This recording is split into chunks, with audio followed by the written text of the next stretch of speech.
You need 3/4 off.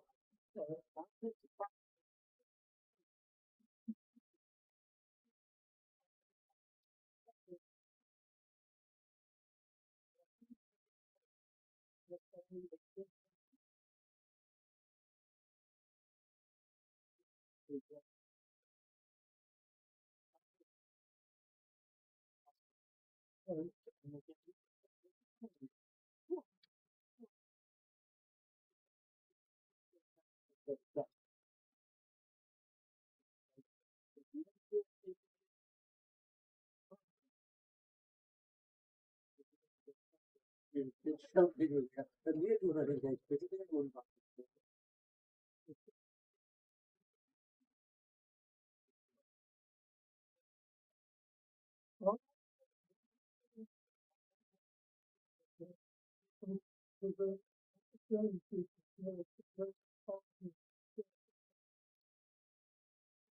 Going in the back end, you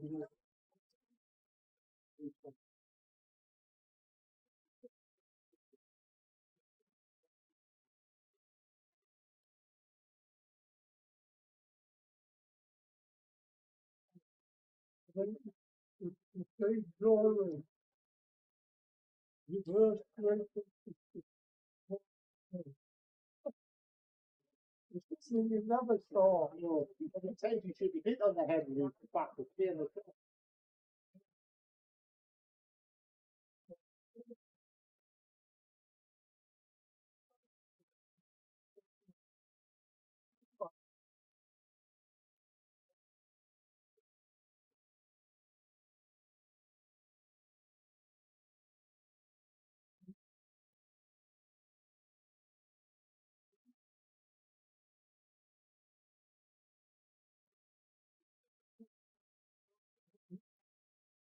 When you used to play that's the very different habit.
There's a lot.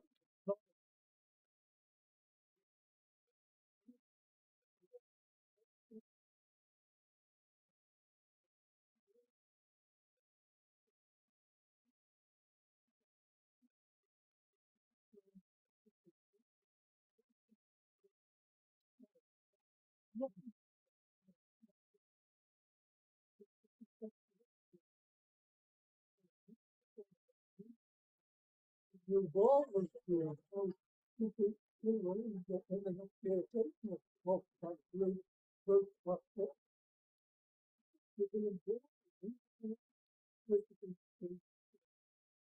What is possible there? Your ball was all.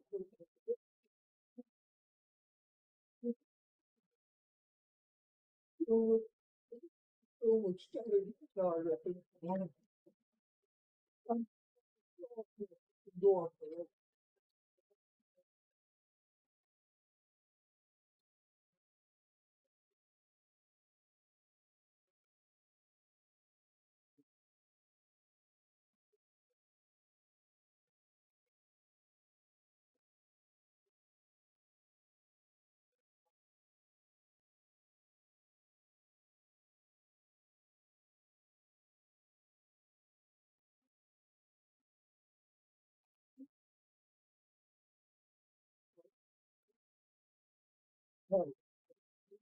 Very far. You know, I'm not pulling you in, so it's scored 45% of the score.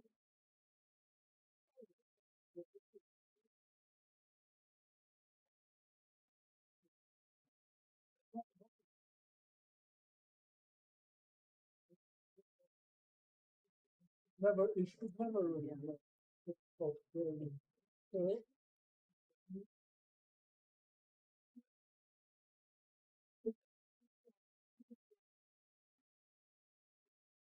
number of times.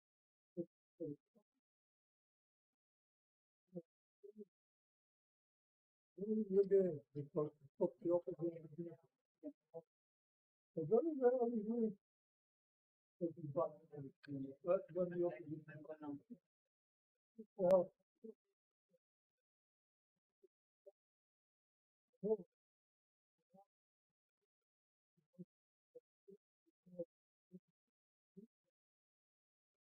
uh,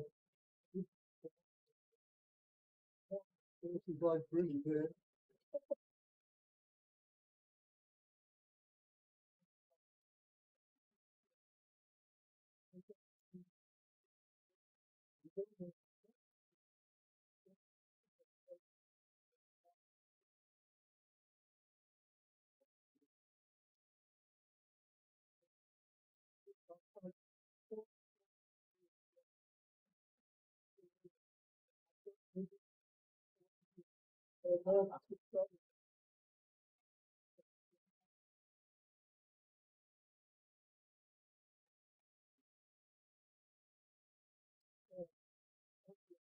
Well, good morning and welcome to Chesley Street, where Durham returned to county championship action against Gloucestershire today, looking to secure their first double against them as well. That's thanks to their win in Bristol earlier this season, which was at the 6th attempt. I'm Martin Emerson from BBC Radio Newcastle. Ed Seaborn is with us as well from BBC Radio Bristol, and Ash Thorpe, the former Durham player and coach, is also part of our team, plus guests over the next few days. Now, Durham have a 36-point lead at the top of Division 2. They have drawn, though, their last two games, but while they had Leicestershire 8 down on the final day at Grace Road a couple of weeks ago, they couldn't get over the line. Taking 20 wickets with a Kookaburra ball was an issue on a flattish track, and with the light an issue as well, it was always a problem. And the good news from a Durham point of view, though, is that everybody in the division drew that week. So Durham actually came out of it better than they went into it in terms of their points lead. And they go into this round of matches having announced the signing of their 6th bowler destined to feature in the competition this season. The South African seamer Michael Pretorius arrives after a spell in Houston, where he's been playing in a T20 tournament. Their original signing, the Australian spinner Todd Murphy, is no longer available following injury to the Australian spinner Nathan Lyon. He was due to come to Durham after the Ashes, but that's not going to happen anymore now. His original replacement, Mac Tournament, lasted 3 matches before he had to return home with a serious back injury. Ajaz Patel, the New Zealand spinner, then came and replaced him. He took 10 wickets in the match at Bristol in May, but he's now home as well. Durham have also signed Craig Miles on loan from Warwickshire. He was due to play 2 matches, but only featured in 1 because of a hamstring injury. So that led Durham to re-sign Matt Parkinson for a few games from Lancashire. He's still here and will feature in this one. But due to injury to other players, the likes of Paul Collingwood and 1 or 2 from the second team, Durham decided to bring in Pretorius. He's a 28-year-old right armer. He's played in 46 first-class matches. He boasts 144 wickets. He also has 1,152 runs as well, including 6 50s. His most recent first-class match was for Free State against Bowland in March, and I have been having a chat with him. Okay. Well, welcome to Durham, and tell us how this one came about then. Yeah, it was a quick turnaround. I just came back from America, and my agent asked me, "Listen, you keen for stints in England?" So it's good. I'm happy to be here. I'm looking forward to playing England. So yeah, it's good. And what have you been doing in America? You've been playing in some competitions there. Yeah, I've played a few there, but the recent one I was the Houston Open. Played there with a few good players. Corey Anderson was one of them. So I enjoyed that. Good competition. So that's a 2020 tournament? Yes, yeah, that was. Yeah. So the last time I think you played first-class cricket was in March back home in South Africa, is that right? Yeah, it was I think it was against Border. or Boerland, the last one. So.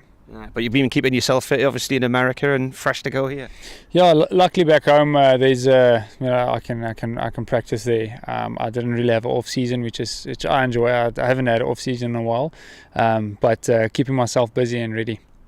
And what do you know about Durham? Because I gather you haven't played in England before, so this is going to be a first for you, not just in county cricket, but you haven't played any club cricket here either.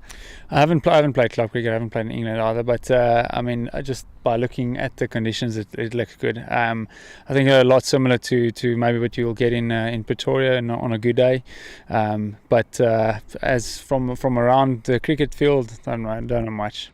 Yeah, I think South Africa were here last year for a one-day international, and what turned out to be the hottest day in history in the UK. I don't know if it would match anything that you would play in South Africa, though. Yeah, well, I'm from I played in Bloemfontein a few years, and that really got hot. Even now we played in Houston, it was really hot. So I don't think I'll get a day like that here, but the conditions that's here now, it's lovely. So. And tell us what you bring, because it's not just bowling. You've got a few half centuries under your belt with the bat as well. One very recently as well. Yeah, I've worked on my batting a lot. I was a batter when I was a bit younger, but I've fallen some short, maybe a bit impatient. But hopefully I can get one on the belt here. But I enjoy batting a lot. I've spent a lot of time with it as well, and hopefully I can contribute to that. And do you already know Bryden Carse well, for instance, from back home? Not that good. Know of them, but not friends or anything. Right. Have you played against Bryden in the T20 in South Africa? No. So it's basically a new dressing room for you. Then everybody's somebody new. It is. Of some of the tournaments that I've played around, it's always a new changing rooms. But it's fun. I enjoy it. I fit in quite easily, and hopefully they feel the same. Right. Thank you. So that was Campbell Pretorius, who was playing today. We'll run you through the team sheets in a moment, and Gloucestershire have won the toss and will bat. But I've also been talking to the Durham coach, Ryan Campbell. Ryan, Miguel Pretorius, I think that's bowler number 6 that's been brought in this year for the county championship. One of them, Todd Murphy's, not going to come now, so explain this signing. Yeah, well, look, the facts are, with all our injuries, to a key components of our attack, we've had to reassess and rethink, and everyone knew that I was very keen on a spinner to start the season, and we've had a couple of those, and unfortunately one got injured, which really put us on the back foot. But at the end of the day, we're trying to get an attack that can take 20 wickets. We've shown that we want to win games of cricket, and to do that, obviously you got to score heavily, but you got to take the 20 wickets, which is the most important part. And Northie and myself have worked hard to try and get those key components, and of course the medical staff are doing a wonderful job trying to get everyone back on the park. But at the moment it has been a bit of a mix and match, but it is what it is, and we'll keep trying to take 20 wickets. Tell us about Miguel then. I don't think he's played cricket in England before. No, I think everyone's going to be very excited. He's a fast bowler that charges in and will charge in all day. His numbers are very impressive in South Africa. More than handy with the bat. I think you're going to see some big hitting from him as well if he gets stuck in. So I just think he's going to really complement our attack. And the facts are Matthew Potts will be back this game as well, which is a big inclusion for us. Obviously we're disappointed that Matty's missed out on a test opportunity, but the only way he can get back into that is doing well for us, and I've no doubt he'll set his sights on bowling really well. And one of the other 6 bowlers who's come in for the county championship, Matt Parkinson, on loan from Lancashire, played against his twin brother last time out at Leicester. He'll be available for this one as well? Yeah, we've got Matty's on loan to the end of the month, so the 3 games in July we can use him, which takes the pressure off us, having to get an overseas spin bowler, and that's again part of the reason why we've gone down the track of getting a fast bowler. Matty he's fitted in really nicely. He's done a pretty good job for us, and I've no doubt his overs will be very important against Gloucestershire. Going back to Matt Potts, does that mean he's back at Durham now indefinitely, or is it on a match-by-match basis as far as England are concerned? To be honest, I have no idea, but I'm just going to make it that he's here for this game, and we're going to make the most of it. And if we win and he does really well and he gets called up again, well, fantastic because, I harp on about it all the time. Our job is not only to win the county championship, but it's about producing English players. And, we're watching Mark Wood bowl pretty quickly at Headingley, and obviously Ben Stokes did pretty well last week. So, our goal is to get more players into that team. And if it's not Matthew Potts, it's, totally a Bryden Cass who's, pretty close to coming back as well. And, there's some exciting things coming up for us. And as far as Miguel's concerned, I don't think he's played a game since March, Free State against Boland. So seeing in the nets, how is he at the moment? Is he ring rusty or does he look okay? No, he looks okay. He's actually been in America. He's played in some T20 competitions over in America, has kept himself fit and strong, hoping to get called up into the major league over there in America. But I think we got in first, so it's worked out really well for us. Look, he's a big, strong, strapping lad, so I've no doubt that he'll be fine and ready to go. He'll bowl with good pace and good intensity, and like I say, I think he's going to be a very good acquisition to us. That was Ryan Campbell there, the Durham coach who I had a little chat with the other day. So, this is how things look then with regards to the teams. Gloucestershire have won the toss. They have decided that they will have a bat. Durham are Alex Lees, Michael Jones, Scott Borthwick, David Benningham, Ollie Robinson, the wicketkeeper Graham Clark, Bryden Cass, Ben Rain, Matthew Potts, Matt Parkinson on loan from Lancashire, and Mikhail Pretorius. We've got to get that in there. Not easy for me to do because I'm not of Afrikaans background, but when I interviewed him the other day, that it wasn't a G sound. It was a very crunchy sort of K sounding in there. Gloucestershire looked like this: Miles Hammond, Chris Dent, Grant Rolofsson. Am I saying that right? Rulofsson. I'll get that wrong as well. Rulofsson, James Bracey, I think that's correct. Ollie Price, Ben Charlesworth, Zafar Goer, Zaman Akhtar, who made his debut against Durham a few weeks ago in Bristol, Matt Taylor, Josh Short, and Dom Goodman, not to be confused with the former Sunderland centre forward, Don Goodman. So, Mark Emberton with you here on BBC Radio Newcastle, and alongside me we've got Ed Deborn, who has made the journey by train from the southwest to the Roca Riviera yesterday, and Ash Thorpe's alongside us as well. So, good afternoon, gents, or good morning, gents, because it's actually only 5 to 11. It already seems like it's mid-afternoon. We've been here quite a while, haven't we? It's obviously our company is what's made it feel like it's afternoon already. Yeah. Yes. Talk us through the Gloucestershire squad then, Ed. Well, we've got. I guess turn yourself up a little bit. Yeah, I was going to say, I'm not really hearing myself at the moment. There we go. Yeah. We've got to have it almost right up there. This is the stuff. You come here and there's just this technology which we don't have down south. So there are quite a lot of injuries and just general complaints with regards to niggles and that sort of thing. So, I mean, I'm not saying the players are complaining, but it's just that's how it is. There are players missing.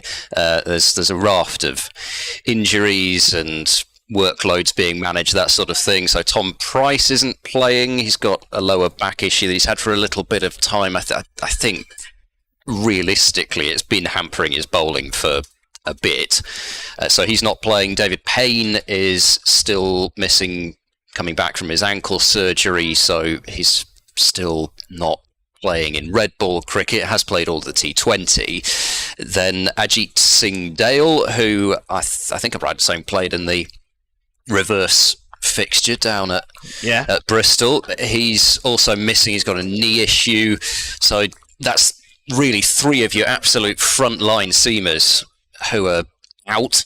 Then Marcus Harris is off with the Ashes squad. It's been announced quite recently that he's not going to come back either. He's heading back to Australia. I think his wife is expecting, so he won't be donning a Gloucestershire shirt again this season. So Grant Rulofsson is Gloucestershire's second overseas player along with Zafar Gohar. Graham Van Buren, Gloucestershire's captain, injured his side throwing the ball in from the boundary in the last T20 against Hampshire. So that was another big blow.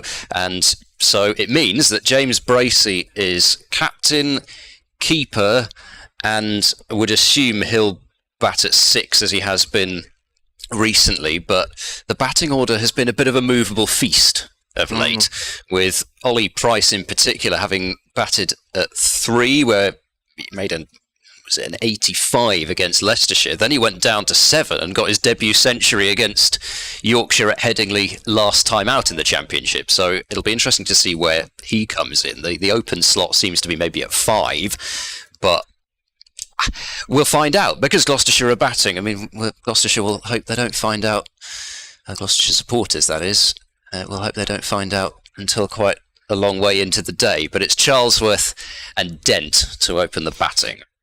Okay, and Ashthorpe is alongside us. Ben Rain, I think he might be the leading wicket taker in the country, actually, in Division 2. Ben Rain, I think he is. Had a good season so far, that is for sure. We'll turn you up a little bit as well. Yeah, that one there. Perfect. There we go. I've got you. Lovely stuff. So here is Ben Rain then. He's going to bowl from the end around the wickets to Charlesworth. First ball is bowled and through to the keeper it goes, quite close to the stumps as well. They're playing on the nearest track they're allowed to play on in terms of county championship matches, and up towards the pavilion end. So it's actually wicket number 3 they're on. They do use 1 for the odd match against the university, that kind of thing, but this is as far up the square as you would normally see them in the county championship. Rain in again, that one is left alone. And I was out there earlier on talking to Alan Walker, one of the coaches, and discussing how far the boundary was, and there has to be a minimum of 50 metres. Yeah. And he went and measured it out, and he said his stride's a perfect metre, so he reckoned he got the 53. So in an unscientific manner. A short hit. Yes. Yeah, it's very Well, short. for these players, obviously, not for me. But, yeah. Rain coming up to bowl once again. Right arm round, comes in, and that is driven out through the covers by Charlesworth. There's 2 players going after it. Scott Borthwick leads the race ahead of Graham Clark, slides in, flicks it to Clark, and they get 2 runs. Slightly over pitch there from Rain.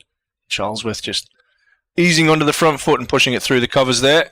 Gets him underway. Ben Rain is the leading wicket taker in Division 2 with 38. Matthew Potts has 34. And when it comes to runs, Ollie Robinson currently ranked 3rd with 734 at 66.7. Wow. Behind Kieran Carlson.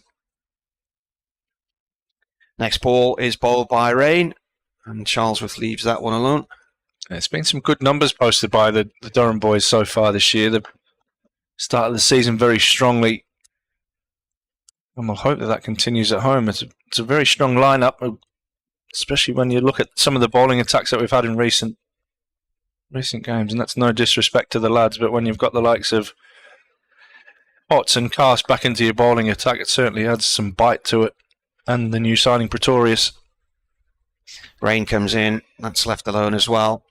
In the previous round of matches, Potts arrived and was able to play from day 3. He was released by England and travelled up to Leicester, but I think he was hoping he would have got there by day 1, and just couldn't get across the line on the final day. Bad light took them off the pitch 3 times, and that's Kookaburra ball was difficult to get the wickets with as well. They're playing with it in this as well, aren't they? Yeah, it's the 2 rounds, isn't it? They brought one of the balls up the shores, and I mean, it just felt so small in my hand. So I don't know if my hands had grown that week or not, but Rain in, final ball of the over, and that is a dot ball. There's an update coming very shortly for Radio Newcastle. Yeah, it's a good over by Rain. Probably didn't make Charlesworth play enough there with the new ball, but yeah, the Kookaburra balls are just a different colour and a different seam, and just a total different feel. Yeah, I mean, the seam is, from what I hear, is the thing, isn't it? I mean, it just feels completely different in the hand, and yeah, exactly. You don't feel as if you've got anything to almost get hold of as a seamer. It just makes life a lot trickier. Although it was interesting to look at the scores around the country, and it would be interesting to do a kind of a survey of what everybody thought. Yeah. Of the Kookaburra balls, because I'm sure if you talk to bowlers at Headingley, you'd say where Gloucestershire played, 550 for 9 declared Yorkshire were, 464 Gloucestershire in reply. Here's Matthew Potts to bowl then to Dent. It's left alone outside the off stump, bit of shape away. I'm sure the bowlers there would have said it was a huge difference. Really difficult to take wickets, although the pitch was a terrific pitch for batting on. I don't think I've seen a better batting pitch for pretty much as long as I've been covering Gloucestershire. Third season now, I've not seen a better pitch than that. Yeah, I think there's been some big scores in the fourth innings, hasn't there, this year? Well, the last couple of years, to be honest. A better pitch for batting, obviously, as we tend to say. Dent has played a really loose shot to that one, outside the off stump. Potts just hanging the ball there, and Dent tried to play some kind of cut shot at it, but the ball just wasn't really that short, and he's chopped over the top of it.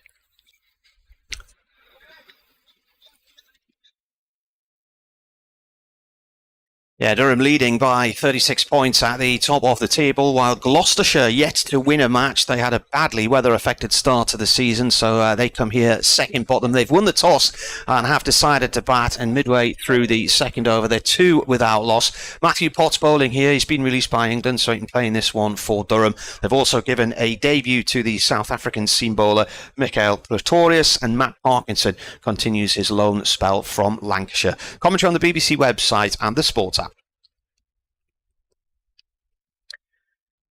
Third ball of the over was left by Dent. So Potts round the wicket then to bowl to Dent. Dent has had a bit of a fish at that one. I said he left it alone, actually. The previous delivery, he was beaten again by that one, actually. So this is a good start from Potts, and he does look to be getting a little bit of shape out there. Yeah, both bowlers coming round the wicket to the two left-handed batsmen. That one just angled in and straightened there nicely, and you're right there. A little flirt from Dent as it went through around waist height through to Robinson behind the stumps. It does look as if he wants to field bat on ball here, does Dent. Potts is there now to bowl to him, but this time he does allow that one to go through fairly comfortably.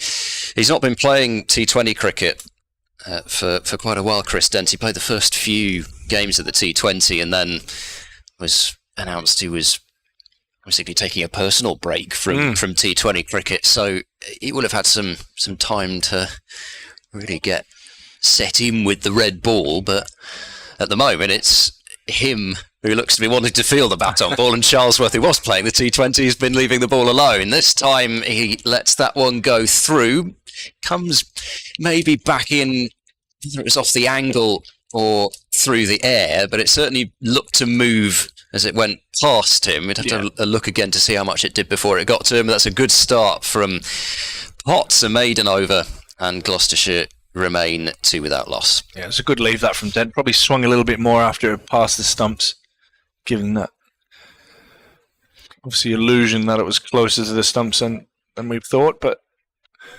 see, as Baz deleted down in front of us, going for a net.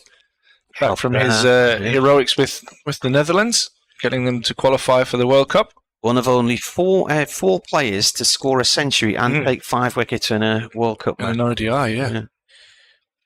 Ben Rain then from the Lumley end, running in right arm over now to Charlesworth. Charlesworth forward, defends that one. We can hear Jamie in full voice. It's obviously had a... He's up and about. Getting excited ahead of this one. So who are the others then to do that? Century and Collingwood was 5 wickets.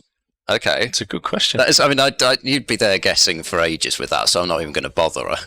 It's a really good question. You'd have to go for maybe Campbell Dev or like a Wasim Akram or somebody to that effect. So many people who could have done it, yeah. I tweeted it the other day. I can't remember who else was on the list other than the fact Collingwood was on there. Rain bowls and Charlesworth defends.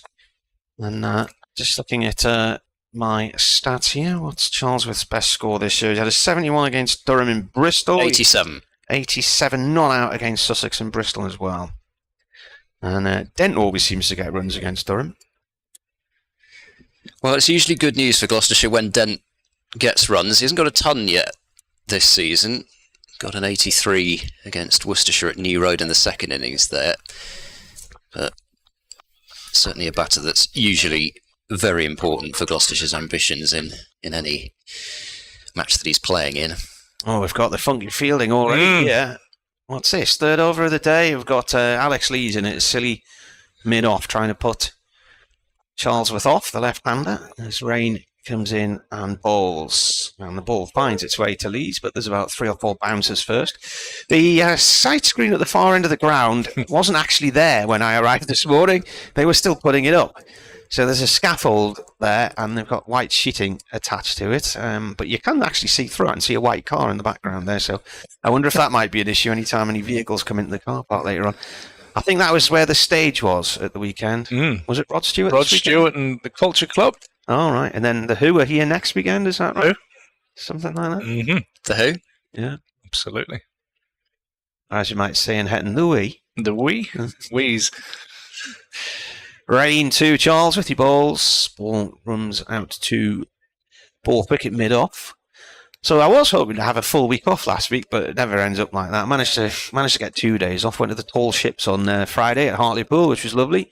Very hot. And I think, Ed, you saw them sailing out as you were coming up the coast on the train yesterday, didn't you? Yeah, there were about 3 or 4 of them. 3 or 4 of them out there. Yeah, it was a beautiful train ride, actually. I decided that I would get off at York rather than at Newcastle, which the plan told me to do. It was a bit dubious, but... Rain in, and that's an edge along the floor and away towards the vacant third man area. 4-4. It's ended up right at the steps to the pavilion there. Yeah, thick outside edge. It's interesting that Rain, after that first over, probably not making the left-handers play enough, has come over the wicket. That one squirted away, just probably around the region where Alex Lees had come from. Not that I think it would have carried as a catch. Yeah, the bat came down at a slightly skew whiff. Across the ball, didn't it? Yeah. Rain again. Last ball of the over. 6 without loss here on the BBC as he comes in 2 ball. Right arm over. That's tickled to fine leg, and that's 4 more. That's come to our commentary position. Ball nice and shiny as it goes off of the Toblerone there. End of the over. 10 on the board. Yeah, nice start there. Charlesworth's away. A couple of boundaries in the over. It's always a good feeling as a batsman just to get those under your belt, and then you can ease into the rest of your innings. I do like a nice fine leg glance, actually, just like that. Well, it's but you know, the number of times you get a ball on the pads like that, and it's either clipped straight to the fine leg fielder, or it goes in actually in front of square, and especially players who like to hit the ball in front of square like that and get out to it, even clip a ball to mid wicket, that sort of thing. There's much appreciation to be had by me with a fine leg glance. In comes Potts and Bowles. Dent tries the same thing but misses it, and it's very well taken by Robinson down the leg side. So the first loose delivery from Potts there, but he got away with it. It's interesting. I mean, you just look at the field placings, and you can probably see from those that have the stream available to them that you can't see a fine leg. They're really square these days, the fine legs. They're put in a more like a deep backward square. So if you do just get that regulation leg glance on it, it's more than likely to go for 4. Yeah, I mean, he's really pushing even long leg, isn't he? Yeah, absolutely. Back there, and then they've got a deep, by the looks of things, a deep forward square as well. Potts bowls full to Dent, who leans forward into a defence. The ball goes up to Rain at mid-off, and there's no run. A tweet I put out on... Oh. When was it? Thursday? Come on, Woody lad. That was the tweet. Where was he at? There was a match yesterday being played in Leeds. You're not aware of it? No. Must have missed that one. What's Leeds? In comes Potts to bowl now. Tried to length back a bit. There's good life there through to Robinson. He's standing far back enough and took the ball fairly high up, and the ball was still moving as he took rise, it. wasn't Yeah. I had another thought. Ed, weren't you in Leeds recently? Weren't you 2-3 days ago? Yeah, well, I saw some lad bowl at sort of medium pace, kind of sort of 96 nibbly. mile an hour. Yeah, just little 95, 96 medium paces, rocketing them through the Aussies. No, it was a wonderful, wonderful day's cricket. Day 1 of the recent Test match. As forward goes Dent to this next delivery, defends the ball back up for Potts to pick up. No, it was absolutely remarkable watching Mark Wood steam in, and I think I watched Wood bowl in his really early career at some point, and I was really struck by how much longer his run is nowadays. It just seems to be getting longer and longer, but it adds to the theatre of it. Potts moves into bowl, Dent cuts and does not time it at all. It's a couple of bounces out to backward point, so he's still yet to get off the mark. Just adds to the apprehension of that batter, doesn't it? Because he's not the biggest bloke, would he? And he hairs in. And I did manage to send him a message the other day saying, well, I can't actually repeat what I told him, being from the Australian persuasion, but congratulations were probably part of it, and mentioned his haircut. He's got a new funky haircut, and for the Northeast viewers, his Raji fast bowler's hair all hour was his response. Last fully over Potts bowl, short, Dent pulls it away, keeps it down, and will get off the mark with a single out to deep forward square. So 4 overs in fact have gone now, and Gloucestershire are 11 without loss, having won the toss and decided to bat. Chris Dent and Matty Potts sharing a bit of a joke about something there. And Neil Mallender was in the firing line, the umpire at square leg. Well, we've seen a lot about taking on the short ball, haven't we? The first short ball, Dent didn't back down, but incredibly he managed to keep the ball down. Yep. You're supposed to hit them in the stands, aren't you? Yeah, well, especially with what did you say? 53 We've gone for 53 metre boundary, was it in the end?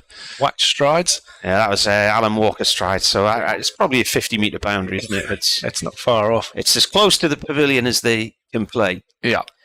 I think the university pitch is pitch number 1, and the rest are just generally used for practice. Yeah, I think you've got two, I think this is pitch 4. I think you've got 2 practice wickets to the left, and then the university wicket is the one over. Right.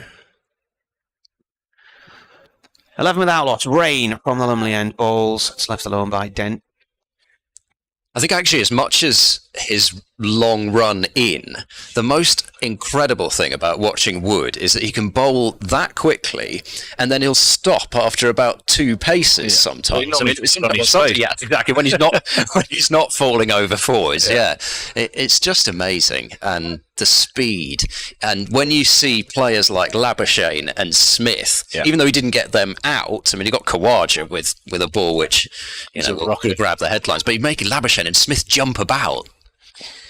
This is pushed away by... Bar's open again. Yeah, the bar's open again. It's gone to vacant third man for 4 more off Dent. Just looking through Dent's stats here, I was from the back of my head, I thought he'd had some runs in the past against Durham. He's 304 runs in 10 innings against him. That includes a 59 and 101 in a draw in Bristol in 2017, which was Durham's first away game after being relegated by the ECB.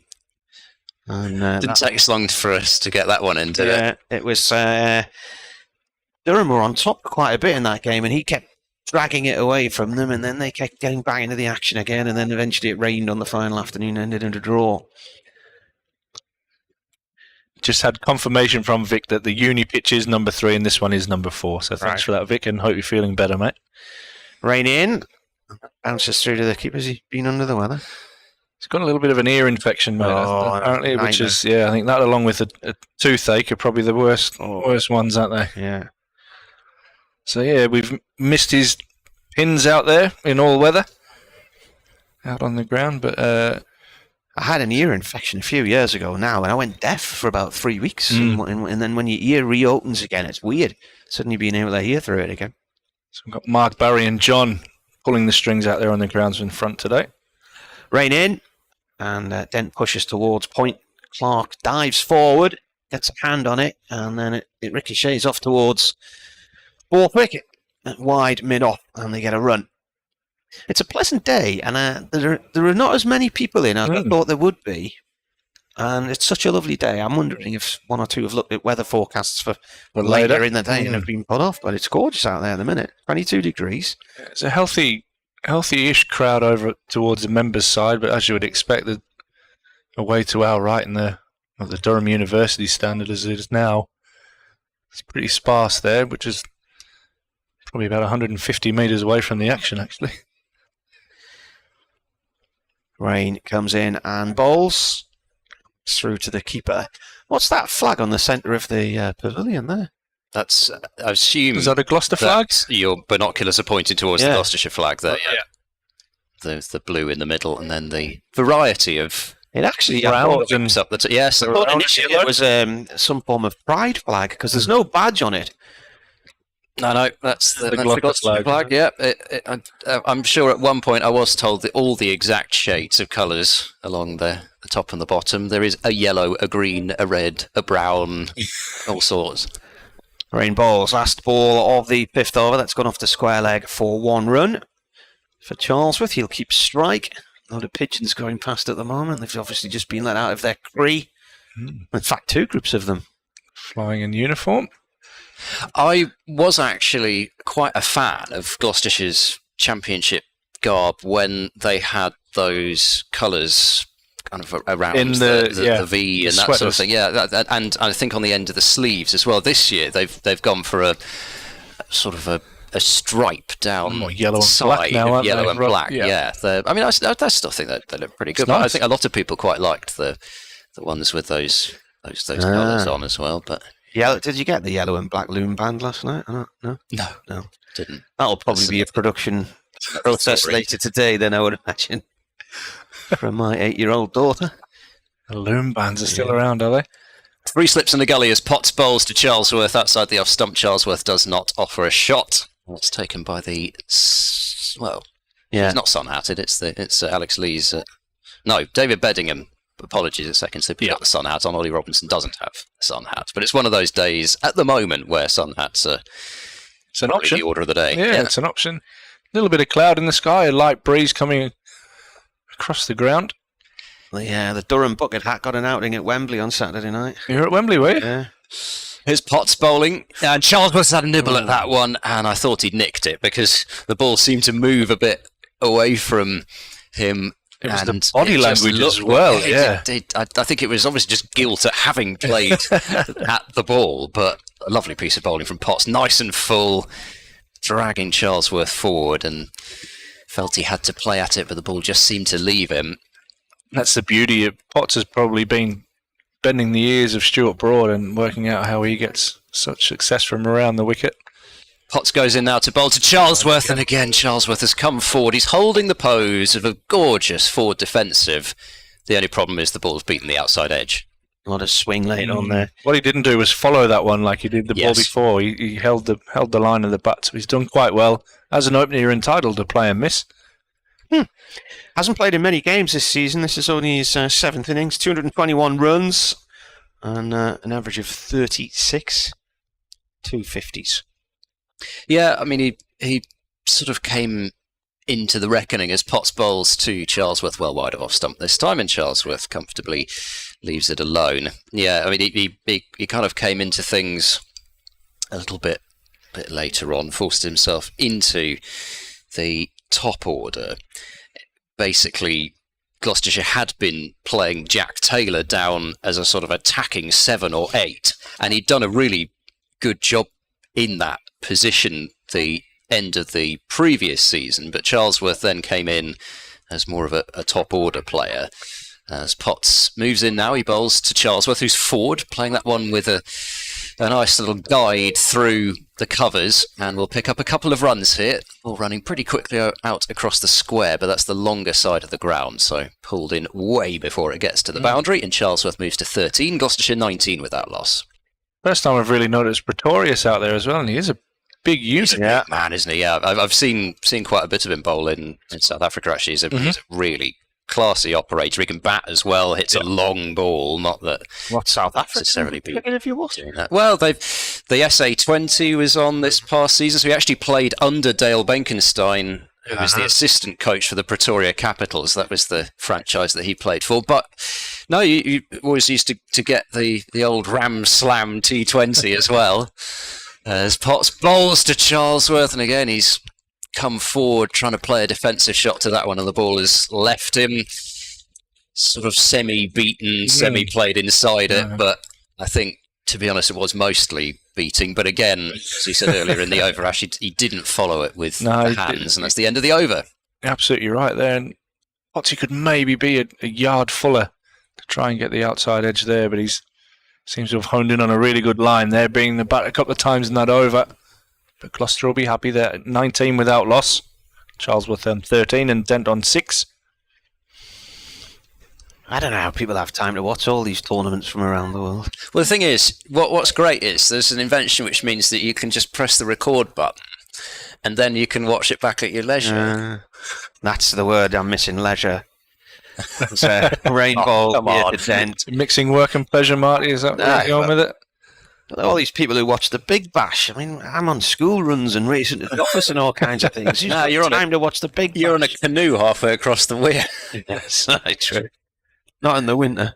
Yeah, might be walking across it. Well, yes, I was going to say. He's breaking the ice as you go along. I've only seen the marina freeze once, and that was when we had those 2 back-to-back winters, which were horrendous. Rain in. This goes through to the keeper. And I was walking along the pub in thick snow, and I looked like I was going out for an Arctic expedition. When I got there, everyone laughed because I had a thick coat on. I said, well, it is snowing out there. I said, by the way, the marina's freezing, and nobody would believe me. And then one of the guys said he was going to go and get his camera and go and take some pictures because of these big chunks of ice. And I said, well, there's no point in trying to take a photograph tonight. You may as well wait until the morning when the light's better. Yeah, good plan. And then the temperature went from -12 to +12 overnight, and all the ice melted. Rain in. Good ball. Playing a miss there from Dent outside the line of off stump. And and that was the only time I've ever seen the marina freezing up. So that must be, 2011? Something? 2010? 2010 it would have been. The beast from the east. Well, that was about 3 years ago, wasn't it? 3 or 4 years ago. A bit of fear, wasn't it? That first of the 2 back-to-back winters, when it really came in very, very cold, and lots of people there, the pipes, what do you call them? The drainage pipes around the houses. Gutters. Gutters, that's the word. I work out whether that was what you were trying to get to. Yes. I would have been thinking of gutter all day today. Yeah, there was lots of Your snow in mind's always people's on the houses. gutter, not Marty. Everywhere around here there were gutters hanging off houses. Yeah, Can you yeah. remember? Because there was too much The snow. weight of the snow. Yeah. And I think the Sunday before it all started, I went for a bike ride, and it was November time, and it was fairly early November, and I had all my winter cycling gear, and I came back absolutely frozen to the bone, and I remember saying to my wife, I'm going to struggle to keep that cycling up across the winter if it's as bad as that today. And then the next day the snow came. Rain balls, and there's an appeal for LBW, and it seemed to cramp Dent up a bit there. Where's the ball gone? For 4. It's gone not past been first slip. They haven't signalled a 4 though, have they? Dead ball? No, it I is think we're going to 4 get leg buys. we're going to get a signal now. Oh, yeah. By the what's looks it? of things, Yeah. eventually. Oh, That was the longest preparation for a leg by signal I've How's ever that seen. ghosty at that end? Yeah, Neil Mallender. I think he was having a chat with Ben Rain about the appeal initially, I think, before. But I was looking and thinking, well, there hasn't been a signal. What's happening here? But it went for 4. Just a bit high and maybe just outside the line there. It was a good shout. We're at quite an awkward angle here. It must be 45 degrees across, I would say. Yeah, it looked outside the line to me looking back. Rain in again. Balls. Dead forward. Just taps this off towards Lee's at backward point. I don't normally go out and look at wickets because I don't really know what I'm looking at, to be honest with you. But there was a bit of green on there today. Yeah. Which Looks was as a notable. pinch, yeah. It was one of those days where I thought you're going to have to bat first if you win the toss. I mean, looking at the forecast, this first couple of sessions, maybe 2.5, hopefully all 3, but at least the start of today, Yeah. you'd think probably going to be the best batting conditions that you guaranteed in any form. Not that you're ever guaranteed anything weather-wise, but you kind of think that's likely to be the best time to bat. But at the same time, you always know in the first half an hour, That bad, is it? There's quality. some isolated signals. showers forecast for later. Right. Here's Potts starting his 4th over. He moves into bowl on the leg. Stump to Charlesworth, who's turned it in the air and is caught at mid-on. And that is the first wicket. Matt Parkinson taking the catch. And Gloucestershire have lost the first one. They survived some really tough deliveries. And then Charlesworth got a ball on leg stump and has just chipped it in the air tamely to mid-on. And Gloucestershire are 23 for 1. Yeah, he'd be really disappointed with that Charlesworth. He's battled hard. He's left well. He's played and missed, on a couple of occasions. We're just talking about Potts maybe trying to get a bit fuller. This one aimed at leg stump. He's managed to clip it straight to mid-on. Parkinson took a catch low to his right. Good catch. It was. I think he was through the shot before the ball got on him there. Yeah, definitely. And maybe a little bit of shape. but you'll be very disappointed with that. He goes for 13, caught by Parkinson off the bowling for Potts. Gloucestershire 23 for 1. Yeah, and I was thinking right back to that fine leg glance Yeah. early on. Yeah. I mean, that's, you're looking at the ball, that's exactly the type of ball and the type of shot that I'm meaning, really. If you turn it in front of square, you do bring modes of dismissal into play. And he played such a good leg glance earlier on, and the ball was, by the looks of things, pretty much in exactly the same place. It wasn't one of those where, I remember in the T20 actually recently at Taunton, James Bracey got out like this. It was so far down the leg side that you're really reaching for it with the hands, and yeah, exactly. You almost back of the bat it up in the air, but it wasn't like that. It was right there. Yeah, you'd be disappointed with that one, Charlesworth, especially at what does look like a pretty good pitch to bat on. Yeah, outfield's quick. I think once and of all the good balls that he's got there to face to get out to something like that, I'd be very disappointed. But a good catch by Parkinson, and Durham get their first wicket. Yeah, I think once the new ball goes, and we all know with these kookaburras that the ball does less later on as well, you'd think there are runs to be had out there. Ollie Price then is back at number 3, and he's facing up to Potts, so his first right-hander to bowl at, and Ollie Price, gets in behind that and defends it up to mid-on, and there's no run. Elegant player, Ollie. Yep. Had the pleasure of doing a bit of work with him at Durham University, where he attended, obviously with his brother Tom. So 2 young lads that I'm quite familiar with. Great What was kids. he studying? Language. I'm sure it was some kind of language. So he did a gap year where he was away. It might have been Germany or somewhere he went. It definitely wasn't. He could have done that. Here's Potts. He goes in now to bowl to Ollie Price, who's defending that one, and it's gone off. Has it come off the toe of the bat? Or has it come off the pad? It's gone down to first slip. Right off the outside edge, but very low down. It flew there, but I must admit, I was partly. I'm going to offer the excuse that I was partly obscured by the mid-on fielder, who was kind of right in line with us. But either way, Potts was not far off there, nice and full again. And yeah, looks like he has toe-ended it into the ground, and then it's bounced up and stopped at first slip. So a tough start this for Ollie Price, who tries to play an on drive this time. The ball squirts off the inner half of the bat, wide of the mid-on fielder.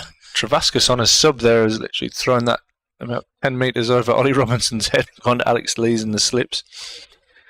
Dan Whiting sent a photograph in of us on that bar overlooking the Avon Gorge a few weeks ago. He said, "Morning, gents. Shame I can't join you. Watching here in Costa del Barnet.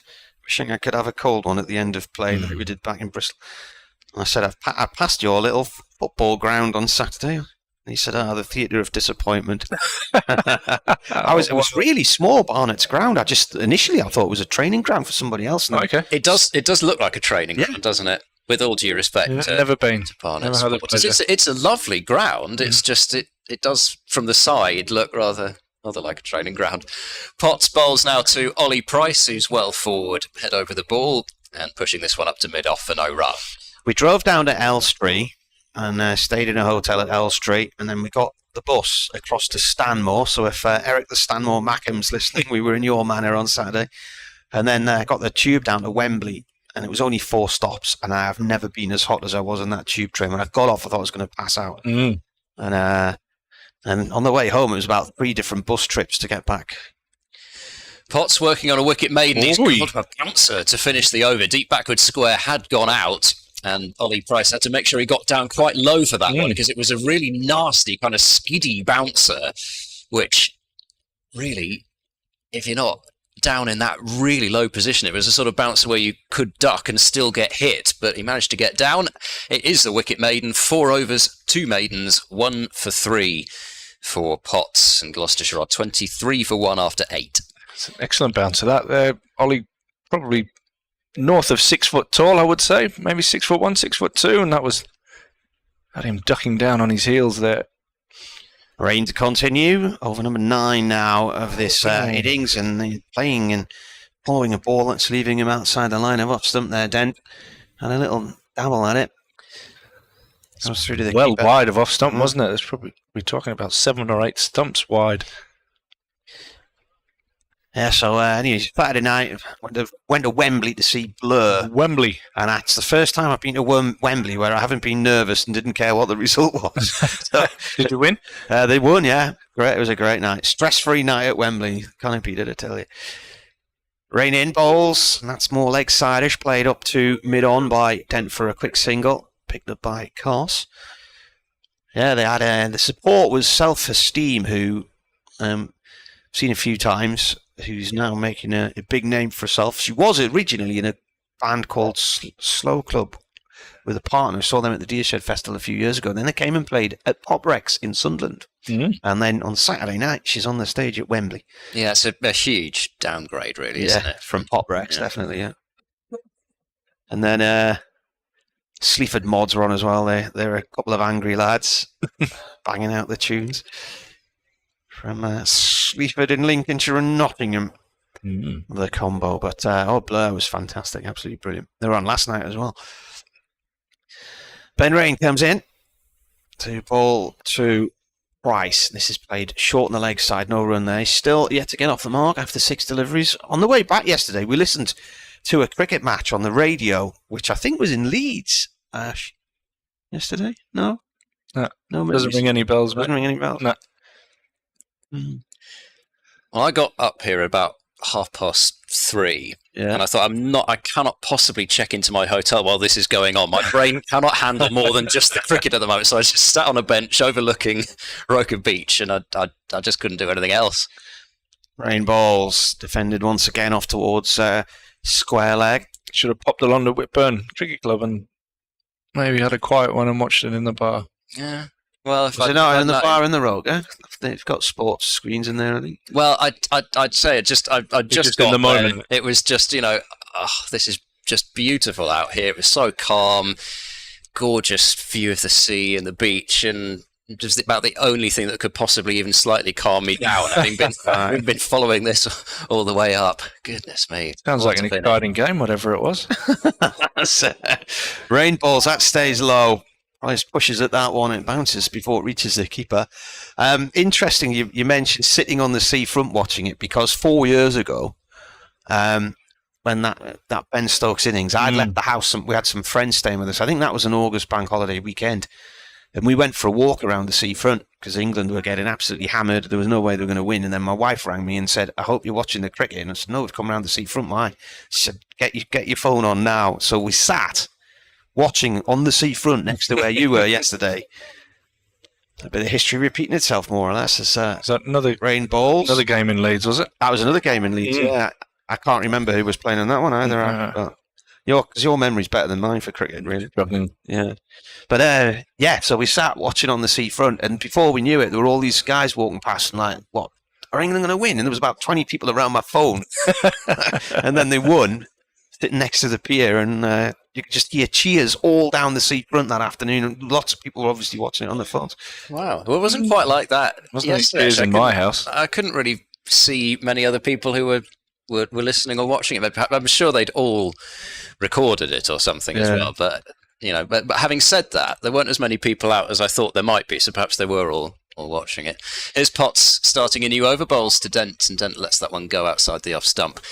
Yeah, I mean, Chris Wokes again in the just move your mic up a little bit. You just pop in slightly, so just push it up a little bit if you can.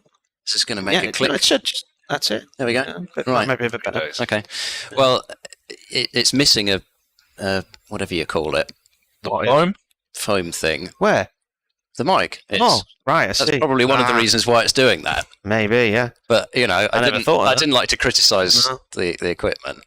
Bad worker blames his tools, etc. It's a full ball is whipped away through mid wicket by Dent, just a little over pitched by Potts, and that's going to go to the boundary. So Dent gets 4 runs, moves into double figures. He's on to 11, and Gloucestershire 28 for 1.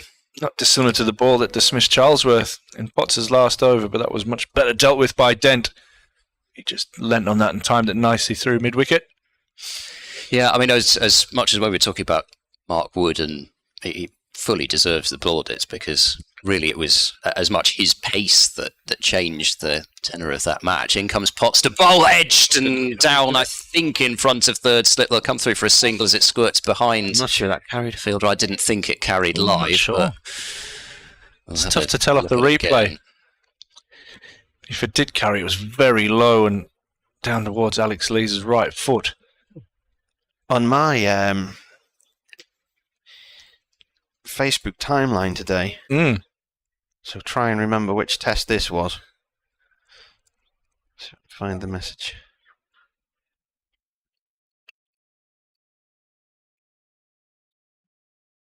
In the meantime, we've got Ollie Price facing up to Potts, who runs into bowl, and Ollie Price with a calm forward defence. Ball goes up towards mid-off. Yeah, it is a couple of looks back at that, whether it's a chance or whether it's just forward short. It's one of those ones where it almost looks like it's come right at the fingertips. Yeah, exactly, yeah.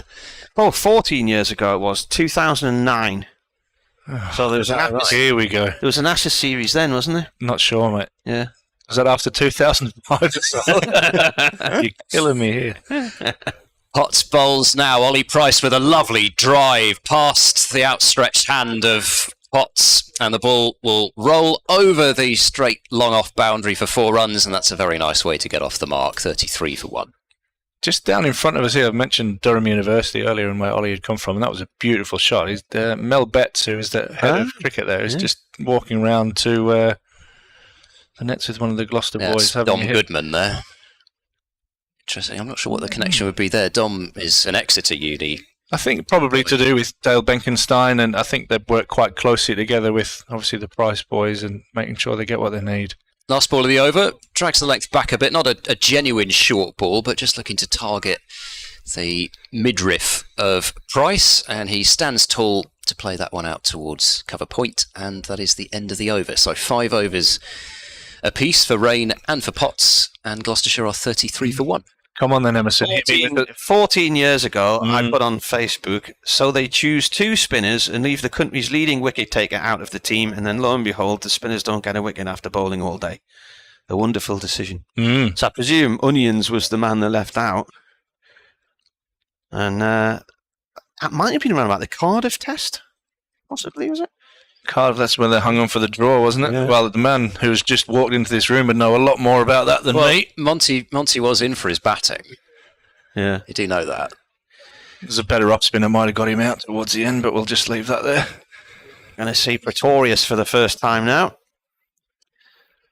Having just had a spell in the T20 in Houston. So Marcus might be able to tell us a little bit more about that. When you said Houston to start with, I thought you were talking about Major League Cricket.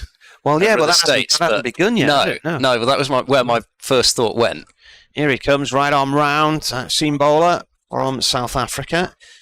First ball is defended by Dent. He's taken 144 wickets in first-class cricket in 46 matches. Best figures 6 for 38 Northerns against Northern Cape in 2017. And he's got 1,152 runs as well, 650s too, including 81 not out. Is his highest score. Comes in again, bowls, and that is through to the keeper. Yeah, I rate him. I mean, I rated him before. I haven't seen him. He was playing it. Oh yeah. I'm a big Michal Pretorius fan. Pronounce that again. Well, I think it's Michal. Yeah. Even though it's R-A-E, because in Old Dutch, A-E is the same as A-A, so it's an R, not an I. He's a big lad. He comes in now on balls, and that skips past the stumps and through to the keeper. Good morning, Marcus. Good morning. You all right? Yeah, very well, thanks. Did you watch the match yesterday? I did. Yeah. What a cracking day. It was a cracking listen in the car. Thought they might have listened on the promenade. Yeah, what a test series it's been so far, eh? Yeah. Wow. I mean, even if it had been 3-0, you'd still have to say what a series it's been, even as an Englishman. Pretorius bowls, Dent forward, plays that safely on the offside, no run there. It's off to Borthwick. Yeah, I think the series needed that, really, didn't it? I think everyone would just lose interest if it went 3-0 up. So Everyone. Well, everyone over here who isn't Australian, probably. So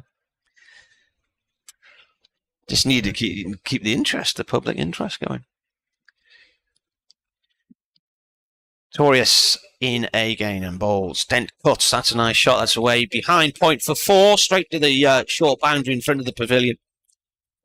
So we reckon the boundary's about 50 metres. Does that be about? Wacky paid it out earlier, yeah. So it's about the minimum you can have. So that's a leg side pickup from the Finkel end. Yeah, isn't it? 37 for 1. Did you get out the heading at all or not? No, I didn't. Have you made it to any of them? No, not yet. Not that. I'm hoping to see a little bit at the Oval. Right. Pretorius bowls. Dent forward to this one, leans into it, plays it up to Rain at mid-on, end of the over. So 37 for 1. Dent has 16. And Ollie Price has 4. We've had 11 overs. BBC Radio Newcastle, BBC Radio Bristol, Martin Emerson, Ed Seaborn, and we've been joined by Marcus North, Durham's Director of Cricket. So tell us about Michael Pretorius then. How did you find him? Well, it's challenging times for overseas bowlers or players in general, just with the amount of international cricket and tournaments around the world. A lot of more household names are playing in the Major League, which over the next couple of weeks.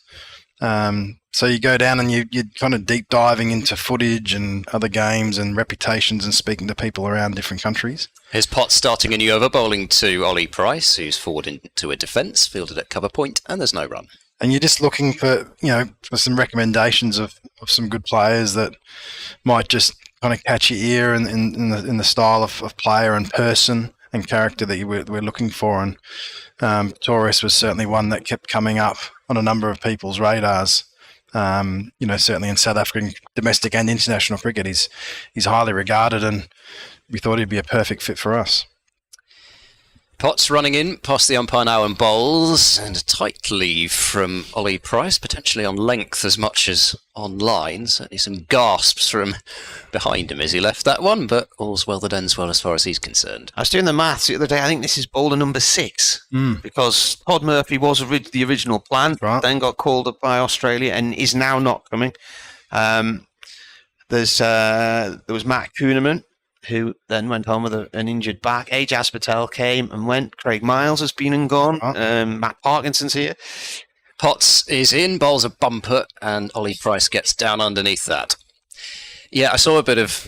I didn't actually see any of Todd Murphy bowl because he didn't bowl on the first evening, but the Barmy Army were making a few assertions as to his experience in certain areas, not to do with cricket, so they were having a bit of fun with him. He got stuck right in front of the Western Terrace. Harry Potter or something was brought up? Oh, I'm sure that was brought up as well. But yes, they were going to a different area as well that evening. This is worked away by Ollie Price, fine on the leg side. It should just be the one, and will be as the throw is slung in. And 38 for 1 with Ollie Price up to 5. Yeah, I mean, absolutely cracking day's cricket, that one, and I'm sure he would have done a terrific job here. I mean, I watched quite a lot of him bowl in that Border Gavaskar series out in India. I think he took 7 for in his first Test innings. Terrific stuff. And actually, the ball wasn't doing masses when he took most of those wickets as well. Here's Potts round the wicket to Dent. Oh, that's a really nasty looking delivery for Dent to try to deal with. He sways out the way of it, but that was right at a roundabout head height, even though he was ducking it. But yeah, I mean, particularly round the wicket when he was getting the ball to just drift across the right-handers of India, your Kohlis and your Pujaras, and causing them all sorts of problems. He reminds me a lot of Graham Swan. I know that comparison's been made before, but he gets that Swan-like drift.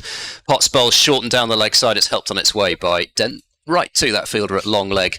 It's a single, so Dent will keep the strike. We've had 12 overs in Gloucestershire, 39 for 1. Yeah, I think, like I said, the comparison's been out there a few times. I think it's a very good one, a very fair one. And it's not just around the shape of the ball and how he bowls the ball, but actually his character. He's quite a competitor, and he wants to, he's very much like a fast bowler and a spin bowler's That's always what you want, really, isn't it? Yeah. You like spin bowlers like that, somebody gets stuck in. And that was one thing with Swan, that you're facing a world-class bowler from a skill set, but gee, you knew you're in a competitive battle when he was on. 39-4-1. 12 overs gone. Gloucestershire won the toss today. The man out, Charlesworth, for 13, caught by Matt Parkinson off the bowling of Matthew Potts. Now here is Mikhail Pretorius, right arm round the wicket from the Lumley end. Dent forward to this, plays it along the floor to, I think, is that Clark out there? It is at point with a wide brimmed hat on. Paul and Alison have sent a photograph. They're sitting up in the back corner of the pavilion, wishing us a good day. Kevin Ramsey, good morning from showery Worcestershire. Listening from Upton-on-Severn. Might pop over to New Road at some point this week to watch the locals take on the Yorkies. As Pretorius comes in and bowls, defended by Dent. And around about off stump, ball rolls up to fourth wicket mid-off. Interesting to hear how high Potter is in the wickets table, given his time on England duty and his enforced rest. Great to hear Jamie in great voice as well. Hope he gets a couple of his favourite run-outs this morning, says Kevin Ramsey. Upton-on-Severn's a beautiful spot on the river there, the marina. Prone to flooding, unfortunately, in bad weather as bowler comes in here, and this is defended by Dent. So, what's the crack with Bryden Clark in this game? Is he allowed to bowl again now or not? Yeah. Look, Brian's been, past he's fit. Obviously, he's been playing as a batter in our T20 Blast. Yeah. But his return to bowling and workloads has been increasing over the last couple of weeks, which has worked without any setback. And, he's been made available for this game, which is fantastic for us. Pretorius to Dent, round the wicket he comes. And that's speared in towards off stump, slightly over pitched and driven. And it's gone out in towards the cover area. There was a close infielder got a hand on that one. 1 run. Who's that in there? Is that Lees? Yeah, Lees. Yeah.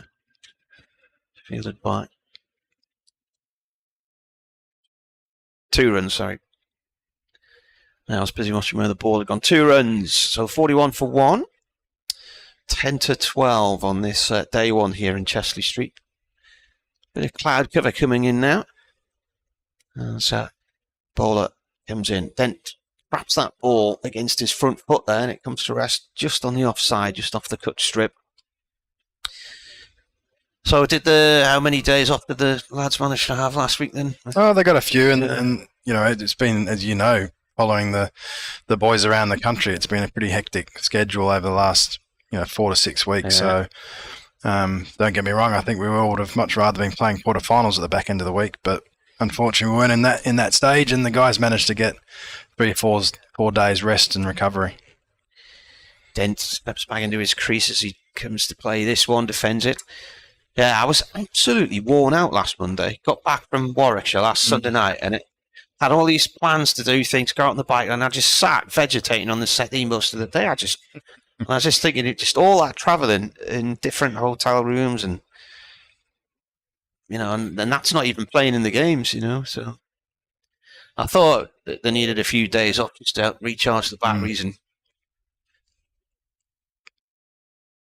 then it starts again in a few weeks' time with a 1-day cup. There's some travelling there as well, isn't there? Yeah, there is. Back to Sussex, back to Bristol. Neath. Of course, yeah. Right. There's the 50 over game at Bristol coming up, yeah. The Neath beneath my wings, or is it the wind beneath my wings? Never been to Neath. It's meant to be quite a nice ground. I'm going to see Bryden Carlson at the attack for the first time today. Yep, so he's got 2 slips and a gully as Cast bowls to Price, who's on his toes and playing out towards cover, and there is no run. Yeah, I mean, it has been crazy. I mean, we always have to talk about the schedule because it is such a talking point. I mean, at one point, Gloucestershire had 5 T20s in 7 days, which, okay, there wasn't a huge amount of travelling involved in those, but at the same time, that's an awful lot to try and get bowlers through, and then you stick a championship match, near the end of that. Cast bowls to Price, who lets that go outside the off stump. Hops from a couple of the fielders there. Robinson's still down on one knee behind the stumps. Yeah, no, it's a tricky period to manage. I would imagine, and Gloucestershire have had to do this as well effectively. So you're going to play white ball, you're going to play red ball, but even within the white ball stuff, having to rest and rotate. Here's Cars approaching now past the umpire and bowls, and worked away through backward square by Ollie Price. He should be able to pick up a couple of runs here with long leg running around, and he will move on to 7:43 for 1. But I guess it almost means you've got to... The squads just seem to have to keep getting bigger and bigger, and yet constraints mean that it's very difficult to do that. It's a huge challenge, because to make a squad bigger with quality, you need finance. And, the reality is that 18 counties, we're not on an equal playing field. A lot of us can't have that depth. Cast bowls, forward goes Price, pushes up to the bowler. It's a no ball, so there'll be 2 more. On to the total, 45 for 1. It's definitely something that I feel that there's more of a general acceptance of the schedule being such a challenge for the players, for counties, having, I know Durham had a number of home games of T20 within a 5-day period. We had 3. It's not good for our spectators either. Cast bowls, Price hops back and knocks this one out into the covers. There's no run. A lot of families and people who want to come can't afford to pay for certain tickets, three games in a week. But look, like I said, there's more of an acceptance to have a discussion around there is an issue with our schedule. It is too busy. We're not looking after the players well enough. And then when it comes to the discussions in the winter around potentially solutions to that, well, then everything gets pushed back. And I think it's got to come to a time where we have to compromise somewhere in the schedule. Cast is in now, he bowls, and Ollie Price is well forward to that one and plays it up to Rain under the sun hat at mid-off. So the elephant in the room's the 100, isn't it? That's where the problem began. Yeah, but I also think that the reality is the 100's there, and I think rather than keep pushing back on that one competition, it's not moving, and we've got to figure out a solution to how we improve our schedule, or certainly get it to a level that we feel can get a better balance and most importantly look after our players. Cast to complete the over. He moves in and bowls, and Price plays again calmly in defence. Ball dribbles up towards mid-off, and that's the end of the over. So 4 runs from Cast is first, and Gloucestershire are 45 for 1. Yeah, I mean, I get the impression... like you say, I very much realistic in terms of, the deal is there until 2026, I think it is, something like that. And I mean, we'll go into that debate fully, but at the same time, there has been, from Messrs. Thompson and Gould, the feeling of, well, actually, it doesn't just need to occupy August necessarily, that there can be other ways round the schedule that does include potentially changing the 100 to some degree. New over from the Lumley end, a little bit high on Dent there from Pretorius, but it would have been worth a shout, I think. If it had been slightly lower, he might have got a bit of bat on that as well. He's got his back to us as he's playing at it.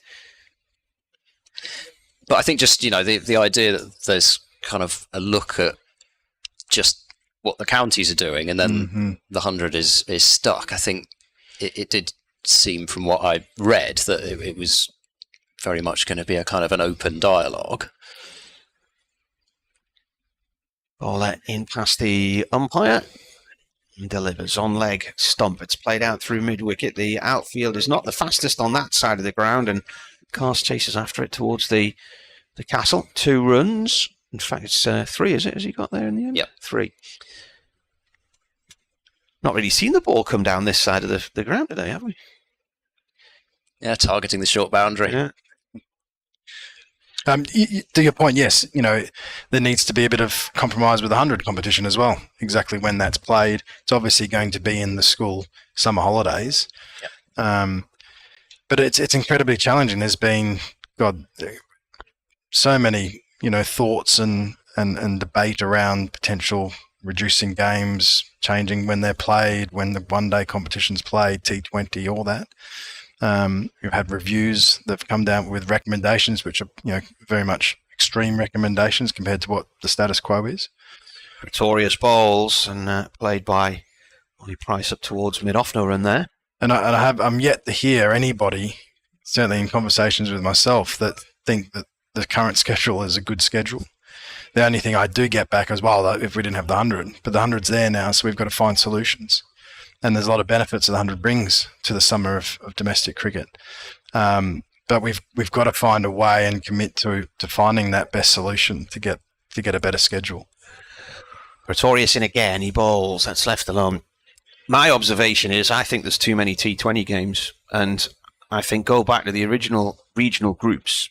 And because one of the issues now, as you say, is cost. Mm-hmm. I mean, you know, this cost of living crisis, people's mortgages going through the roof, and cost of heating and food and everything else.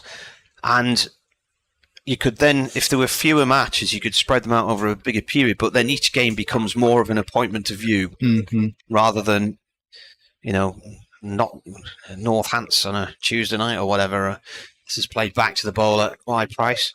I mean, the Northants game, which I hadn't dawned on me, but it was Andrew Rad pointed out the last 3 years he's been here, the students have been here, that's certain student night, so they get a good load of students come in for that one. But I mean, Worcestershire and Warwickshire and Northants, should Durham really be playing those in the T20? And I mean, travelling down to Worcester and to Northampton's 230 miles, you know. In comes the bowler, and this is defended, and that's the end of the over. And I mean, you think the distance from Cardiff across, I was going to say, even in the South Group, you've got some huge trips. I mean, across from Bristol to Canterbury and to Chelmsford is long enough, especially when you've got to deal with the M25 as well. Yeah. We had, a couple of weeks ago, didn't we? We had Glamorgan that played a game in Cardiff. Yeah. Travelled up the next day, played a 4-day game against us here, and then travelled to Canterbury to play a T20 a day later. Yeah. They went to Essex, didn't they, on the Friday? But that was a lot of journey, wasn't it? Yeah. Because they were gambling onto it, because if this game had finished in... It ended up a draw, didn't it? But I think at one point it looked like that game might finish in 3 days here. And then there was a gamble. Did they go back to Cardiff, then across to Essex, or did they just stay somewhere in between? Here's Cast at the end of his run, and he accelerates now towards the creasy bowls to Dent. Dent forward, tapping this one out into the covers, fielded in sprightly fashion by Lees there, and there's no run. Well, where had Durham been that week? They travelled back from somewhere as well, didn't they? Glamorgan. No, they'd been at Leicester on the Friday night. We had Notts and Leicester back-to-back games, didn't we?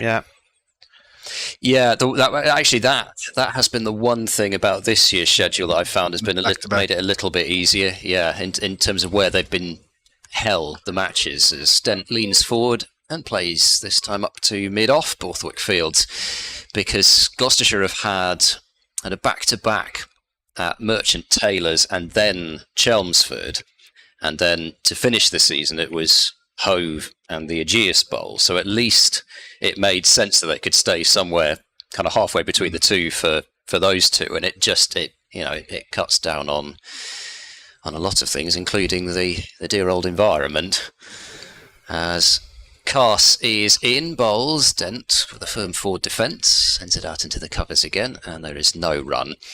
The other challenge we have at Durham is that we, apart from Yorkshire, we have to travel and stay over everywhere we go. I mean, Yorkshire, we can normally travel in a day, play the T20 and come back. But even this year, we had it was 11:30 start. So we had to stay over the night before anyway. Yorkshire being our nearest neighbour, is still an hour and a half drive. Cass over the wicket bowls, and Dent again is forward and playing. That was extra cover. Ridiculous scheduling, that 11:30 on a Sunday morning. People there were claiming it was because Leeds United were playing that afternoon, but then the following Sunday they played at 11:30 as well, and the football season had finished by then. I would love to see the attendance figures by starting games that early in the morning rather than a 2:30 in the afternoon traditional start. So was that a double header? Yeah, it was. Yeah. But it's still, afternoon, evening double header. You'd have thought would have made more sense, as Dent is forward this time up the onside of the pitch and Cass fields. Yeah, there are many things in that regard. I mean, I guess without wishing to annoy Marty, though, talking about the 100, if it were to expand, these are the two counties whose venues would be hoping that those were where it would go to, because the difference for 100 counties versus non-100 counties is noticeable for all, as Dent is forward and is inside edging this one really out towards square leg, and Cass has gone all the way to field of his own bowling, so it'll be a single, and Dent moves on to 23 and Gloucestershire are 49 for 1. Be an update coming in the 12 o'clock news for Radio Newcastle in a moment or two. It's 3 minutes past 12 now. Beautiful day here in Chester Street. Breeze has just picked up a little bit. Paul Mooney, our weather presenter, suggests there might be some sharp showers around later. But cricket ground weather forecast. Possibility of the odd shower between 1 and 2, but nothing serious here, and then again only showers until about 7, 8 o'clock tonight. This is off the pads and goes off towards square leg from Dent. Malander signals a leg by Pretorius the bowler. The pollen count's high today, Ash. It's telling me on my computer.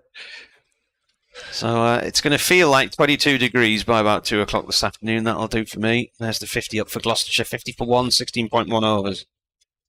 I hope it doesn't quite feel like 22 degrees in here. I'm hoping for hoping for a bit of a breeze through the open window. It was so hot in London on Saturday night.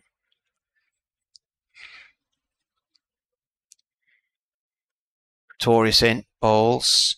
Forward comes Price, plays it out into the covers. There was a family on the tube as we were going down to Wembley. They were going to Lord's to watch the women's Ashes match. So, here we go.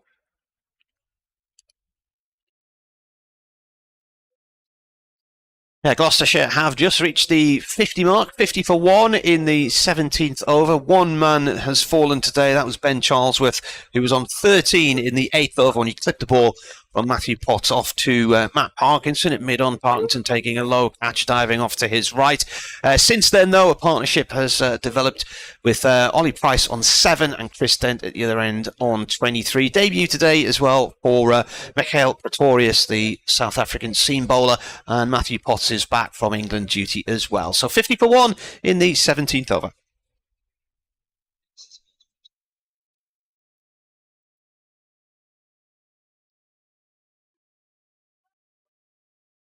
I feel sick now. It's the final story in the news.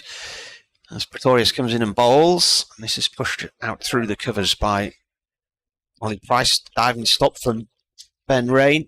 A man has won a competition in New York eating 63 hot dogs in 10 minutes. Oh, is it somebody called Joey Chestnut? Got no idea. Well, I think there was.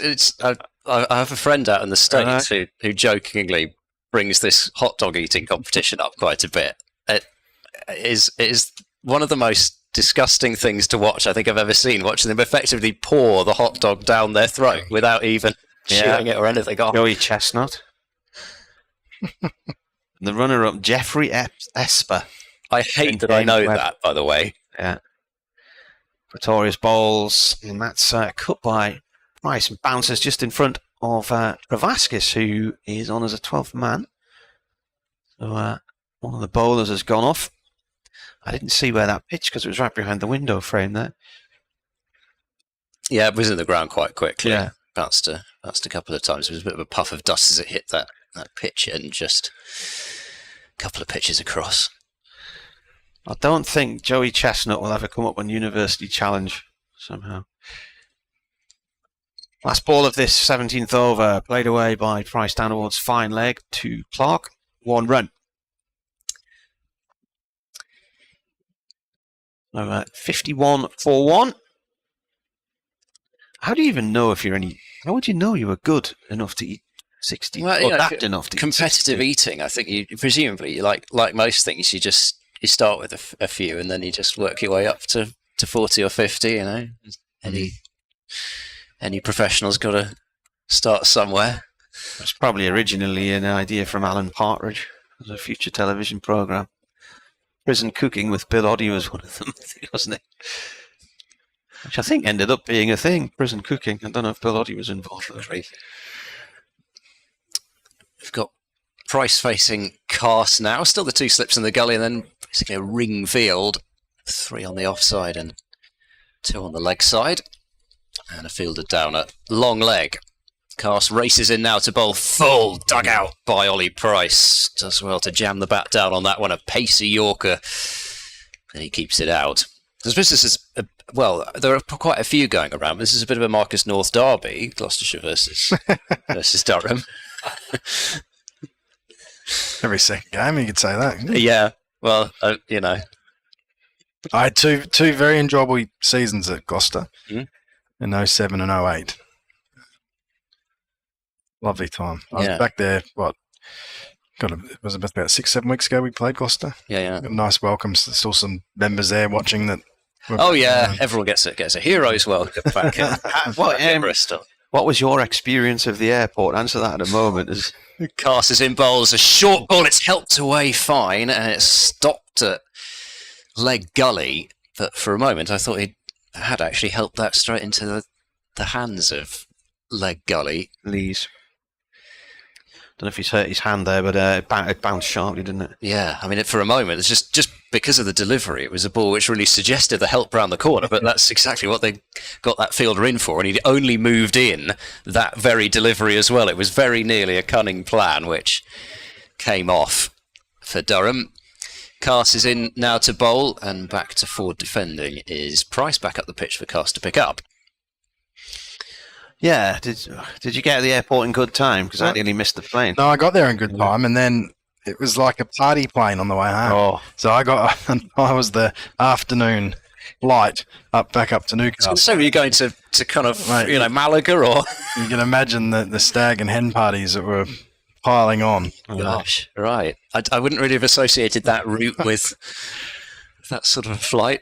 Cast is in bowls, back of a length, punched away out into the covers and stopped there in the covers. It was the hour wait in the boarding gate area, and you had a number of different stag parties with their little speakers, Bluetooth speakers, and honestly, it felt like a nightclub. Magaluf. 2 in the afternoon on Friday. Well, that's I was thinking more of kind of, flights to Greece or even sort of Czech Republic or somewhere like that. It's quite a popular destination. Go off to Prague for your stag do, so I'm told.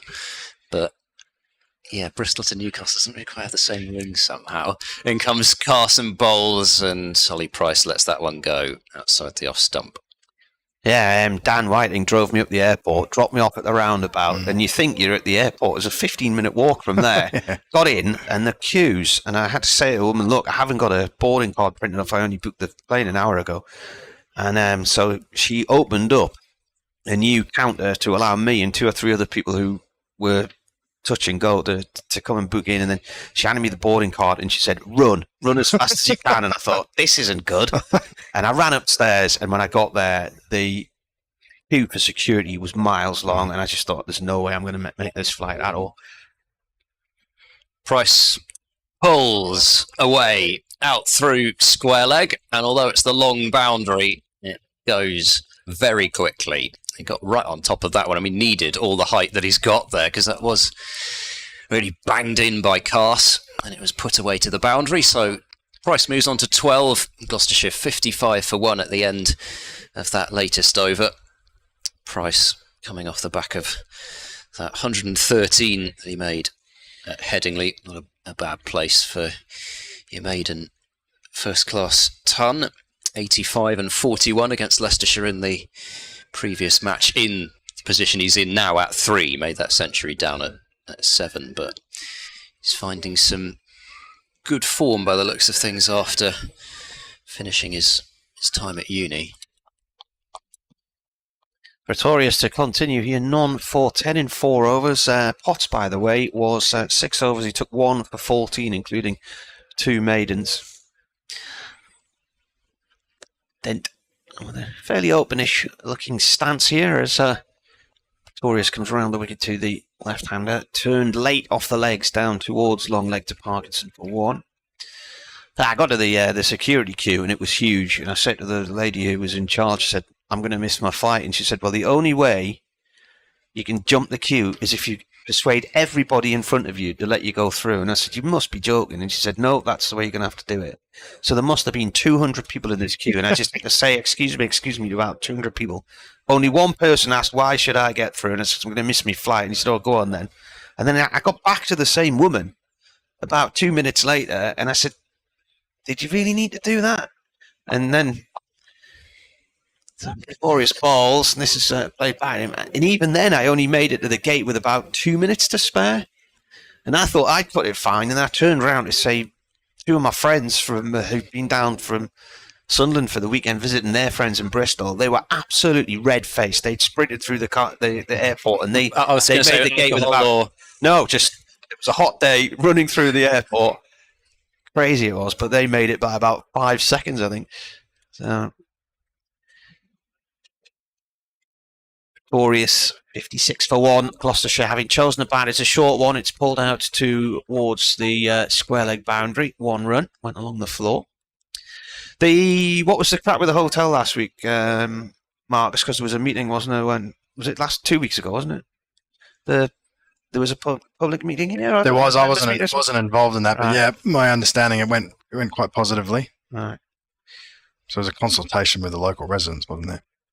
Yeah, I don't know what the feedback has been like on that, but I mean, from when I've been involved in the forums and stuff, it's all seemed quite positive. But Pretorius round the Wicket Falls. This has gone towards backward point, no run there. So I mean, there may be a few here in the streets around about. I don't know. I mean, ironically, when the floodlights went in, Lumley Castle complained, and I mean, it would have. That was one of the letters came from. Was it the Earl of Scarborough or somebody? The ghost. The ghost of the castle, but. The Earl of Scarborough was it? I mean, that must be 7 or 8 years ago now. I think the floodlights have been up. It was Shane Watson, wasn't it? It was there. Yeah. Pretorius to Dent.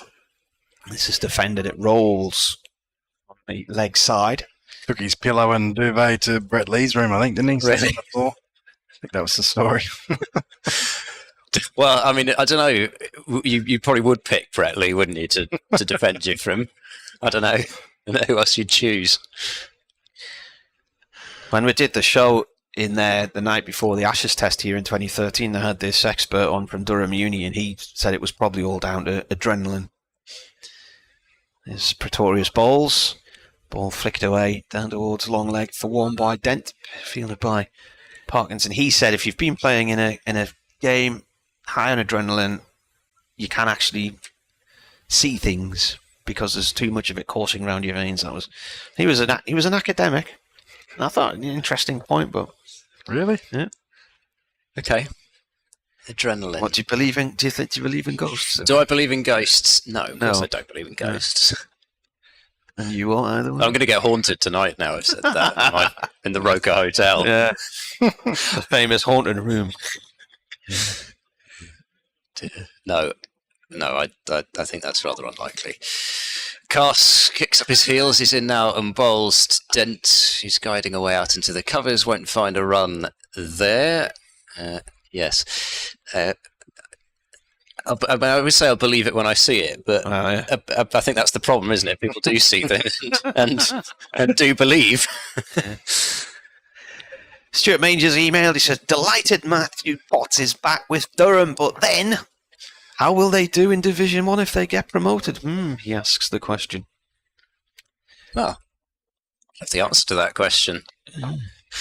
In comes Cass. He's in and bowls. Dent sways out of the way of a back of a leg delivery outside the off stump, and it zips through to Ollie Robinson behind the stumps. Talking of Ollie Robinson, when I interviewed him pre-season, he said he believed this was a squad good enough to hold its own in the first division, and I think that's the plan, isn't it, Marcus? Yeah, definitely. Get back up there. And I think Ollie, is speaking experience with a number of years playing in the first division at Kent, and that's something that we've really believed that we've got the skill in our squad to do that, and obviously with our recruitment trying to build towards that as well. Cass bowls, Dent works leg side but can't find what is a sizable gap on that leg side. Only the mid-on fielder is saving the single at the moment with the deep forward square and the long leg out, but Dent couldn't find the gap. I remember when Durham did get relegated, having a chat with Paul Collingwood at the time, and he felt like it was going to be 5 years to turn things around and get themselves back into a position where they would be back in Division 1 and competing. And I had sort of had a similar thought, really. And if you think about it, if you take out the 2 COVID years, if they do get up this year, then that would be your 5 years. Cast, tall action, bowls outside the off stump, left by Dent, but it's another no ball. So there was a lot of very good players that also left that relegation. Yeah. Well, in Scott Borthwick, Mark Stoneman and Keaton Jennings, you lost 3,500 runs from the top of the order, so massive amount of runs to time. There's no doubt Graham Onions left prematurely. Yeah. For, whatever circumstances they were under, but he did very well for a number of years with Lancashire. Yeah, well, it does take time, and Gloucestershire will be hoping it doesn't take quite that long, but we'll see. Forward goes Dent, defends up the pitch, casts in quick fashion, gets down and makes sure that there's no possibility of a run. I think mid-off and mid-on would probably been able to get round anyway. Elizabeth says, good afternoon, or good morning, good afternoon, gents. Just back from a lovely weekend with my sister, along with visiting the Titanic exhibition, so that must be in Belfast. Hope the rain stays away. I'm hoping to get to the ground this afternoon. And Bryden coming on the bowl has answered my question. As ever, enjoying the commentary, the comments in the chat. Cass bowls, and Dent guides leg side, and again, Cass is able to do the fielding. Yes, that was a quiz question the other day, which UK city has Titanic, linen and cathedral quarters? Belfast. Came up just the other day. Is there a linen quarter? There's the cloth market quarter in Nottingham, isn't there? There's a cathedral quarter in Derby. I don't think any of them have got any link to the Titanic. Right, in comes Cass, bowls very full. It's worked away wider mid-on. They'll take on rain this time. They'll have a shy at the stumps, which I think a few people enjoyed. And Dent comfortably home. He's very quick.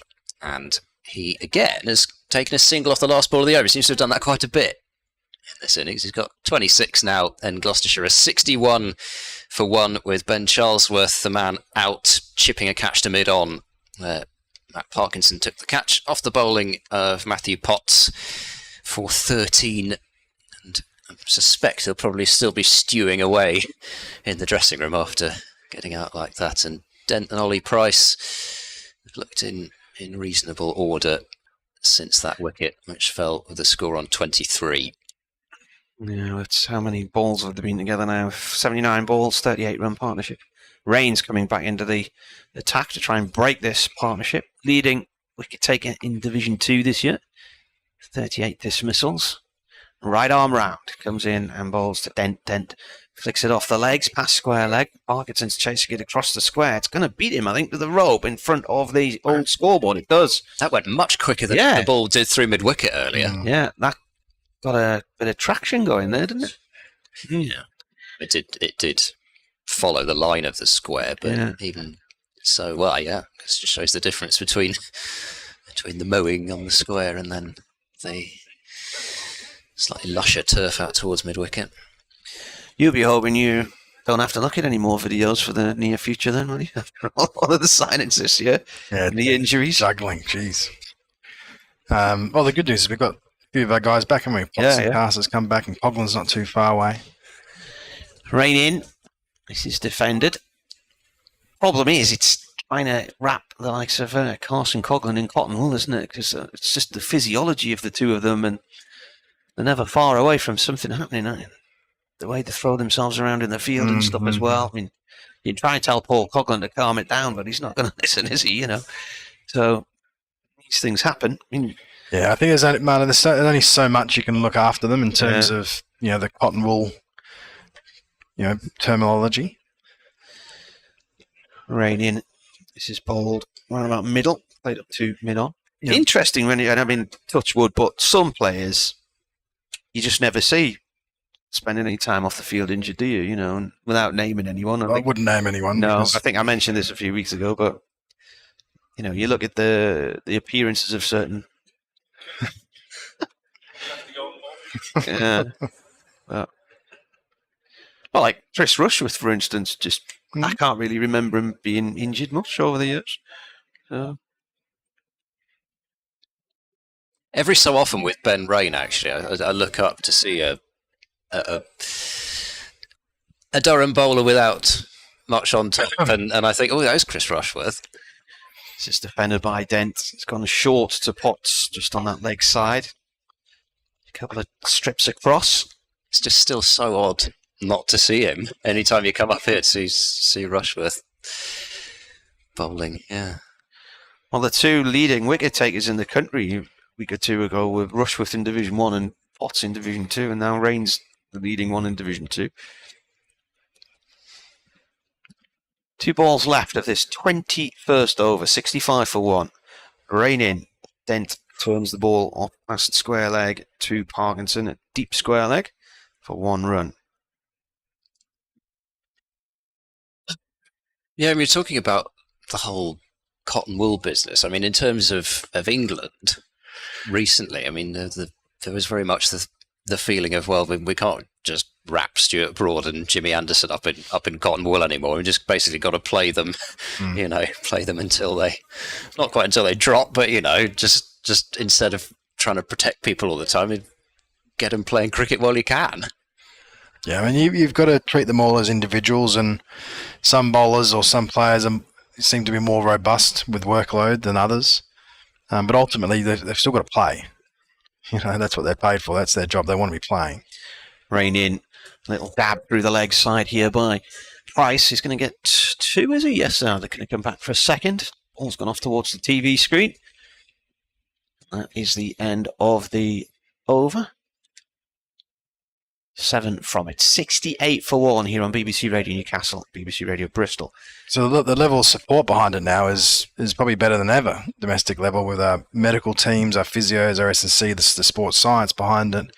That during the winter and throughout the season, the levels of conditioning and strength to make them as robust as possible is really important. So the support and care is there for the player, but ultimately some players they're more susceptible to injuries than others, and you've got to try and maintain a good balance of workload to try and give them the best opportunity to stay fit for long periods of times.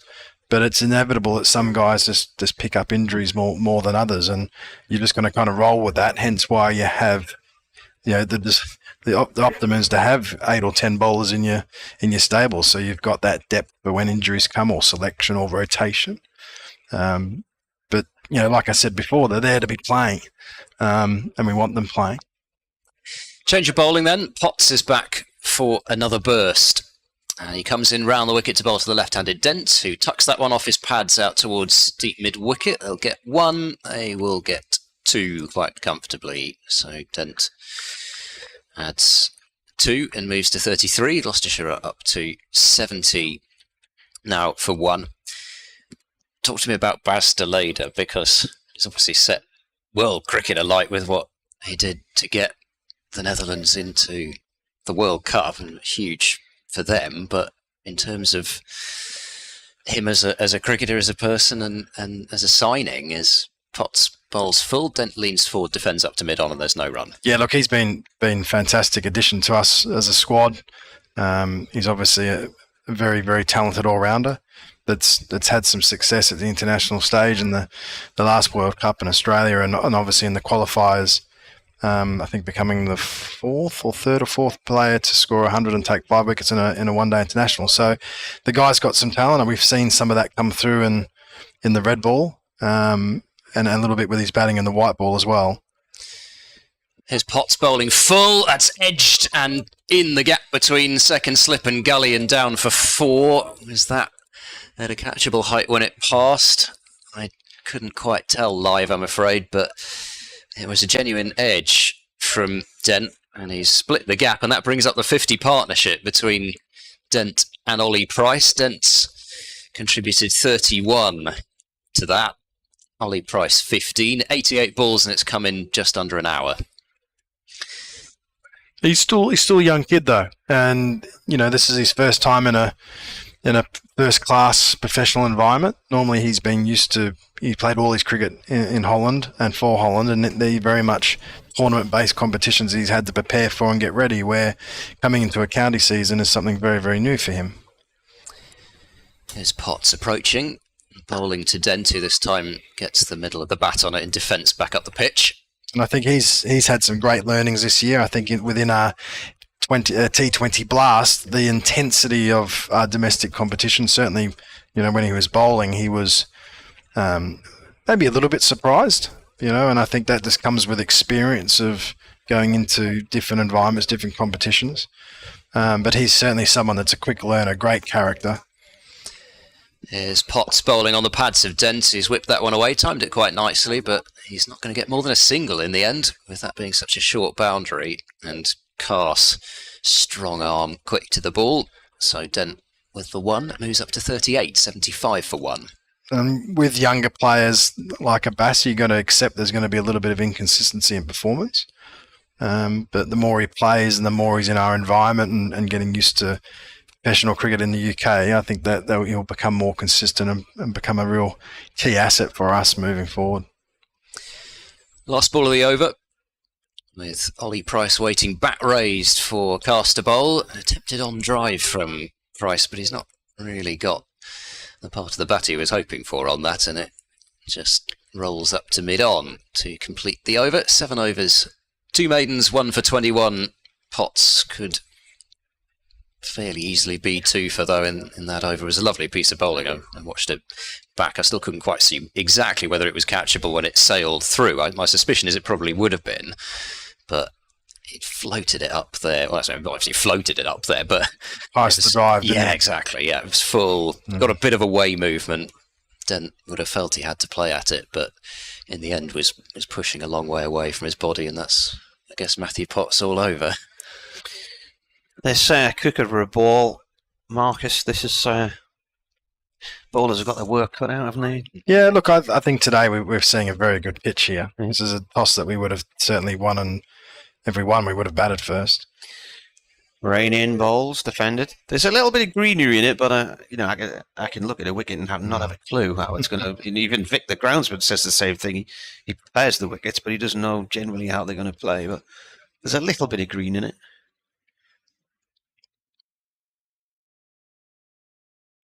Yeah, but there's been some carry through to the keeper as well, which is, it's what you want. So I was saying about that Headingley pitch, really, you just want a pitch where the ball carries through. Got 2 close in on the leg side here. Rain bowling to Dent. That's played to one's deep backward square leg. That was a great. Sorry, Marty. Yeah. That was a great pitch at Headingley. It's nearly the perfect test pitch. It was just wonderful. I mean, as we were talking about Mark Wood earlier on and how fantastic it was to watch him, but there's so much carry. And I know it's very short. They built the new football stand there, the Howard stand, and it is really short. But you feel like some of his balls almost could have gone for 6 byes. Just magnificent to see that carry through. I don't really think I've seen much of that test match at all, to be honest with you. I'm trying to think. Rain in. He's turned off down towards fine leg for 1. I sat out to watch the highlights last night and they weren't there on BBC. They're normally on at 7 o'clock. I don't know if that was to do with Wimbledon or whatnot. Yeah, it probably was. It would have been on iPlayer. Yeah. 77 for 1. Yeah, it was a good listen yesterday. Got on the A1 at Elstree at around about 11:30ish, something like that. And I remember passing Letchworth, wondering how far up the motorway we'd be as rain bowls before it ended one way or another. This is defended by Dent there, and we got as far as Thirsk when it ended. So, but I think there were a few of them on the Test match special team. Phil Tufnell was one of them who just thought it was going to be a straightforward day, and I just never imagined it would be straightforward at all. I thought it was going to be down to the wire sort of job.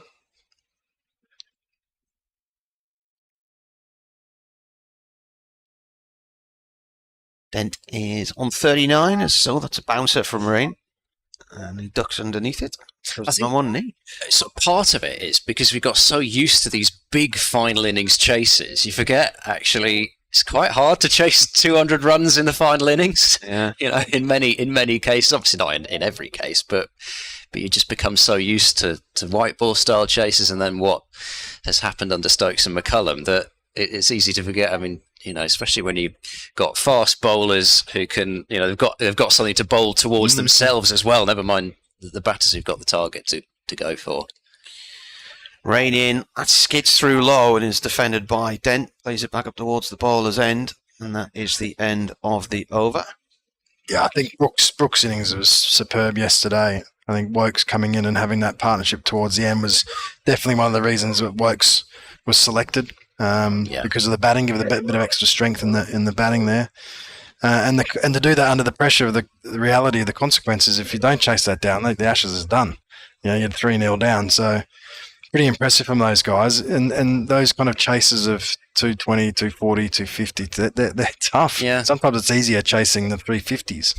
But no, credit to England. They played very well yesterday.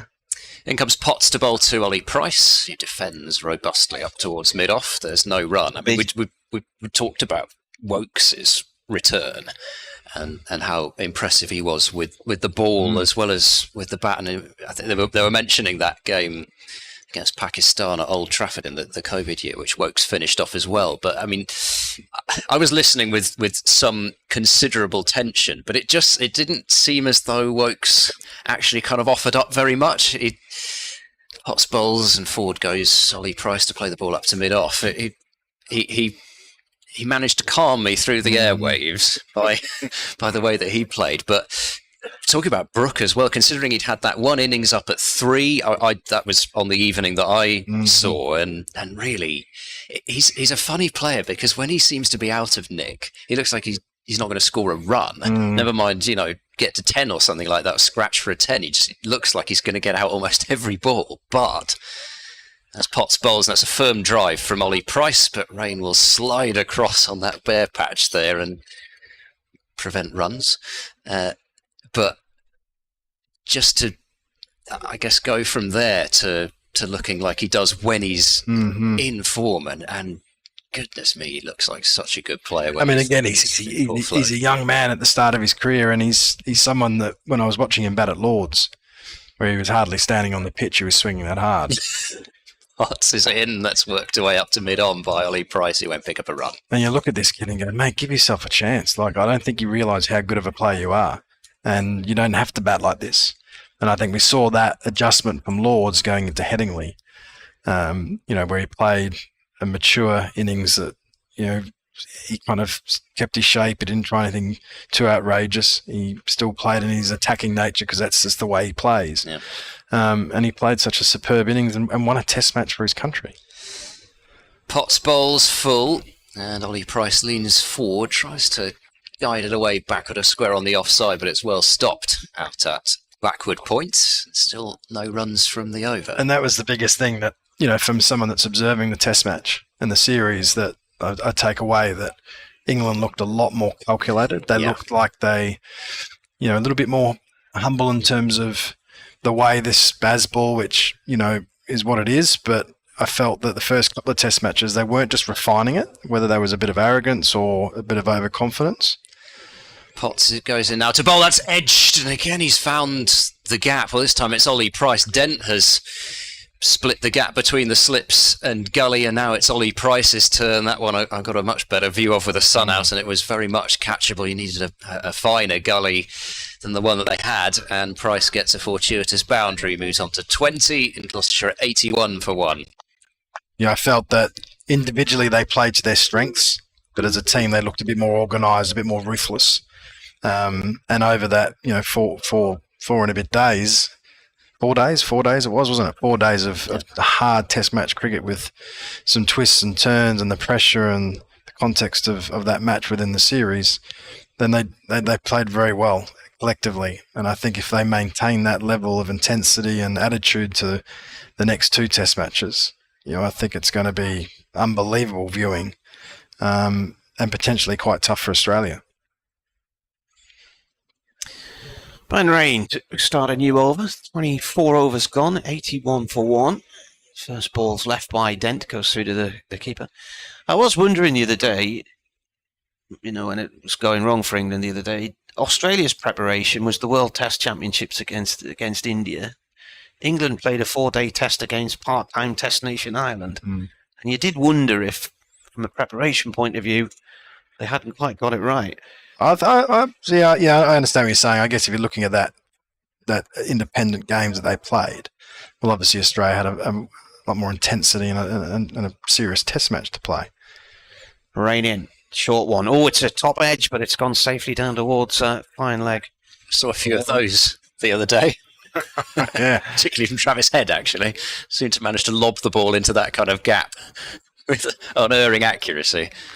But a lot of the key England players, Australian players, they played 2 months of IPL, so very similar cricket they were playing. If anything, England have, some of their fringe players in terms of out of the IPL were playing the first couple of months of domestic first-class cricket, so those guys had some good preparation as well. But no, to me, it was more around the style of the way England were playing. Probably came across a little bit reckless at times. But like I said, this last test, I feel they've really got that balance right where, they can really hurt you and be quite attacking in their mindset and the way they play, but they've also are showing signs that they can absorb pressure and play certain parts and passages of play really well. Yeah, and the lineup is far more balanced as well. I think you had Wokes in, but just to have that bowler who can bowl absolute rockets. Yeah, like Wood. Mark Wood was so good to watch, wasn't it? Oh my God. I tell you, it was incredible to watch live. Rain from the Lumley end, played away by Ollie Price out through mid-wicket. He's going to get a couple of runs here. 84 foot 1. So he's moved on to 22, and Dent's on 40. Came together with a score 23 for 1. That was the start of the 8th over. Gloucestershire winning the toss and electing to bat today. Charles with the man out, caught for 13 off Matty Potter's bowling by Matt Parkinson at mid-on. Low chance, Parkinson diving and taking a low catch. Rain in here, bowls, and this ball's down into the ground for 1 run. Fielded on the boundary by Lees. Is back to the pavilion. I think shining. Also, whilst we're talking about the difference for England having that pace, I think we're talking about the approach and for want of a better word, Bazball, it had yet to come up against an attack that had bowlers of around about 90 mile an hour pace. And I think the difference between trying to line up the sort of shots that they go for versus 90 mile an hour pace versus the attacks that they went up recently, and never mind just on the quality of the Aussie attack, just they hadn't faced that sort of pace whilst trying to play that way. Rain balls to Dent, and Dent plays us up to mid-on, no run there. Even with somebody like a Wagner, huge difference, even though he's bowling bouncers all the time. Brooke in that incredible innings at Wellington when he was clubbing Wagner back over his head over and over again, as terrific a bowler as Wagner is, and he's magnificent with those bumpers. He's still only doing it at 85 rather than 90. And goodness knows, having seen Mark Wood bowl, the difference between 90 and 95. Next ball's a short one from Rain, and it's taken by the keeper down the leg side, end of the over. Also think, I look back last year, and just to counteract what your observation there is, I think South Africa have one of the best attacks in the world. They played a test match against India, who've got some fantastic bowlers, both with guys that can push up to 90. I'd forgotten about Nortje. So I think that, to me, the difference is that first test was interesting in terms of the tactics that Australia used, from putting sweepers out from very much the first ball, and was criticised quite a lot within the the media and the commentary that you listen to on the radio or the television, that it was very un-Australian like. But to be fair to Australia and Pat Cummins, there was a quite clear strategic planning for this, and that was how do we counteract this kind of Bazball? Do we have a traditional field, which every other team's been doing and been getting belted all over the place, or do we actually try and test their egos and take their boundaries away? In goes Potts to bowl, and forward goes Price. Angles that one to backward point, and there's no run.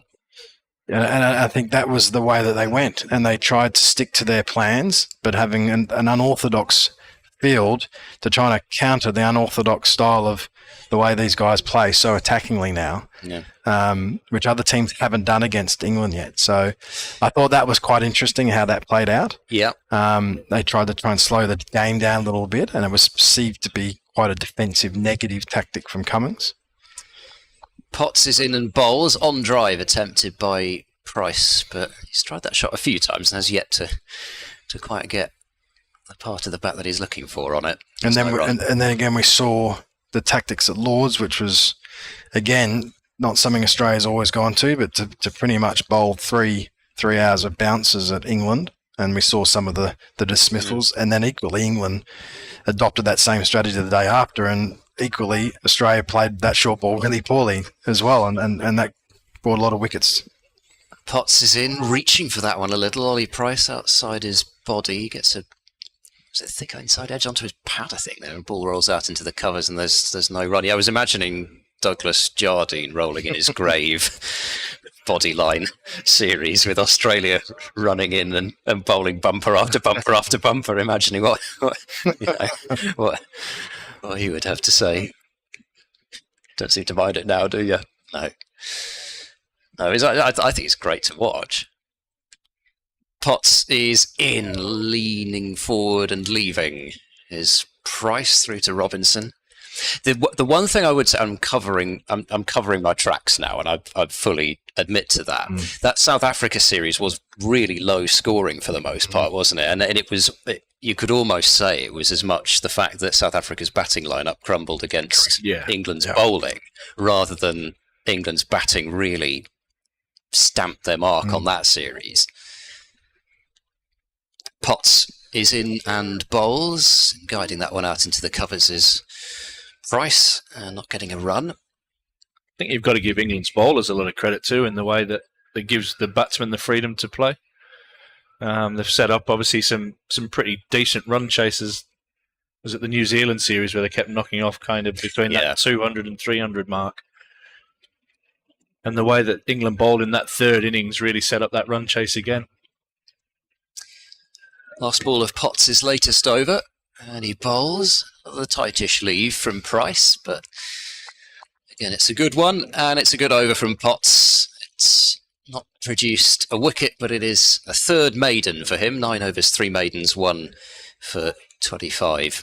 What have you made of Potts' bowling so far this morning? Oh, he's been very impressive. I think collectively Durham have bowled very well. I think it goes without saying it looks a very good pitch. It's a toss that both teams, if they won, would have batted first, and it's pretty similar to a lot of the pitches that we've played on this year. Yeah. There's been a couple of chances, like I said, catch a ball through slips. They've been kind of hitting those gaps, so to speak. And what Durham have done so well over the season is they'll just continue to maintain this pressure.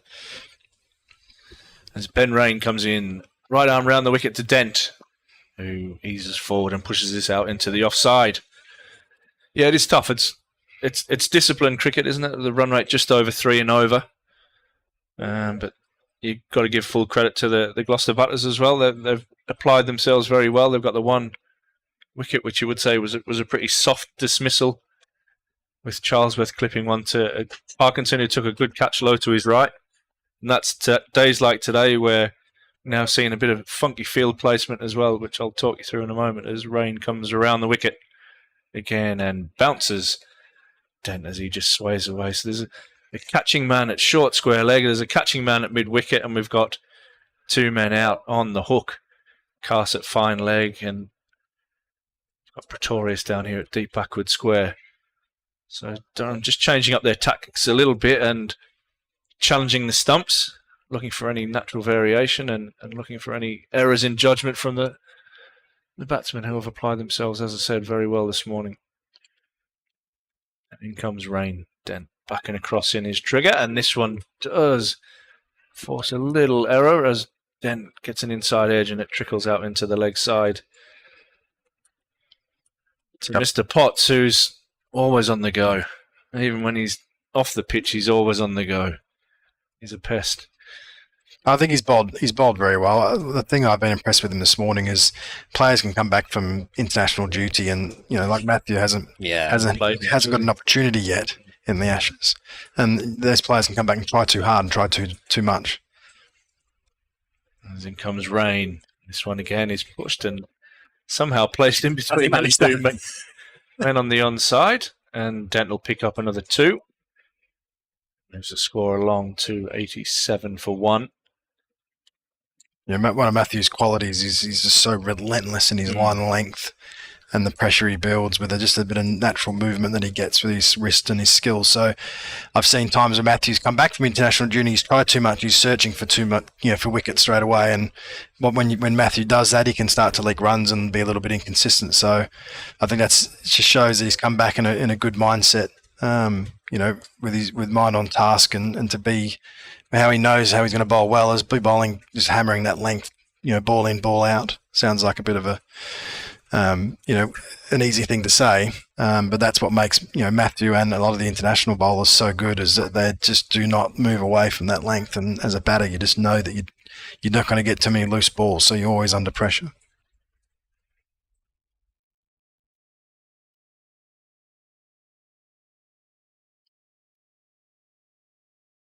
Two slips in place. 2 men catching very close in on the leg side. As Rain again comes in around the wicket, and this one's fallen straight and defended to Potts. A very, very close mid-on. See Brighton Cast just stretching off. Another man coming back into the side after injury. This is a day for patience with both bat and ball. Crowd just starting to build up here on a pretty pleasant day up here in the northeast. 87 for 1 on the board. Dent 42 and Ollie Price on 23. As Ben Rain comes in to bowl the last ball of his over. This one's short and it's pulled away, but controlled out to Pretorius. That moves the score on to 88 for 1 and moves Dent on to 43 not out. As we just approach, what have we got? Around 10 minutes to go before the lunch break. So in test mode, you think, well, it's only going to be 2 overs.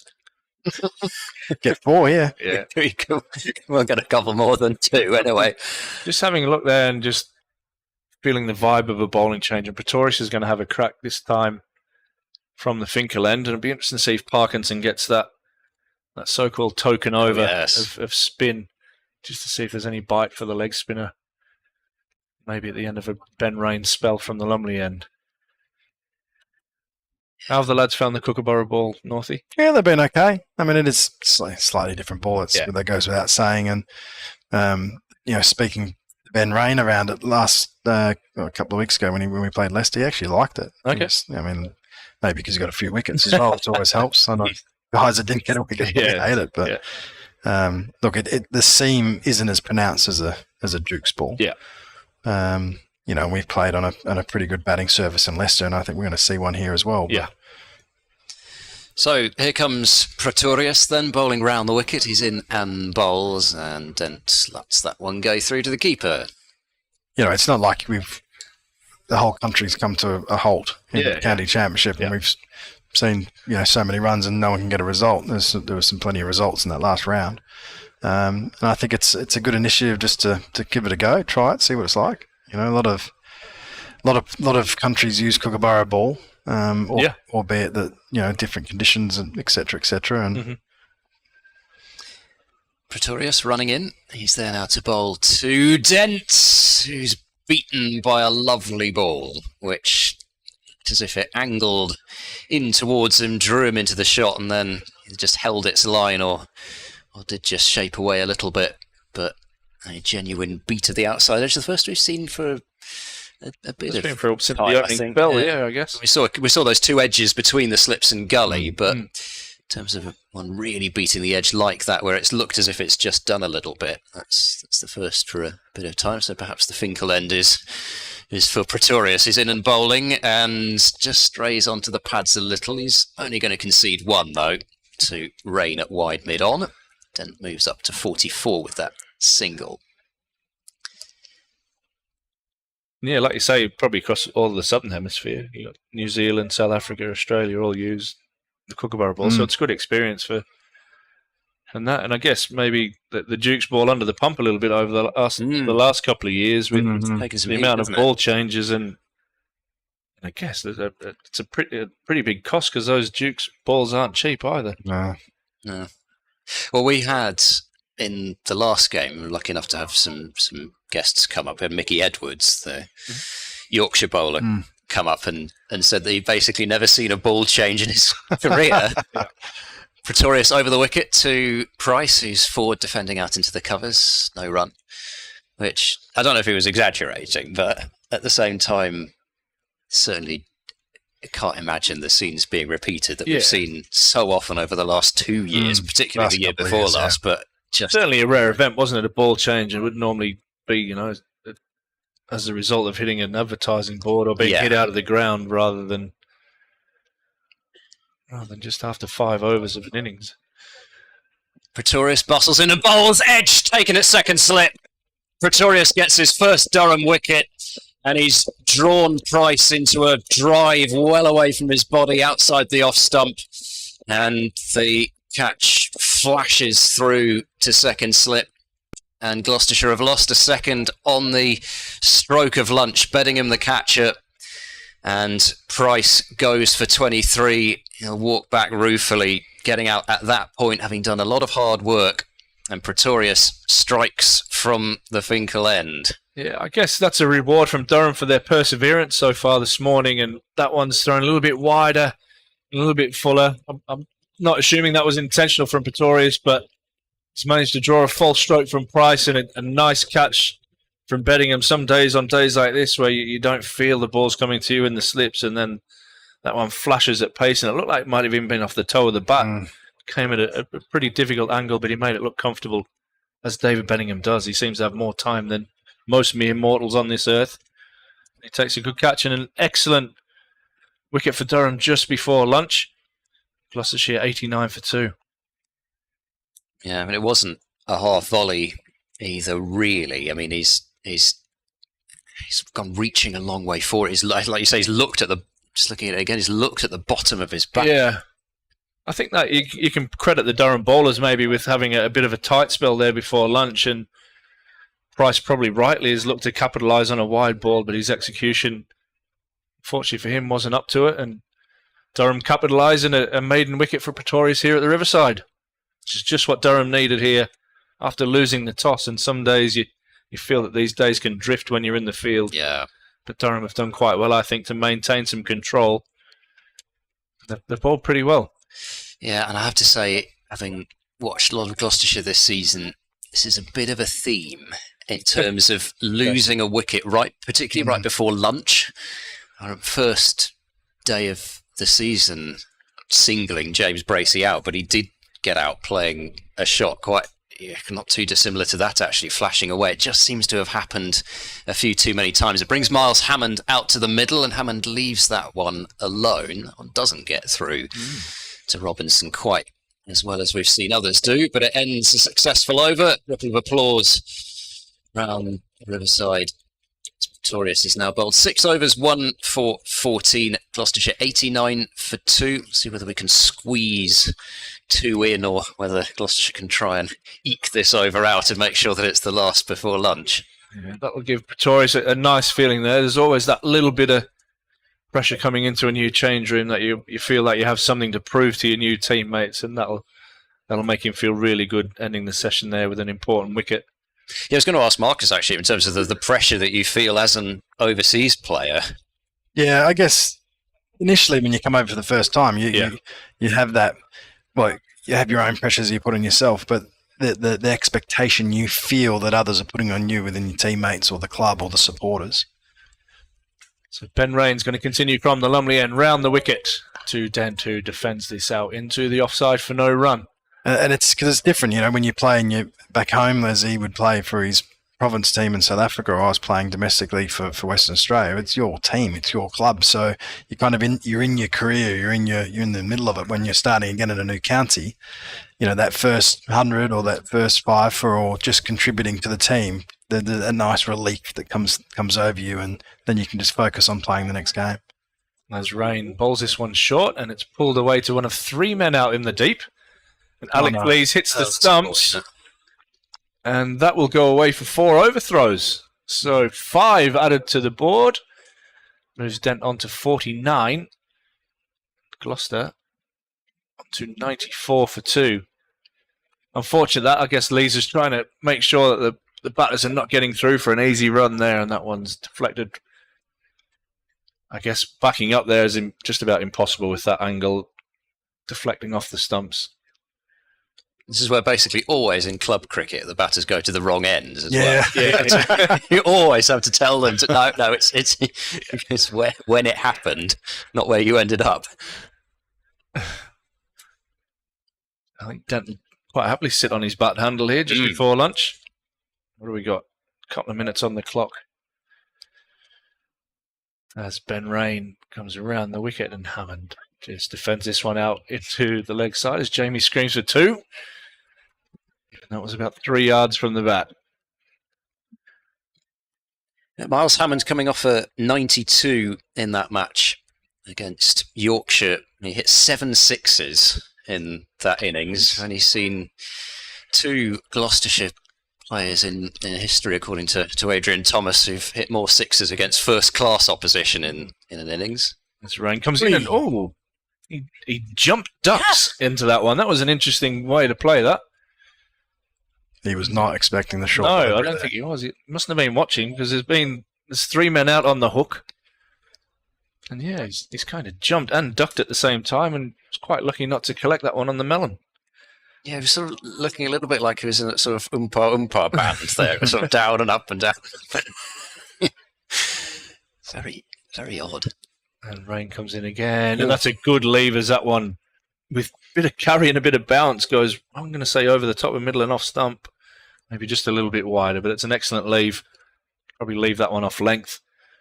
But yeah, Andrew Simons, didn't he break a record? Yeah, so that's the top one. Yeah, 16 sixes against Glamorgan at Abergavenny in 1995. That innings seems to have come up for one reason or another, basically every match this season. So I've managed to get it in very easily this match as well.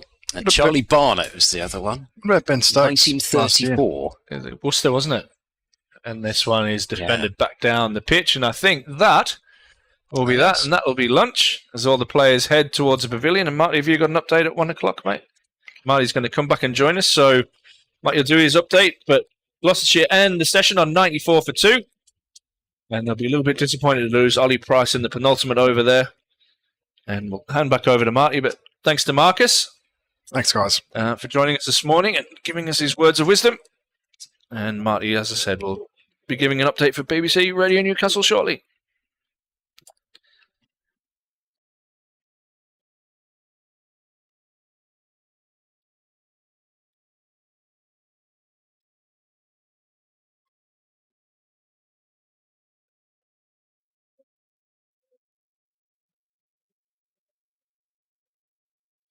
Yes, from the Durham point of view, they'll be more than happy with that wicket just towards the close of that morning session, because I had just hit go on my update for the BBC Cricket website saying it had been a good day for Gloucestershire, methodical progress being made, and then no sooner had I hit return than there was a wicket.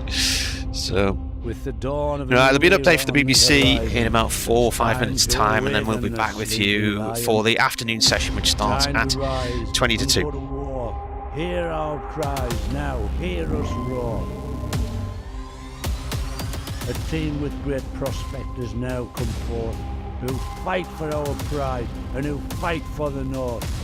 Together we march, success in our sights, achieving our goals and reaching new heights. Heroes of old and heroes of new, the brave and the bold, they bind us like glue. Stars will be born out on the wicket. Now begins a new chapter at Durham Cricket.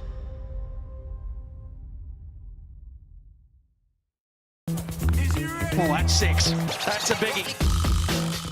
Lovely use of the feet. Excellent from Travaskis. And he's gone.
We rose from the dust of the coalfields.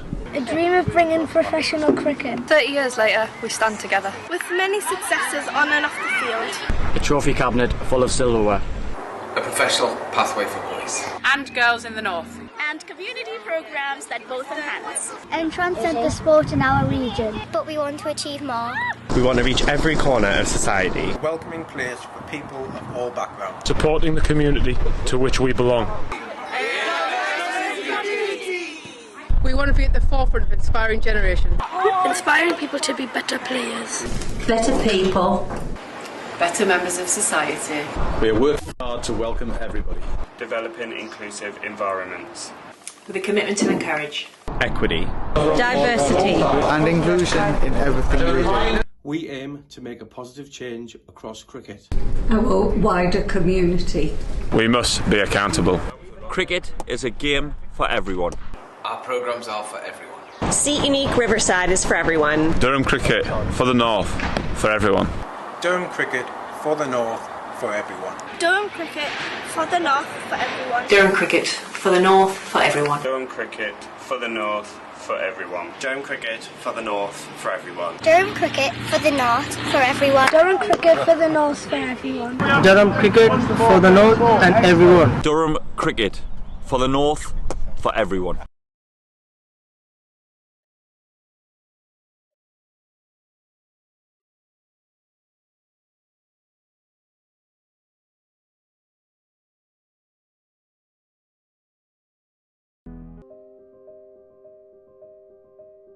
We've always been good at designing niche products for consumers. So our thinking was if we can use the same design skills on products which have got more volume, we'll be more successful. The big issue was the plan to do it. We set a figure of a capacity to make 250,000 pieces a year. That's an ambitious target, that's our figure. So we then worked with the machinery designers to make the washing machines. Number one in this product, it's got to be reliable. A washing machine has a lot of hard work to do, and it's a very important part of most households. So reliability was a big issue.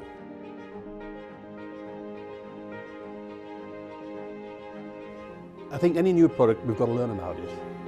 Yeah, Gloucestershire won the toss and decided to bat, and it looks like a really good batting track at lunch. They're 94 for 2. They were going along very nicely, and then Mikhail Pretorius, the debutant from South Africa, came back into the attack for Durham, and he got Ollie Price caught at second, slip for 23 by David Beddingham. That ended a partnership of 66 with Price and Chris Dent for the second wicket. Dent will resume after lunch on 49. The other wicket to go this morning. It was the 8th over when Ben Charlesworth was caught off Matthew Potter's bowling for 13. But 94 for 2, Gloucestershire at lunch, a good toss to win. We've done 120,000 hours of testing washing machines here to make sure that it's absolutely reliable and does the job.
Rod Stewart.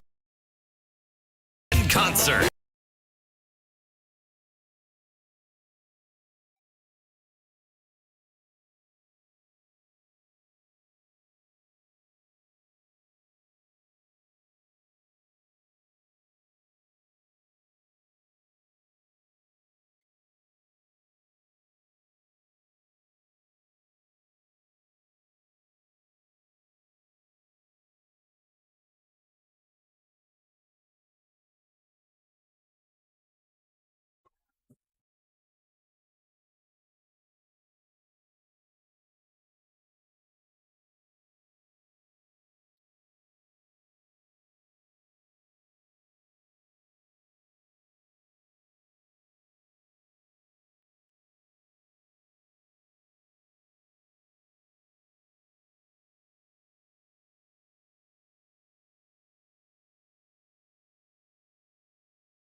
Welcome back to Chesley Street for the afternoon session on day one of Durham against Gloucestershire. Gloucestershire won the toss this morning and decided to bat.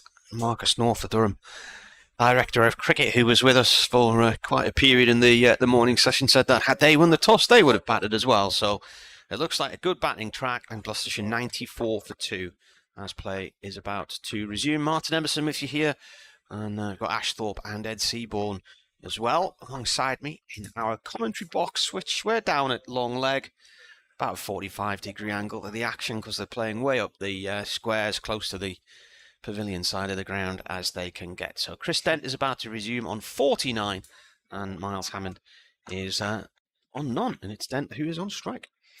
So it's going to be Potts to start things off from the Finkel end, bowling to Dent, who's playing quietly out into the covers. On 49, he got there thanks to a single which he hit, which was then thrown into the stumps and went for 4 overthrows. So he got 5 runs as his last scoring shot before the break. But you feel that with Chris Dent rest a lot of Gloucestershire's hopes, not just this afternoon, but potentially setting things up for the match, because they won the toss, decided to bat first on what we think is a pretty decent pitch for batting. As Potts bowls to Dent, who leans forward and plays this one up towards the onside of the pitch. Potts will field. You feel, given Dent's the set man and the experienced member of that top order, that he's got to be the one to go big here. You kind of feel it's got to be pretty big in terms of the score. Gloucestershire need a partnership. As Potts is in round the wicket bowling, and Dent will tuck that one into the leg side, out towards deep forward square, and get to his 50. It's the third 50 of the season for Chris Dent. Had to survive a tricky spell early on, particularly from Potts, but rain was asking questions as well. But Dent has seen off that early period and has looked pretty calm since, and he reaches his 50 from 94 deliveries. Yeah, it's a lovely start from him. He'll look to try and see go way past the 50 mark. But thoroughly deserved, as you said there. Played and missed a little bit early on, but weathered that and has put on a partnership there with Ollie Price, which was broken just before lunch. Like I say, he'll look to kick on in this afternoon session. So it's Hammond facing. Hammond yet to get off the mark, and he'll do so now as he's found a gap between cover and point. They'll get one, and that is going to be all they will manage. So Hammond underway, 96 for 2. The wicket of Ollie Price before lunch felt like a really big moment, and for me, just because of what we've seen of the pitch, we know it's the Kookaburra, etc., that it still, for my money, made it Durham's session. Getting rid of Price, I'm sure that some Durham supporters would say, well, it's even, but Potts is in. Dent has to reach downward for that one, and he'll squirt a single into the leg side, but I don't know if that ball was originally intended to be played there, but he just had to get down and squeeze it away. 97 for 2. Yeah, Durham have bowled quite straight, haven't they, the last half an hour before lunch? Ironically got the wicket with a foolish wide one that Price nicked off to slip, but they've really looked to attack the stumps and bowl as straight as they can. Yeah, so I guess then Grant Rulofson would be due in next at 5, and then the stand-in captain James Bracey at 6. Graham van Buren missing this game with a side strain. Potts bowls over the wickets, and Hammond edges that one, and it's going to go down to the boundary for 4 runs wide of the slip cord. And I don't think it was at a catchable height, but it's 4 runs through that vacant third man, and Gloucestershire bring up their 100 off the last ball of the 30th. Yes, a few now squirted down to third man. As you said there, that was pretty well controlled and ran away there off bat of Hammond. Just gives him a little bit of momentum straight after lunch as Gloucestershire look to build a partnership and try and put a big total on the board. There's been a lot of runs scored at the Riverside this year. What you don't want to do is feel that you leave yourself short in that first innings. I'm sure that's something that would no doubt have been talked about in the Gloucestershire change room. When you're in, cash in and go big.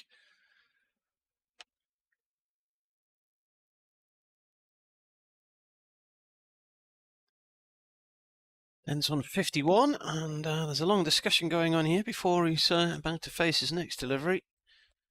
It is Michael Pretorius. Took 1 for 14 in 6 overs before lunch on his debut. Change of ends. Yeah. He started there, didn't he? And then he switched to this end. Yeah, he bowled a couple of overs from this end, didn't he? And took the wicket. Or playing a miss in the wicket, yeah. Here he comes then. Dent on strike, short, mid-wicket in there as well. That's a leave. Keeper takes it. 1, 2 in the slip cordon. Michael Jones at first slip and David Bedingham at second slip. Matt Parkinson, the loanee from Lancashire, is down at long leg. Castles at deep square leg. Is that Potts at short mid-wicket, isn't it, I think? Yeah. Potts might have pulled rank after lunch and said, I'm going to bowl from the Finkel end. Ball that comes in. Dent forward tentatively to that one. Meets it on the bounce and just snuffs it out on a length. As again, Durham bowlers look to bowl at the stumps.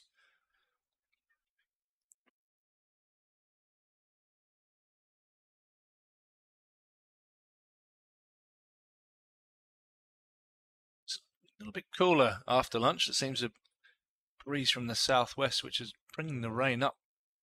Is it southern rain? From down south. Awful southern weather. Pretorius in. And the ball played back along the ground. He tries to dive down to stop it. Doesn't quite get hold of it though, but The batsman at the non-strikers end, It's a good Hammond, scramble. diving back into his crease. He's a couple of cracks across from where they're playing. And I think he thought it was going to be deflected onto the stumps. He'd be run out backing up. So when I saw him, he was lying on his tummy with his arms stretched out and his bat in front of him. Yeah, he had a good roll on the floor as well, though. I mean, he's had a busy start to his innings, hasn't he? Because there was that one before lunch where yes, exactly. Pretorius round the wicket to the left-handed Dent. And he plays this short to Potts on that leg side, no run there. Don't know whether Dent's kind of hanging on the back foot at all, expecting the bounce, because Pretorius is he's a strong man. The pitch bowler, isn't he? But it's hard immediately to see live. You have to go back and just see whether it is just actually some of the bounce has gone with the older ball, or whether it is that he's just expecting the ball to be banged in a bit more than it is being. In past the umpire. And that skips really low and bounces off the keeper's foot. As the Pied Wagtails who's putting me off here. They've just suddenly come in numbers. Might have put the keeper off as well. It's a dot ball. That never got a lemon. It was a bit fuller there from Pretorius, and it took a bit of a nosedive there. And as Michael Jones mockingly walks about 4 or 5 metres in front of Ollie Robinson to say he was going to stand here at first slip. The area where they're standing, just in front of the keeper in the slip cord, and it looks like parched earth, doesn't it? Very bare. There. Pretorius to Dent, and Dent defends. Ball goes back to the bowler, and that is the end of the over. It's a maiden. You often, on muggy days, and I've seen this here over the years, when there's a bit of weather about to come, suddenly the Pied Wagtails appear in numbers on the grass. I remember one day hearing this strange noise, and it's probably about 6 years ago now. And Durham had just lost to Yorkshire here, and there was this strange noise, and I looked out the window, and there were hundreds of them all over the field. And then the next thing, this bolt of lightning came down, hit the middle lightning conductor on the floodlights, and nearly jumped out of my skin. And the mother of all storms hit the ground that afternoon. Just slightly too late to save Durham, though. Gosh, so what you're saying, they're sort of like the lemmings of the bird world. Yeah. They've got a bit of a death wish, trying to go out in thunderstorms. Potts over the wicket bowls, a nice looking drive down the ground from Hammond. Won't give him a run though, as he finds Borthwick there. Wasn't the allegation about the lemmings? It was the television production company, which they'd basically forced the lemmings off the cliff. That as part of this thing, wasn't that the thing? No idea. Yeah. I haven't got a clue. I mean, they're supposed to throw themselves off the cliff, but I don't think they actually do. One of those things which has perpetuated itself. Potts bowls to Hammond, who gets a ball on leg stump, flicks it away, but he can't find a gap on that leg side. So played a couple of attacking shots so far this over as Hammond, but he can't, at the moment, add to the 5 runs that he's scored so far. Yeah, I mean, it has changed the feel of things, hasn't it? I mean, it just is amazing. Just particularly in English conditions, you just know what often happens as soon as the cloud comes over. You just think, oh, it's bowling conditions now, but I don't know if much has just really probably changed. Potts bowls to Hammond, who whips that one away. He got a second go at the leg stump half volley, and this time didn't miss out. A bit fuller and with strong wrists, he's turned that one wider mid-on into the boundary for 4, 105 for 2. Yeah, lovely. Just over pitch there from Potts on leg stump. They've been trying to bowl really straight. That one tucked away nicely, and Hammond's away here with this innings. 9 from 10. Yeah, I'm finding lots of mentions of the film production company throwing the lemmings off the cliff. So it's even on the official Alaska government website. Wow. Okay. Well, the lemmings supposedly committing mass suicide by leaping into the ocean were actually thrown off a cliff by the filmmakers. Here comes Potts, bowls to Hammond, angles that one across his off stump, and Hammond is not interested in a shot. It was a 1958 film. I have to say, I mean, your reference to it there, Ed, I can't remember it being brought up in conversation. Well, it was the Wagtails, wasn't it? The Wagtails going out in the storm with a bit of a death wish. But just hearing of the lemmings jumping off a cliff, I can't remember anybody referring to that for a long, long time. Too good for me. Well, Lancashire, Essex, it's raining in Blackpool, too far south and west. Here's Potts bowling to Hammond, who's forward looking for a single wide of mid-off, but he's not quite got it to the right of Borthwick to enable him to set off. Yeah, there has actually now been a wicket at Hove between Sussex and Derbyshire, which is the first wicket to fall in Division 2 other than here. Yeah. A lot of wickets go down in Division 1, so Somerset 4 down at Taunton, 74 for 4. Surrey 4 down as well against Notts. They're currently 81 for 4. And then Kent were 6 down at lunch, but they're now already 7 down. They're 78 for 7 against Warwickshire.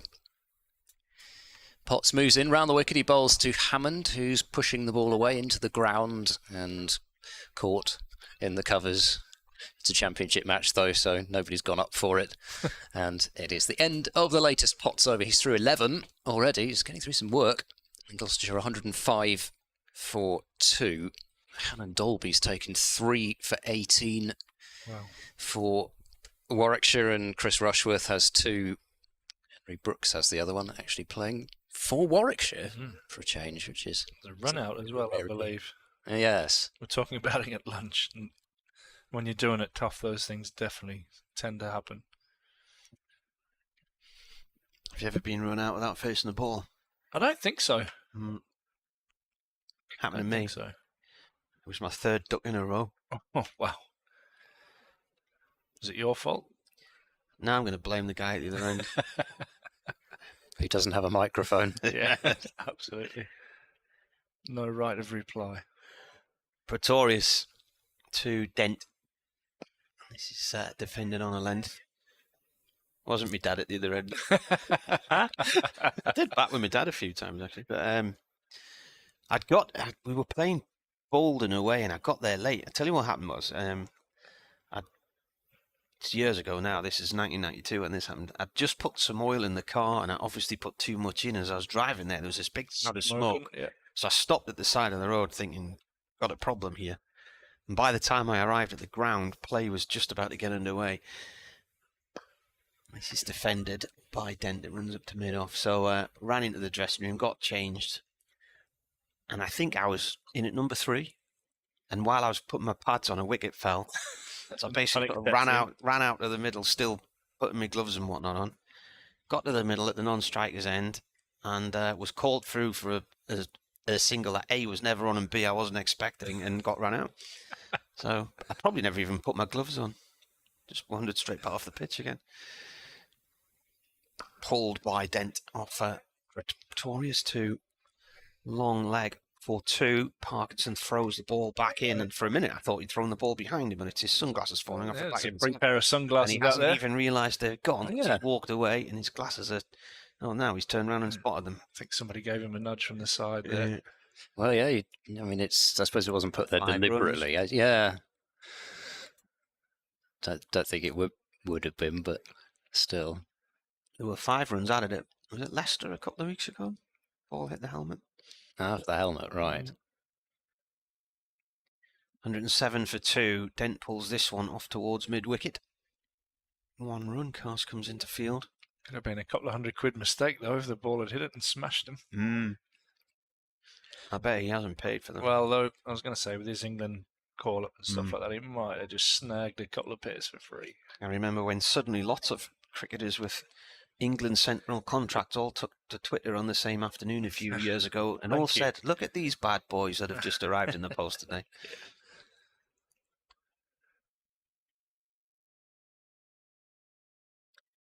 Copy and paste. Yeah. You're not complete without a pair of flashy sunglasses and brightly coloured boots now. Yeah. Pretorius round the wicket to Hammond. It's pushed in towards the cover area, no run there. That was me yesterday, I'm going to confess. What? Sunglasses and boots. In the rain? No, we played yesterday. At home. It was actually, when I got back from London yesterday, it was nice and cool. It's very humid. Yeah, it got very humid. Yeah. Very humid. Later in the afternoon. Yeah. In comes Pretorius. This is fire to short. Mid-wicket. Good stop from Potts there. That's the end of the over. free from it. Yeah, so I got home and it was nice and cool, so I thought I'll cut the grass. And by the time I finished cutting the grass, it had become really, really humid. So that was about 4-ish. A lot of moisture still around from yesterday. I think there's a bit of rain around. Sorry, on Saturday afternoon. Didn't see any rain yesterday. They chucked it down last night, but coming back up the A1. It was about tea time, wasn't it? About just after 6. Yeah, we were listening to an event on the radio from Leeds. Did you see that? I don't know what he's talking about. Right, Please, Marcus seemed to have better understanding of what he was talking about than I did. It's Potts to start the next over, and Dent again has to kind of jam down a little bit on that one. He did roll the wrists on it to send it down to the long leg for a single, but I think Potts was entirely convinced. 109 for 2. Bernard's emailed. He says, good to know you had a successful trip to Wembley in July. The concentrated Ashes schedule is ridiculous and has only been done to let the 100 have August to play its games. And it hasn't got the best players in the world as predicted by those who set it up, he says. A lot of competition for those very best players now. Potts bowls, ball, and Hammond has absolutely flayed a drive through extra cover for 4 runs. And that is what happens when Hammond gets it right. He is a really extravagant player. At times he's got all the shots. He gets 4 there to move to 13. There's no doubting his intentions there, as that was a little bit over-pitched. And we played a little bit on the up there. Hammond absolutely laced it through the covers. Wasn't one of the theories with the 100 that it would, because it isn't a format played in India, you'd get all the Indian players coming over, and they haven't surfaced either. Unless the BCCI say they can play, they play in India only. Potts bowls. Hammond squeezes the ball into the leg side, wide of mid-on. He'll get another run here. 114 for 2. Well, the thing is, the IPL is ever expanding, and really, Indian players don't need to play elsewhere. They certainly don't need to play financially. Exactly. So if the IPL is going to continue to grow, which it seems it's only going to, then really that plus whatever international cricket does get played is more than enough for their calendars. I think Marcus was talking about, wasn't it? A pretty saturated calendar, and now you've got these franchise tournaments all over the world, and a lot of them are owned by those IPL franchises. Yeah, well, that's the big thing now. Mumbai Indians, Cape Town, and Mumbai Indians, New York, I think it is. Yeah. Potts bowls, and Dent looks as if he's taken his eye off that one, but in the end, it was actually wide of him. It was a strange-looking sort of not even sway, not even duck. I don't even know how to describe how he played that one, but the ball missed him. Who's that? Justin Timberlake. Is it? I knew you'd know that. Yeah, you're the one for newfangled pop music. Yeah. Potts bowling round the wicket this time. It's a genuine bumper, and Dent gets out of the way of that one as well. As you can tell by my facial expression, if you could see it. You're really enjoying it. Yeah. Not my cup of tea. Not on the 6th music playlist, put it that way. You can talk us maybe through Blur a little bit later on. Yeah. Concert. That's more my cup of tea, I think. I had another look back at that ball that Dent just sort of... I'm not sure he picked it up very well. Just looked downwards. Yeah. Didn't really kind of do very much else other than just look down, and then sort of dropped his bat a bit on it. Last ball was a no ball, by the way, and that's a short ball, which Dent has absolutely crashed through mid-wicket for 4. He got all of that. Made sure he kept it down, but hit it very hard, and gets 4 to move to 59, 120 for 2. And that's the thing here. Durham have had some really good control pre-lunch and then just after lunch, and now if you go to this short ball plan, the scoreboard can really start moving quickly. And Dent's played that beautifully there, pulled it well in control in front of square to a short boundary for 4. Last ball of this over from Potts. It's another bumper which Dent sways out the way of in the end of the over. That's oyster catchers. Oh, the sound? Yeah. Yes, this as well. Great band. Sort of. Yeah, prefer them to the Timberlake with the Australian, with 80s Aussie rock. It's just got a little bit gloomy out there. Actually. Yeah, it's just clouding over a bit. And This is where you don't want to be Gloucestershire. You just get caught under the lights where it might just start to move a bit laterally, but they've settled in nicely after lunch and they're making a right racket. What's upsetting them? Justin Timberlake. Pretorius round the wicket bowling here, over pitched and driven, and missed by Ben Rain. He was sliding in on his front to try and stop that one, and it's away for 4 up to the Health Club boundary. Off the bat of Hammond. Yeah, good. There they are. They're doing laps around the ground. Yeah. Seems like they're going karaoke on the effects mic. That's what it sounds like.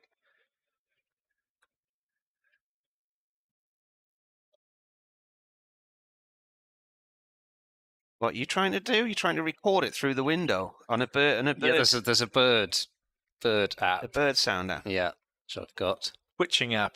Well, because I don't know what they are. I'll get something else to tell me what they. Just played away by Hammond up to mid-on to Borthwick, no run there. There's a guy who I played cricket with at Whitburn who Marty will know very well, Paul Cook, who does that for a living. He's a twitcher and studies migratory paths of the lesser great-footed, blue-eared something or whatever, and for wind turbines and things like that to be erected. So he goes and studies. There haven't been any erected on land for quite some time in this country now, but I mean, he was out in Saudi recently. Yeah.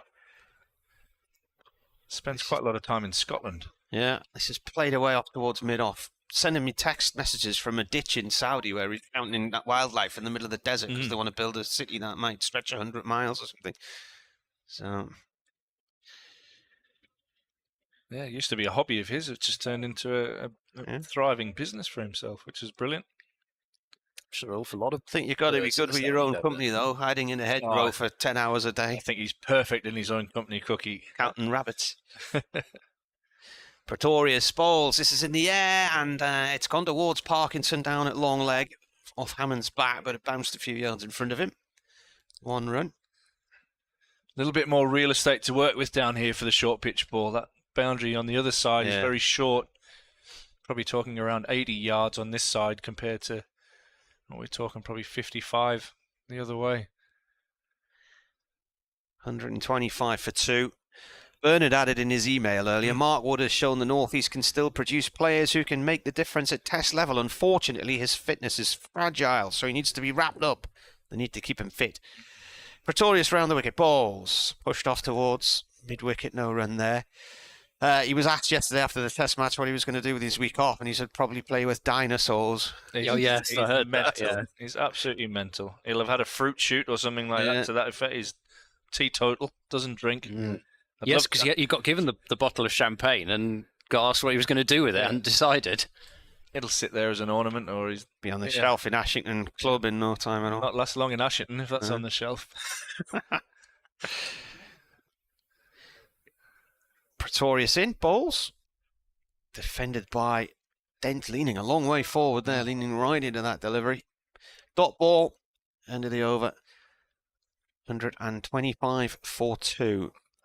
He's the kind of he's the kind of bloke that when he plays, people want to come and watch. You know, he's that X factor. I was talking with it about a mate the other night, and we just said, you know, he's bowled 95, and when he started to get that ball to swing in at Mitchell, I think Mitchell Starkey bowled, didn't he, middle and leg. It was about 93 miles an hour with a bit of swing, and that's not fair. Should be against the rules. Yeah, no, I mean, it is something that you really have to be there to fully appreciate it. I mean, you can get it from the TV as well. As the next over starts from Potts, and Hammond has played an airy, very drive at that one, and it's gone through to the keeper, and that's what can happen. He's obviously trying to play aggressively, Hammond. He's trying to keep this positive frame of mind going from his previous innings when he hit those 7 sixes that I was talking about before lunch, but he was going to be really, really excited to see how he played this innings, given that it's probably going to be another pretty good batting surface. You've got a short boundary, etc. Potts bowls to Hammond, who this time controls the drive, times it well, and it's fielded out to cover there in, I'm not going to say histrionic fashion, but yes. Not sure it was quite as difficult a piece of fielding as he made it look.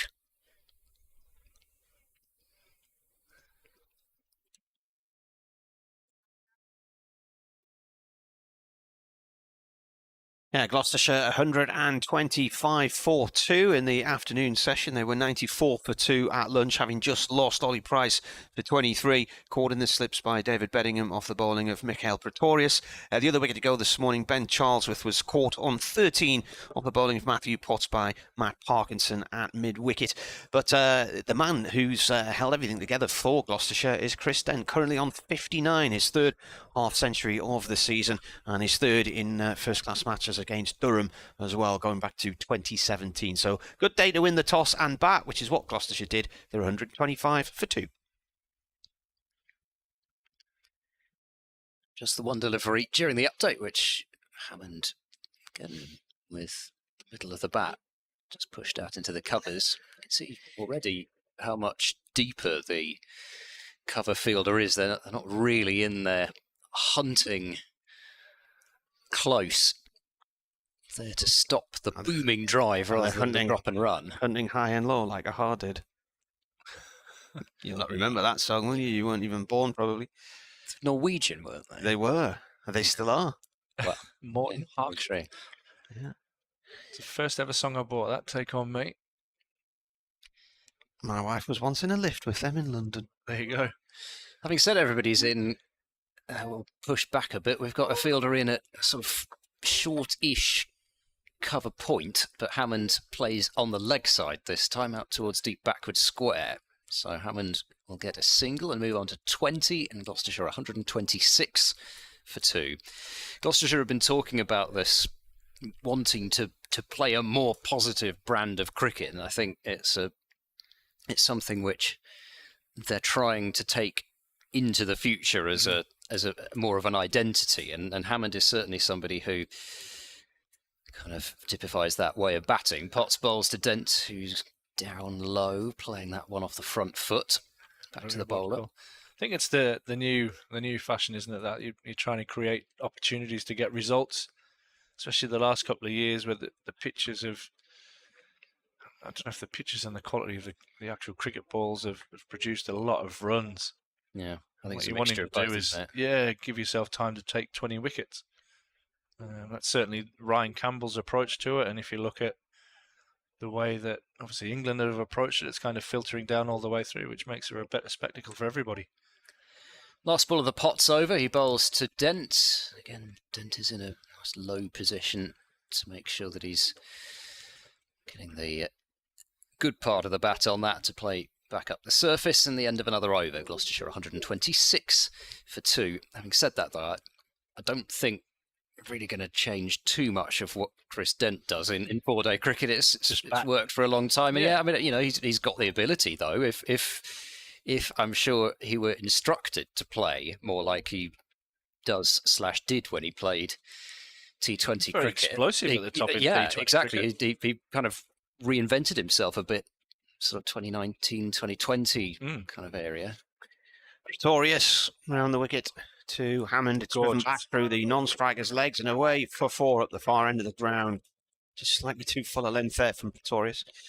Surrey are playing Notts at the Oval. Notts put them in. Surrey 92 for 4. At Northwood, Middlesex are playing Northants. Northants are 92 for 3 after they chose to bat. That's Merchant Taylors, isn't it? Yeah, it is. That'll be windy on a day like today. Why are they playing there this week? And what's on at Lord's?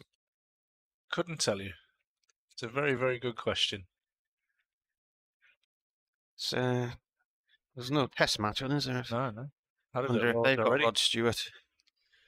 Rod Stewart at Lord's? Yeah, Who knows? It was busy in London at the weekend because on Friday night it was Billy Joel at Hyde Park, and then Saturday night it was Bruce Springsteen.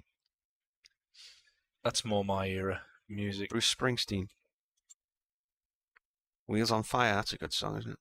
Wales on Fire? Wales on Fire. Was it Wheels on Fire, was it? It's a few, man. Born to Run? Yeah. Not me. No, not me. Let's just play the short mid-wicket. This is out of Potts' hands. He still pretends he's throwing the ball back in the stumps, and Hammond looks at him as if to say, what are you doing? I think everybody look at him and say, what are you doing? Considering the ball's about 2 foot away from him on the floor. But he is that kind of character. I'm on Fire was the song, was it? Oh, I'm on fire. Yeah, that's it. No, Wheels on Fire was Susie and the Banshees, I think.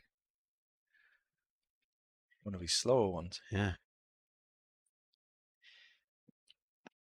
Where's that gone? That's gone through and away for 4 through mid-wicket, straight over the top of Foxy, fielding at short mid-wicket there. Hammond in a hurry. He's timing things nicely now, isn't he? And getting the ball away. You want to run a ball? Pretty much. 134 for 2. I think if you're Durham, though, you'll always feel as though you're in the game. Yeah. Yeah, absolutely. It's creating opportunities to score and to take wickets, isn't it? Which is brilliant for the crowd that seems to have built a little bit after lunch. Can put themselves in Canterbury against Warwickshire, 114 for 8. Doing it tough this year. Even that's a little bit of a recovery. Yeah. Probably the wet weather down there. Pretorius balls, and this is driven by Hammond through for 4. And that's the third 4 of the over. I think you might be having a rest after this one. Gorgeous shot that. The on drive, the pull shot, and then a square drive. Hammond pulling them all out. He's just so much of a better player when he just gives himself that extra bit just to let the ball come to him. And that's when he's played the on drive and the cover drive. He's just really looked so calm and only gone into the motion seemingly at the very last minute. But it's been such a controlled shot. Very elegant. Next ball is bowled and played up to mid-on, end of the over. So 3 fours from it, end of the over, 138 for 2. Listeners may be interested to know that today, too far south are Taunton, Blackpool and Cardiff. Moisture? Yes, Somerset 74 for 4 in Taunton against Hampshire, but they've gone off for rain. They haven't even got started in Cardiff, Morgan against Gloucestershire. Yeah. Wow. And it's raining in Blackpool, where Essex were 12 for 1. And it looks grim now. I've just seen a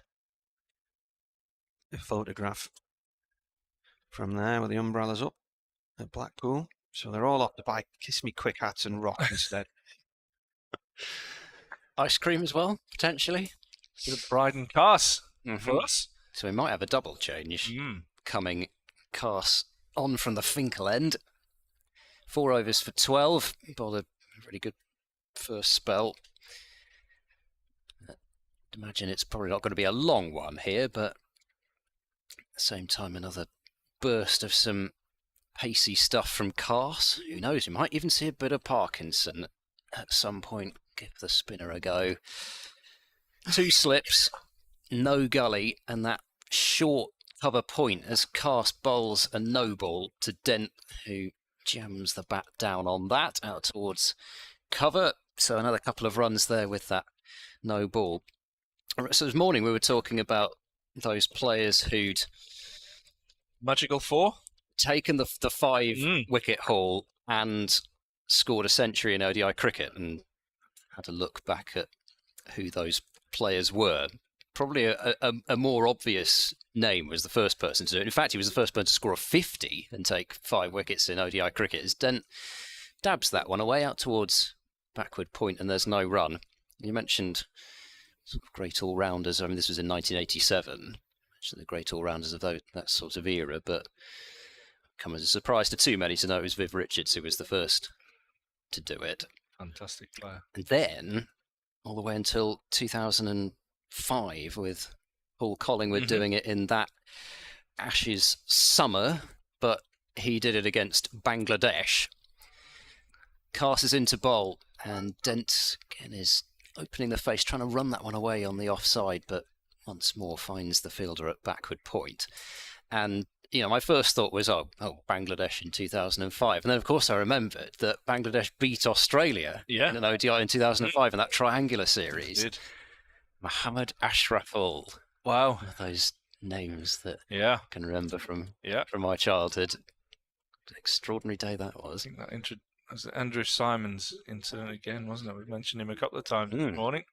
Cast over the wicket. Again, Dent playing quietly and late. Manipulating the ball towards backward point. Shy at the stumps has hit at the non-strikers, and Hammond hadn't gone anywhere. And this time, fortunately, from Durham's perspective, the ball just stopped pretty much dead in the stumps rather than ricocheting off anywhere. So there's been a fair bit of activity out there. And the only other person to do it in men's ODI cricket is a chap called Rohan Mustafa for the United Arab Emirates against Papua New Guinea in 2017. Cars is in. Dent again is just riding the bounce and playing the ball into that backward point region. Again, there's no run. Yeah, I think he was kind of... Rohan Mustafa was sort of UAE's star player for quite a bit. But those are the only ones to do it in men's ODI cricket. But Amelia Kerr has done it in women's ODI cricket, the New Zealand leggy all-rounder. Cass into bowl. Oh, and Dent's gone forward looking for that one, but has not found it, and the outside edge is beaten. It's getting really... It's got really gloomy, hasn't it? No, you wouldn't. It's got towards the light level that you really wouldn't want to be facing somebody of Cass's pace in. I'm going to hang out the window with my light meter, see what the crack is.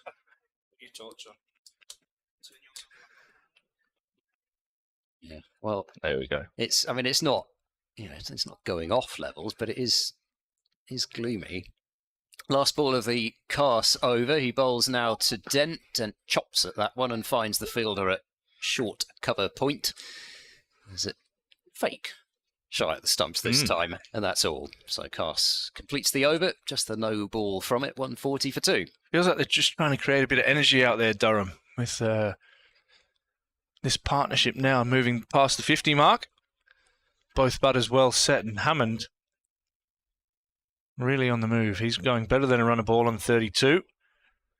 And Dent, as you said, doing Dent things, just going about spending plenty of time at the crease. He's on 59 off 121. As we just talked there, we're going to see a change in the gloom with legs down to 400 lux, and 300 is normally around about the time they go off. Might be time for the lights. Yeah.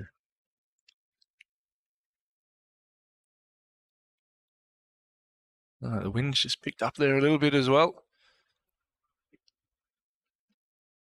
Durham in need of a breakthrough here as these two left-handed Gloucestershire batsmen to plough on into the afternoon. Parkinson bowling here. Got his brother out at Leicester, his twin brother out at Leicester last match. Bizarre dynamic that must have been, mustn't it? You know, you've got Callum who's playing against the side that he's going to play for next year, against his twin brother who's playing for a side that he's not going to play for next year. Comes in and Hammond down the track, turns that delivery into a full toss, flicks it along the floor to short mid-wicket. They both had no run. Yeah, they both had faced each other once before in 2019 in a draw, Lancashire against Leicestershire, and they both got each other out on that occasion. Really? Yeah.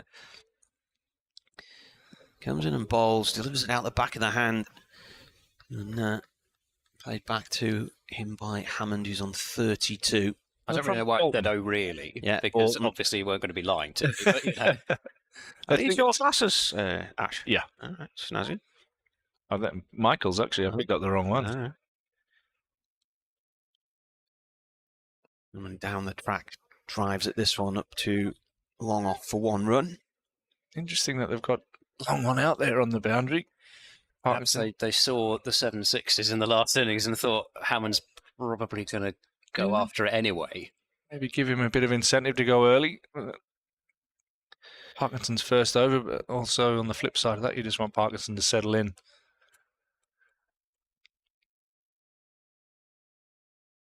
Parkinson up again with a bit of leg of spin here, and this is defended by Dent. 1 ball left. We've got this big black cloud gradually drifted in and is now sitting right on top of us at the moment, so that's why it's gone a bit gloomy. Quiz time, kiddies. Oh, here we go. This is the 20th meeting between these two sides. How many times have Durham won? As Dent lobs this into the air and safely over the top of Parkinson. It lands in no man's land for 2. Sorry, mate, just repeat that question. So this is the 20th meeting between these two. How many times have Durham won? I'm going to go for 4. 4? All right. Eduardo? Well, let me just consult my handy notepad. Here. Which page is it That's on? cheating. Well, it's not many, is it? It's very few. Is it? I might even go 3. I think that was the first time we'd won at Bristol. Yeah, that's so Durham's victory this year at Bristol was their first in 6 visits there, so they hadn't won there before. And their only other win away to Who is it? Wow. Gloucestershire was down at Cheltenham in I don't remember what year that was. 99. And they've had 1 home win. Wow. But as I think I said in the reverse fixture, a lot of Durham's better years were spent with Gloucestershire in Division 2. That's right, yeah. In comes Cast to bowl now over the wicket to Hammond, who plays in defence up towards mid-off, and the floodlights flicker into life. Yeah. Little mini light show as they come on. I don't imagine these ones kind of flash about and dance. That's about as funky as you get, right? When they turn them on. Look at Chelmsford, for example, where got the old LED ones that come on. Yeah, they do all sorts of patterns after Essex win. Cast running in over the wicket to bowl now to Hammond, who's looking to drive, but they've got that area on the offside really well stacked. It was another no ball though, so Gloucestershire continue to tick the board along. They've added now 51 runs since the lunch break in 40 minutes, basically. So they've been scoring at a decent rate, mostly thanks to Miles Hammond, who's going on at pretty close to a runner ball. Spaced a few dots of late, but 33 from 37. Here's Cast bowling to Hammond, who covers up in defence. Goes up to mid-off, and there is no run. I don't think we're going to get any of the wet stuff, thankfully, from this cloud by the looks of things. I mean, I can see all the way through to the other side of it, so it doesn't look as though we're in any imminent threat of rain. And hopefully, given that it's covering most of the ground now, hopefully the light shouldn't get too much worse than it already is. Cast bowls to Hammond, who rises up and plays off his rib cage out towards mid-wicket. There's a single to be had there as Ben Rain throws at these stumps, and he's got his hands still on his head there. Or does he feel that Dent was dawdling, or are they just trying to manufacture something out of nothing? Because I must admit, I wasn't watching the strikers end because I thought there's obviously going to be such an easy single there. I didn't even look, but Rain stood there for quite a while with his hands to his... Yeah, I'm not sure what was going on there either. 146 for 2. Looked pretty comfortable to me. So Hammond has got his way up to 34. He's played some really pleasing strokes so far. He's got to kick on. He'll know it. And Dent on 61 will also know it as he guides away off the front foot out towards cover point, and there's no run there either. Hammond has, he's been a player of late who has tended to score more 50s than 100s, but he did get a terrific 169 against Hampshire at Cheltenham last year, which was really an expression of the talent that he has got. But he's the first to admit in interviews that he wants to go on and get these 3-figure scores, and would have been, absolutely livid with getting out on 92, going for his 8th 6 of the innings off Moriarty. Cast bowls to Dent, and Dent has not gone fiddling too much at that one, but he has been beaten by it going across him through to Robinson. So Cast is still getting some life out of this pitch, even though we've seen a few more deliveries seemingly staying a bit lower and maybe a touch slower. Just got that little bit of extra pace, hasn't he? Looks effortless sometimes when he comes into the wicket and he bounds and then just lets it rip. Yeah, there's a lovely action he's got. Last ball of the over, Cast bowls to Dent, who's calmly forward, carefully tapping the ball out towards point. And that's the over completed. 3 from it.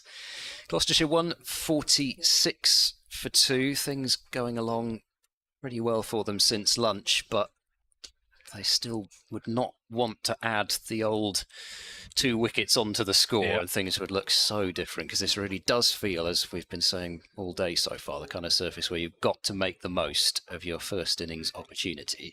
Yeah, and this partnership is doing really good job here for Gloucestershire. Hammond being the aggressor has come out and is pretty much a runner ball, 34. And Dent just going about his merry ways. Partnership currently sits at 57 in just 52 minutes.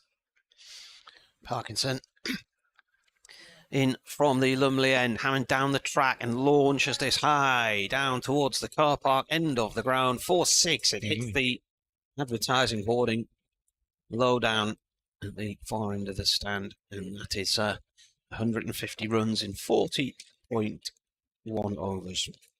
50 for 2. Yeah, gorgeous use of the feet there from Hammond, advancing down and meeting the ball on the half volley and dispatching it miles over the boundary. Parkinson in again. Hammond goes up. Oh, it's a better shot. Wow, lost that one. That's gone onto the roof. On the roof of the gym. Just dropped short. Yeah, I was going to think it's gone back of the stand. Oh, jeez. Quite overboard. Just a horrible left-hand throw from somebody in the crowd. And I don't know if he's cleaned somebody up in the front row. Almost looked like it was close to it. Wasn't it up there, didn't he? Wow. Takes away from the beautiful shot over extra cover from Hammond. Sorry about that. So he again advances and dispatches it over the fence. Could see 6 sixes here. No, that's not a very good ball, but it's not a very good shot either. It was a sneaky ball, actually, because he saw him coming down the track, so he bowled a quite high full toss at him. 1 run. I think Hammond has made his intentions clear for Parkinson. Yeah, I didn't think it would be too long before he wasn't content with just knocking the singles down to long on. Dent on strike on 61. And nudges this one short on the leg side, no run. Picked up by Michael Jones. He's got his blue sunglasses on the back of his cap, so it looks like Jones is looking at us when he's not. Floodlights are on now at full pelt. While this big cloud just sits right on top of us. Next delivery comes in from Parkinson and played up the field to long on by Dent for 1. Actually, Ash, is this Death Star cloud territory, do you reckon? No, not quite. Take a photograph to annoy in hand. It's dirty. Yeah. It's there's a bit of blue sky in the background, takes away from it. Parkinson in again, and Hammond meets this before it bounces and turns it through mid-wicket for 4 runs. And over for him. And he reaches his 50th in the process. 43 balls. And 2 sixes and 8 fours. Well, that's really transferred the pressure back onto Durham, who, at the fall of Ollie Price's wicket, had Gloucester probably, you would say, probably just slightly in Durham's favour at the lunch break, picking up the 2 wickets on a flat surface. But this partnership's really accelerated things along. That's it to 60, 75 at the moment, and Hammond is really rolling along. He moves on to 51 from 43. And Chris Dent going about his business, and 62 not out. It's just pushed the run rate up there till 4 and over. It's not going to take Hammond too long to overtake Dent if he keeps going like this. Cast bowls to Dent, and Dent sort of quite oblivious to what's going on at the other end, because that's not quite the right word, but he's just not going to take into account what Hammond is doing and change what he's going to do, nor should he, especially when he's facing Cast, because Cast has caused some issues in both his spells. Bowled a few no balls, but other than that, they've actually found it quite difficult to score off him, and he's just been, as they say nowadays, banging away at that length. Cast is into bowl this time, it's full, and Dent, with just a quiet turn of the wrists, has got 4 runs through wide mid-on. And that one just a little full, and enough leg side-ish that Dent could turn it away with some degree of ease. 168 for 2, Dent up to 66. A little bit of pressure now back onto Durham and Captain Scott Borthwick. Will he persevere with the leg spin of Parkinson at one end? Will he change it up? Yeah, it's a bit of a dilemma he's got, because Pretorius was as Castle loses run this time. Pretorius was effectively hit out of the attack with Hammond hitting, was it 3 or 4 boundaries off? Definitely 3 in one over, wasn't it? Yeah, I think it was 3 off the last over that he bowled, and both him and Potts have got through a bit of work, so I guess Ben Rain would be the bowler that might have to come back into the attack, but if Cast is only going to be bowling short spells, you'll need somebody else to bowl at the Finkel end, probably after the next Cast over. Cast is into bowl to Dent. Wow. Oh, it's another delivery which it almost looks like Dent hasn't picked it up. He's sort of started off playing a shot, then a sway, then a leave, and then it was another one of those where it was kind of halfway in between a sway and a leave, and it just went wide of it.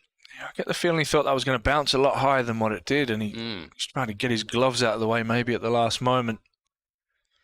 What we don't want to do, I mean, there's been a lot of talk with regards to the test matches of recognising when you're on top. What you don't want to do is just in this period, as Cast bowls one in, lively bumper, but then saw that one much better than the previous one, signalled as the first one for the over by the umpires. But Gloucestershire have got to recognise they're on top here in this session. Yep. And they've actually, they're causing Durham some headaches here in terms of who do we bowl. But if they reward Durham with a wicket now, this would be a really bad point to lose. It'd be wasteful, wouldn't it? So still got to play with the same degree of care, and that's exactly what Dent does to that delivery. It's wide of the off stump, but it's nowhere near a half volley, and Dent allows that one to go through. Graham Lloyd just having a word there with Bryden Cast around his follow-through. Just indicating there, can you just move off the pitch a little bit, please? 5th time Hammond's got to 50 this year. Hasn't reached 100 yet. Yep, he had that 92 I was talking about last time out against Yorkshire, and then 87 not out against Sussex when he ran out of partners, basically. He was playing beautifully in that innings. Cast bowls wide of off stump and no stroke again from Dent through to Robinson, ends another Cast over, 7 overs. He's got through for 21.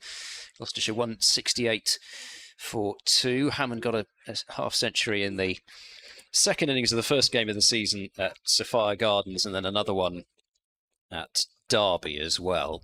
So he's been, and really last season, for the most part, it was the same. He's been quite consistent, 650s and that 169 I was talking about.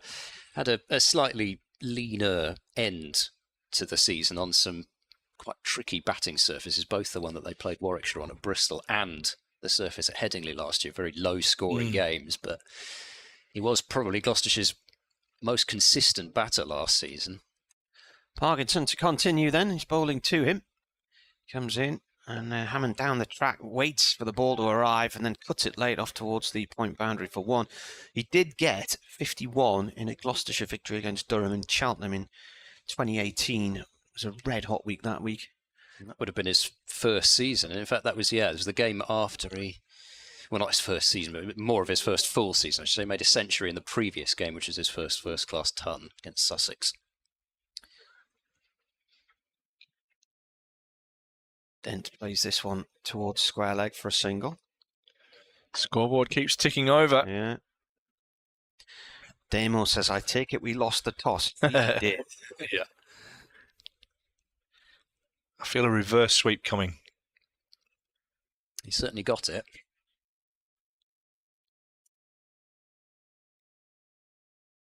Parkinson again to Hammond. And a little tickle towards short leg, where leg gully where Beddingham is. Paul Summerside says his Norwegian weather app reckons it's going to start raining about 4. Why, in Norway? Here. The BBC says that as well. Hammond down the track. And he's gone. It's a good catch. That's by Borthwick behind my window frame. I didn't know where the ball had gone there. And he absolutely flew at that one, Borthwick. And Hammond has taken on Parkinson too many times, and he's out for 52. It's just out the camera shot as well, isn't it? Yeah, the tracking camera's at the other end. We're not going to get it there. We might get it on the replay. But just talking about that from a Gloucester point of view, where you want to keep your foot down. And Durham had sent the scouts out, and Captain Borthwick Takes a really sharp catch at short mid-wicket. And really, Hammond's aggressive innings comes to an end as he looks to go for another maximum. That'll be disappointing from his and from Gloucestershire's point of view, as the scoreboard is now 170 for 3. And Durham at that point were really struggling to get any control in the innings. Yeah, and that's, you know, at the same time as the fact that you can't simply applaud things when it goes for 6 and decry them when they don't go right. He kind of pushed everybody pretty much back on the leg side. That was over that fielder was the only option that he had to try and take. So it wasn't, in some ways, it wasn't the worst area to try and target, but at the same time, in some ways, it's what it's what you kind of lament a little bit with England's approach, having pushed fielders out in the first couple of tests, in that there were so many single opportunities, and you know. It's a tricky one because, you know, it's easy just, as I say, to say, oh, because it was out, it was a poor shot. But it's frustrating from a Gloucestershire point of view, as for the reasons that I was saying, really, and that they probably weren't that far off giving Durham some real headaches and forcing potentially some tired bowlers to come back and bowl a third spell and could very early in the day later on, in the day. Yeah. Grant Rulofsson, is that right? Perfect. Next man in, 26 years old, right-hander from Johannesburg. Parkinson bowling to him, who defends this one. He's actually, last year, he had a spell with Essex in the One-Day Cup, playing with Raymond Toole, who played for Durham in the last match at Leicester. Yeah, he was playing for, oh goodness me, it's one of those sort of Basildon-type places in Essex. Basildon type places in Essex. This is flicked away towards short mid-wicket, no run there. I've had him playing for Clevedon in the West of England Premier League. No, I haven't. That's not him. That's Charlesworth. Sorry, wrong one. Yeah. Billericay, was it? Billericay. Might have been. Could have been. Them that he was playing for last year. Nice town, that Billericay, actually. Very nice place. Is it? Mm-hmm. Okay. I've not been there. But Essex seconds play there, don't they? I might be wrong on that as well. Like I say, it's one of those sorts of places, but it's escaping me at the moment exactly where it was. Cast then to enter his 4th over. Dent continues to be the key man. If Durham could get rid of Dent quickly, they'll feel very much as though they have done a lot of the hard work now. Cast bowls to Dent, and Dent cuts that one away through the cover point region, really. It was in front of point, actually a fair way in front of point. It was almost cut through the covers in the end, and he gets a boundary and moves on to 71. He's placed that beautifully. You've got Alex Lees, who's down just behind point out on the boundary for that shot, and he's managed to place it perfectly in front. And once it hits that square, it takes some stopping, and Alex Lees had no chance in cutting that off. Yeah, he's taken, I think, a step to his left now, but there's not much of a gap there, and Dent found it. Cast bowls to Dent, and, well, I say there's not much of a gap there. There's not much of a gap there for the boundary, but there's a big gap there for the single, which is exactly what Dent's taken there, out towards deep backward point. Moves on to 72. Duke's Essex League, he was playing for Billericay against Chingford in the Toby Howe Cricket Ground, Billericay, last year. And he played against Wanstead and Snaresbrook. Now, Snaresbrook Crown Court is at Wanstead. That's in London. That's near Leighton Orient's ground. Right, so back in the crime reporting days, mate. They had 22 in their team if Wanstead and Snaresbrook were playing for fair, is it? Wasn't fair. It's like Dagenham and Redbridge. If ever I receive a summons to that course, I need to remember that it's not in the place that it says that it is. Right? Marty's first life, that, in journalism. Spent more days in Crown Court than I care to recall. Rulofsson scratching away, carving out his mark, and he is facing up to Cast with 2 slips in the gully. Cast bowls to Rulofsson. It's down the leg side. There's a strangled appeal for caught behind, not from the bowler, though only from a couple of members of the cordon. For a moment, though, I thought he might just have feathered one through. And always from Borthwick as well. Scotty Borthwick loves to get involved. Maybe excitable character. who appeals more, him or Adam Lythe? Oh, wow. The other day, I mean, Adam Lythe Lythe's goes up good. with everything. Yeah, Lythe's good. I reckon he's got him covered. You think so? Cast is into Rulofsson. He lets that one go outside the off stump again. A ball on a good length, which carries through nicely. Would have been quite a dangerous ball to try to cut if Rulofsson had a go at it. It's a shot that he likes. I mean, T20 cricket, which is where we've seen more of Rulofsson, he does like to move across his crease a lot from side to side, particularly likes to get across outside the off stump in order to either flick leg side or force the bowler to try and bowl a bit wider than they'd like and get the ball away offside. Cast bowls to Rulofsson, who's forward looking for a single up towards mid-on. I think even Kevin Peterson on Mort would have turned that single down. He did like to get off the mark, did KP, and I think even he might not have fancied that one. He just pushed it a little too hard to set off for one. Just looking at his setup there, it does look like he's set up. I mean, we've even on the stream, it's kind of from mid-on with where the pitch is. They couldn't get the camera right across from this end. He does look like he's set up on off stump. From our position, we can see all three stumps.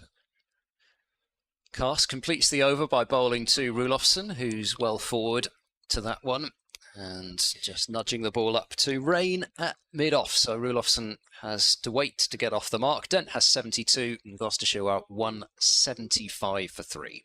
Billericay playing Wanstead and Snaresbrook, so Billericay up against two teams the 1 week. But the previous week, they just played one guy called Harold Wood. Billericay against Harold Wood, so he must have had a job on his hands, must he? Should give them a game against Brandon up here. Brandon? Mm. Have they only got one player? Yeah, Brandon. Yeah.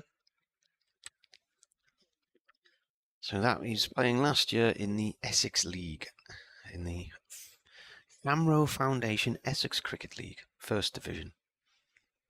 There's Brandon Hill in Bristol. Brandon Wood. This was Harold Wood, it said. Oh. Somewhere in. Oh, sorry, that was yes. Sorry, that was the one up here, right? You've got a combination of all of them there. I like that. And back in South Africa, he plays for KwaZulu-Natal Coastal rather than Inland. That's the Durban version, isn't it? I think it was, yeah. Parkinson in, cut by Dent. There's a lot of room on that offside, and he's found a gap. Rain dives in along the boundary and manages to stop the ball. Does he? Yes, he's more or less ended up sitting on it, just in front of the boundary rope. Looked like he was looking for his keys in his wallet there as he was sat on the floor. Runs. But he's done very well to get around and prevent that going for 4. Outside a Newcastle nightclub at 5 in the morning when your keys have gone down the drain. It can happen. Next ball in. Defended by Dent. 10th Avenue Freeze Out does it for me, says Eric, the Stanmore Mackham. Also like the song about a small village in Durham, streets of Philadelphia. Back to Bruce Springsteen. No. Parkinson in. Dent pushes the ball off towards short mid-wicket. And every time he fields the ball now, Scott Borthwick always manages to be right behind the window for it. So I never saw his catch because there's a big chunk of steel in the road. I think you should heckle him, actually. Just tell him to move. Yeah. Parkinson to Dent. Dent plays this to Borthwick once again. If I move one way so I can see Borthwick on the right-hand side of the window, then I lose Beddingham at Leg Gully. Who designed these windows? Not normally a problem, but the angle they're at, they're so far up the square. Cut by Dent, off to Rain at point on the boundary. 1 run. So he moves on to 75 and keeps strike as well. 178 for 3. Well, I don't know, it's being a classroom as well. You probably don't want the kids looking out the window too much, do you? That's probably all they do, knowing this was never built as a classroom originally. I mean, this used to have a fridge and a kitchen and everything in here. It only became a classroom about 3-4 years ago, was it? 3, I think. Yeah. There were classrooms. Some of the rooms downstairs were designed as classrooms because they used to have the Durham community teachers were based down there. Paul Wilson says, hi, Marty and his band of merry men. Greetings from a cloudy but fairly warm Costa del Hartlepool. Just got in from work. Should be with you until the end of play, unless the good old British weather interrupts play. Is this pitch a batting track? Yes. Yes, sir. Lots of work for the Durham bowlers to do. How fun, he says. Costa del Hartlepool. It was like Costa del Hartlepool on Friday at the Tall Ships. It was really hot down there. The place was absolutely bouncing.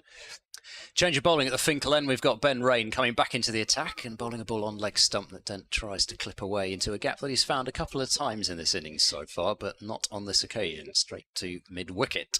You know, in the world where you expect organisations to talk to each other and know when major events are coming for years in advance, to find that there's engineering work and only one train station platform open in Hartlepool at the weekend because they're rebuilding the other one. Makes sense. It's a strange route in and out of Hartlepool, actually. You kind of go 90 degrees in one direction and then you come out of Hartlepool again and you go 90 degrees in the other direction. It's slightly, well, I mean, there's enough of a roller coaster ride for that, yes, for sure. Rain bowls outside the off stump to Dent, and Dent watches that one through to the gloves of Robinson. As you get to the north, you're up on a really high embankment, so you're looking right down over all the town, aren't you, from there? And then you get the view out over the sea, and that was just gorgeous yesterday. I mean, it's, you know, it's like glass in that it was so calm, but because it was one of those days where there was a bit of sunshine but some cloud about as well, you got a lovely texture over the sea, kind of silvery grey blue colour to it. Really beautiful. Forward goes Dent to push this one out into the covers, and there's no run. Hartlepool Golf Club look like in the sand dunes, right down. Yeah, proper links course. Like to see those. I'm going to put Chesley Street in my Norwegian weather app. See what it says. It says it's raining. It's got the feel, hasn't it? Yeah. It just now, having said that it didn't look like it was going to rain with the first darker clouds that came over, looking away to our left, do look more like the kind of clouds that might bear rain, even if those ones aren't quite coming towards us. Speaking of rain, here comes Ben bowling to Dent, who's tapping the ball out into the covers. There's no run. It was one of those things where it's sort of impossible not to point out the similarity in the words in the sort of same way as it often is hard for people to resist when there are the two Price brothers out there mentioning something as well. Friday night a couple of weeks ago when it got rained off against Yorkshire, you had rain and drizzle bowling. That's true, yeah. T20. Oh dear. And what happened in that game? Rain bowls, bang that one right in, and it balloons over the head of Dent, who the only danger there, well, not the only danger, other than if Dent had decided to pull it down somebody's throat, but one of the other dangers was that Dent was going to get up from his duck too quickly and end up just going into the ball. It was not a quick bumper, that one, but then he banged it so far down the pitch. Just looking through the windows at the back of the building here, and it's just a lot of low grey cloud like this. I mean, that is really low grey cloud now. It's not much higher than the floodlights, is it? Last ball of the over, in goes Rain to bowl. It's another bumper which doesn't have a massive amount of threat in it, given that Dent has decided not to play a shot at it. You still get wickets with those, even if the delivery doesn't look at the most searing in terms of pace. You still pick up wickets often with lack of pace with the short ball. Sometimes it's harder to play, yeah. So maiden over there from Rain. 11 overs he's got through now. 0-4-38. He says, squinting at the scoreboard. Oh, just look at that scoreboard. We're not even at the halfway stage. There's still 50 overs left. It's 46 gone, 50 to go. I think that's got a lot to do with Parkinson being on as well, trying to get through the overs. Yeah. It's the over rate -1, is it? Does it say? Yeah, -1. -1. Parkinson's got a short leg in. Keeper standing up. And this is played by Rulofsson. Head into the covers, no run there. And so Dent scrambled to 171 all out there. All right. As Grant Stewart was in, you've got, yes, he made 50 from 45, 3 fours, 5 sixes. Parkinson bowls, Lumley end, turned round the corner by Rulofsson. Bora, 1 run. Quinn helping him out with 25. You can hit a ball, Quinn. I suppose like a lot of tall, fast bowlers, if they get hold of it, it's probably going to go. 25 off 15, so that was a big partnership there.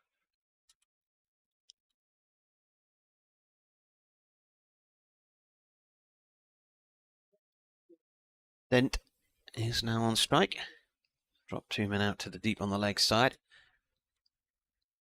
Parkinson bowls. Dent plays this along the ground to fourth wicket, short mid-wicket there. Umpire Blackwell in that game. Which one's that? Ian Blackwell and Kent, Warwickshire. Certainly racks up the miles. Parkinson swept around the corner by Dent, and Clark is going to try and slide in and cut it off, and he does just keeps it. It's done well. Slid in, tried to tap the ball away from the rope, and played it back onto himself, and then he had to sort of stand up and drag it away again. But he managed to keep himself away from the boundary sponges. It's a lot of effort for one run, isn't it? But I guess you've got to do it. The floodlights are really starting to take a noticeable effect. I'm not sure if we've quite got the 4-pointed shadows out there now, but you can see the effect it's having off the players' clothing. Parkinson to Rulofson, plays that through towards that deep square leg for one. The thing that they need to take into account here is the trees in the background, not so much artificial light versus real light, but it's picking up there in the black windows of the health club. Especially with it being, like you say, that's far across on the pitch and the sight screen not being there. Dent forward to defend this one, and that is the end of the over. 4 from it, 183 for 3. That is so often the thing with bad light, isn't it? It's more actually the fielders than the batters quite often. And Bristol's another ground which is not an easy seeing ground. You've got those dark blue seats. You've got the brick buildings with the City of Bristol College. Got some trees on the other side of the ground. Not easy to see the ball out of. Even the darkness of the pavilion as well. Just in terms of picking the ball out of the windows like here. It's not easy seeing that red ball. I still wonder if he shouldn't switch to the pink one though. Just anything that could help keep more cricket being played. I don't know. I know there's tradition to think about and that sort of thing, but I don't know. Quite a believer in doing whatever you can to ensure more cricket is on. In comes Rain and bowls to Rulofson, who's forward, and he's got, I think, must have been. It's gone through to the keeper off. Looked as if it caught him. I thought it caught him a bit higher up than that, almost sort of thigh pad area. But I think it was the toe of the bat into the pitch. And is that what it was? They didn't ground it. I'm going to plead again that I couldn't see where that bounced. It's tough on the angle that we have. Yeah, it went right into Rulofson's body behind him. Right, so it's the second time we've seen that happen then. And then Ollie Price's dismissal was also toe with the bat to slip. Rain bowls to Rulofson, who's trying to run the ball through the gap in the covers. There's no runs. A bizarre show at the stumps from Potts at backward point, but the backing up's good from Borthwick. Andrew's emailed. He said, I've tuned in for a while. I enjoyed the test. I wonder which test this would be. What test? What test? You did a mic test this morning. That was what it was. Right. I think it was a really good one. 1 2 2 2 2 2 2 2. You word 2 a lot actually. Bit of dubstep. It's always important to test the mics with the word 2. Oh dear me. Respond well with it. Rulofson to face, and Rain bowls him a ball full-ish and straightish at top of off stump, but Rulofson prevents it from striking the top of off stump. Andrew said it was his birthday on Saturday, so there you are. Very test match. Happy birthday. For you on Sunday. Can't even think when Sunday was. How many days ago was Sunday? When does the next match is not this week? It's next week, isn't it? I think it's Thursday, isn't it? Wednesday to Wednesday start, isn't it? Yeah. That's one of the other things. You've just got no clue when they're going to start now. There's no certainty in this world anymore. There isn't, is there? The only thing that's certain is the uncertainty. Oh, very deep. Rain in to Rulofsson. He's gone for a pull shot high in the air out towards long leg, and it's gone over long leg, and I think it must have bounced. Yeah, it has. It's gone for 4. Has that gone through his hands in the end? It's gone through Lee's hands. Yeah. Wonder if you lost that in the lights. It almost looked like it. Directly in, it looked in like the line of the light. light In there, but just gonna have a look at the replay on the stream. And again, we fell right into the trap. Whatever.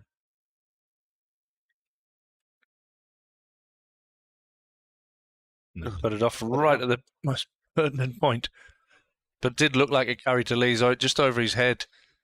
Yeah, I wasn't sure whether he just because he never settled, didn't move backwards, did he? And he might have made it an easier catch if he'd taken a couple of steps back. But I guess it's that old thing of fielding off the boundary rope as he is. Rulofsson faces and works towards mid-wicket this time, and there's no run. What a life that is for Rulofsson either way. Whether if you see where Lee's is now, he's down at long leg and he's staring right back towards the huge light tower in the middle of the pavilion there. Yeah. I mean, there's that, and there is just I think the modern fielder, because of the dark grey sky as well. Always you drill to know where the rope is. You're back on the rope and you don't move further back because that's where the rope is, and it's just tricky when you're suddenly fielding off the boundary rope like that.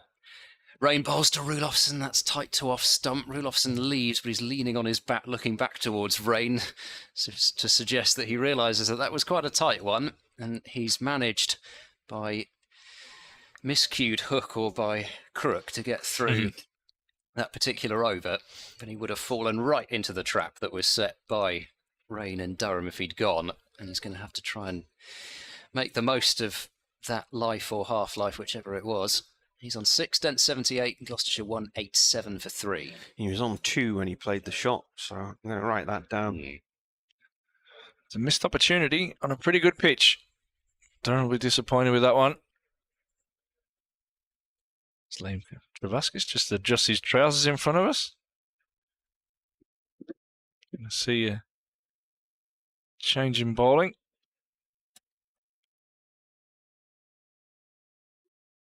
Going to have a look at Pretorius again, are we? From the Lumley end. Liam Travaskis is warming up and he's not allowed to bowl. Just trying to see who he's come on for. False, possibly? That's a mid-off. I can't see him. Yeah, I think Haas might be a mid-off. Pretorius hauled into the air, and it's wide of one bounce. Vaskis at long leg. Substitute fielder, 1 bounce 4. And then 91 for 3. So in the past, 200 would have been the first batting point, but not anymore. It's 250 these days. Still, every match, you just really have to continually tell yourself as it gets towards 200, it's not a batting point. Don't say it's a batting point. Don't do it. It's Graham Clark off the field. I'm just having a scan around.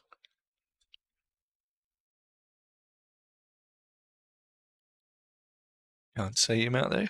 They want Travaskis to move further around to his right. Well, that ball bounced. Pretorius in. Dent plays the ball back to him along the ground. No run there. Does look as if this short ball strategy could well bear fruit, though. I mean, both Dent and Rulofsson have, that short ball that went for 4 wasn't that far away from the fielder either. I think it's more just a question whether the fielder's actually going to be able to see it, even if it's catchable. Taking an early tee at New Road in the game against Yorkshire because it's raining. It's defended by Dent.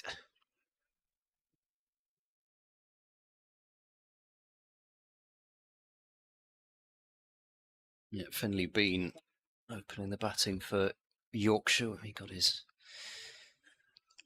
century against Gloucestershire the last time out. They said that it was the first time that 3 uncapped Yorkshire players had scored a century in an innings, yeah. Pretorius to Dent, defended on off stump. Right, who's this then, Nash?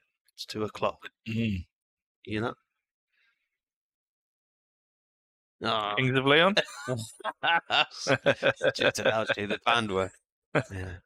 I don't mind a bit of kick delay on him. I've got about 2 notes of that anyway, so it's not really a fair test. Be an update for Radio Newcastle in about 5 minutes' time. News is just starting at 3. 191 for 3 here. Pretorius round the wicket bowls. That's gone off towards point. No run. The throw from Rain is missed by Carr as he's going to pick the ball up at the mid-off. He's had to go chasing after it across the floor.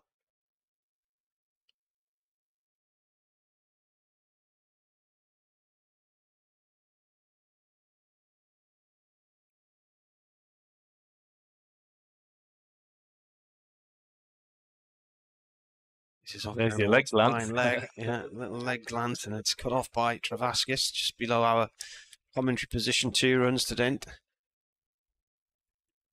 Tactical van just drove. The what? Past. There was a van that just drove through the see-through sight screen as that ball was being delivered there. Yes, I hadn't completely noticed actually how see-through it was until now. I just realised I can see another van on the other side of it. Yeah, well, the actual sight screen screen's damaged, isn't it? It's round. Yeah, the axle snapped apparently. Round the back. Those riotous Rod Stewart fans.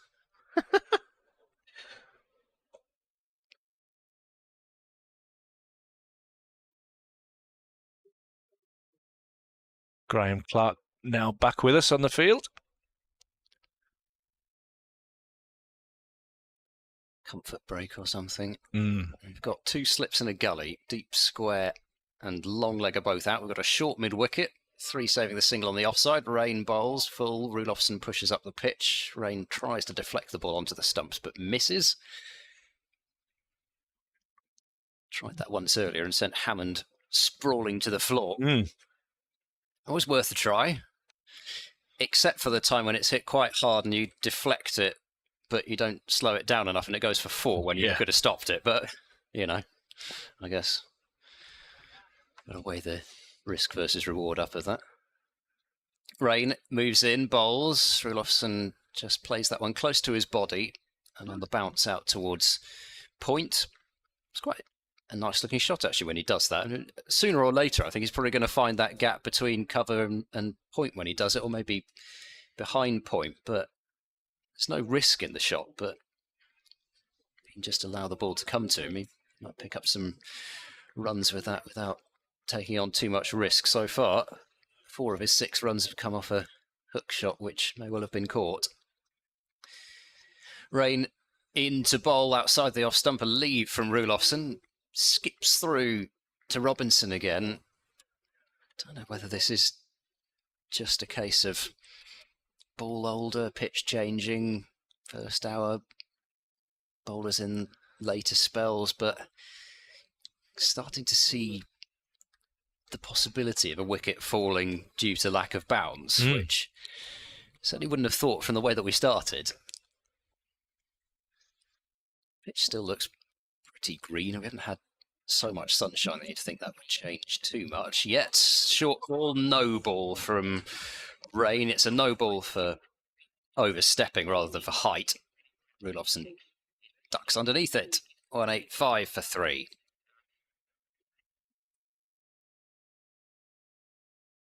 Yeah, talking about Arctic terns. You've seen a lot of them diving out last night. Yeah. The gannets will be due back in soon as well. It was on this day 6 years ago that I first spotted a gannet in the river. In the river? Well, diving down. Well, I just thought maybe you were underwater. Rulofsson check drives it, gone up to mid-off, there's no run. I'd only seen gannets out at sea before that. Yeah, I remember seeing them diving off the coast of northern France, I think, somewhere up on the Normandy coast. Cap Gris, something like that. I think that's what it's called. The cape just south of Calais. See them flying down into the water at ridiculous speed. I think update any second now. Here we go.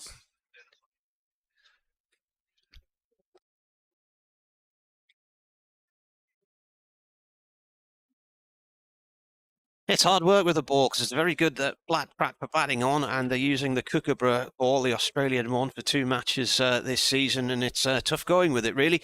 Chris Dent enjoying himself, though. The Gloucestershire opener is currently on 84 at the other end. He's got Grant Rulofsson with him. He's put on partnerships of 81 for the 3rd wicket with Miles Hammond, who made 52, falling to a cracking diving catch by Scott Borthwick off the bowling of Matt Parkinson, and a couple of wickets falling this morning. Ollie Price making 23 and Ben Charles with 13.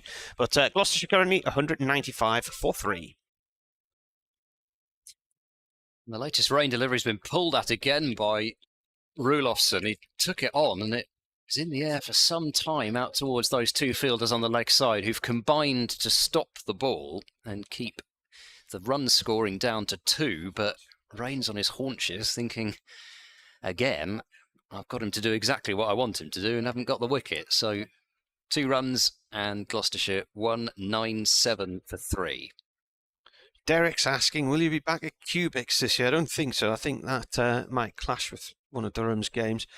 Paul says, just about everybody I know was at a gig this weekend. I was at Tom Grennan in Scarborough on Friday. His mate Billy was at Pulp the next night. That was in Scarborough as well, because we'd been trying to get tickets for that one. His pal Mark was at Springsteen on Saturday, and you were at Blur as well. Live music very much alive, he said.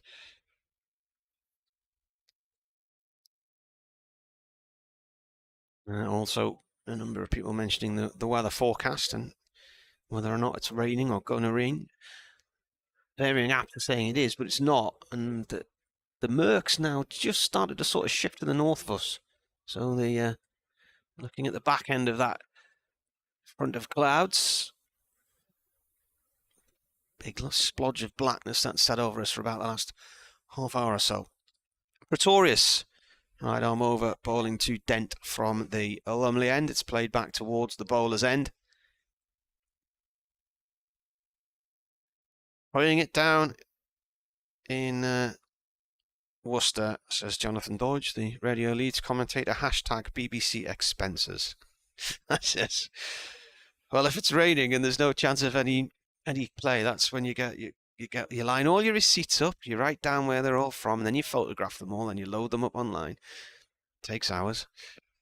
This is defended by Dent. He didn't know where it had gone. It's gone behind him. He sets off for a single. Oh, and a miss of the stumps from Scott Borthwick, who came racing in from short mid-wicket, had a go at the stumps at the bowler's end. The ball bounced, looked like it was going to hit the off stump, and it went right over the top of the target. I think Dent would have been a goner. Borthwick's now lying on his front, on his hands on his chin. Can't believe that he didn't hit the target there. We had a great view of it. I mean, I was right in line with the throw, and it just looked for all money as if it was going to hit. And it's just bounced over the top of the stumps, which is a great slice of luck for Gloucestershire. And yeah, I think trying to slow it down, I think he would have been a goner as well.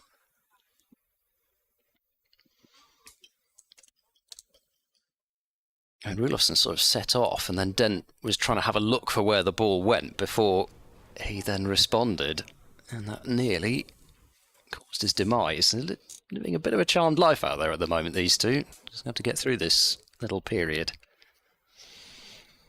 Pretorius in again. This is played up to mid-on. Just seen a tweet here from Sunderland RCA, the football team, with this season's fixtures now.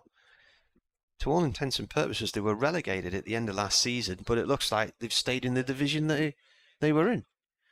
So 1 or 2 teams haven't made the jump up. So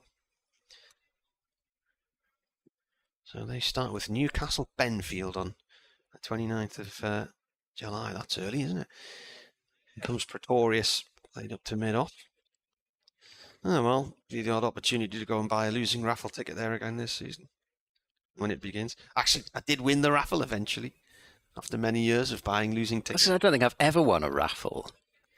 I'm sure they just fiddled around, and I thought, I'm going to check, because I can't remember if they announced it, and there was my ticket hanging on the door. So, you've got the Russian vodka still, yes. Neil's first visit to the Sunderland RCA, he bought the raffle ticket after me and won a bottle of Russian vodka. This is turned away by Rulofsson out through deep mid-wicket for 1.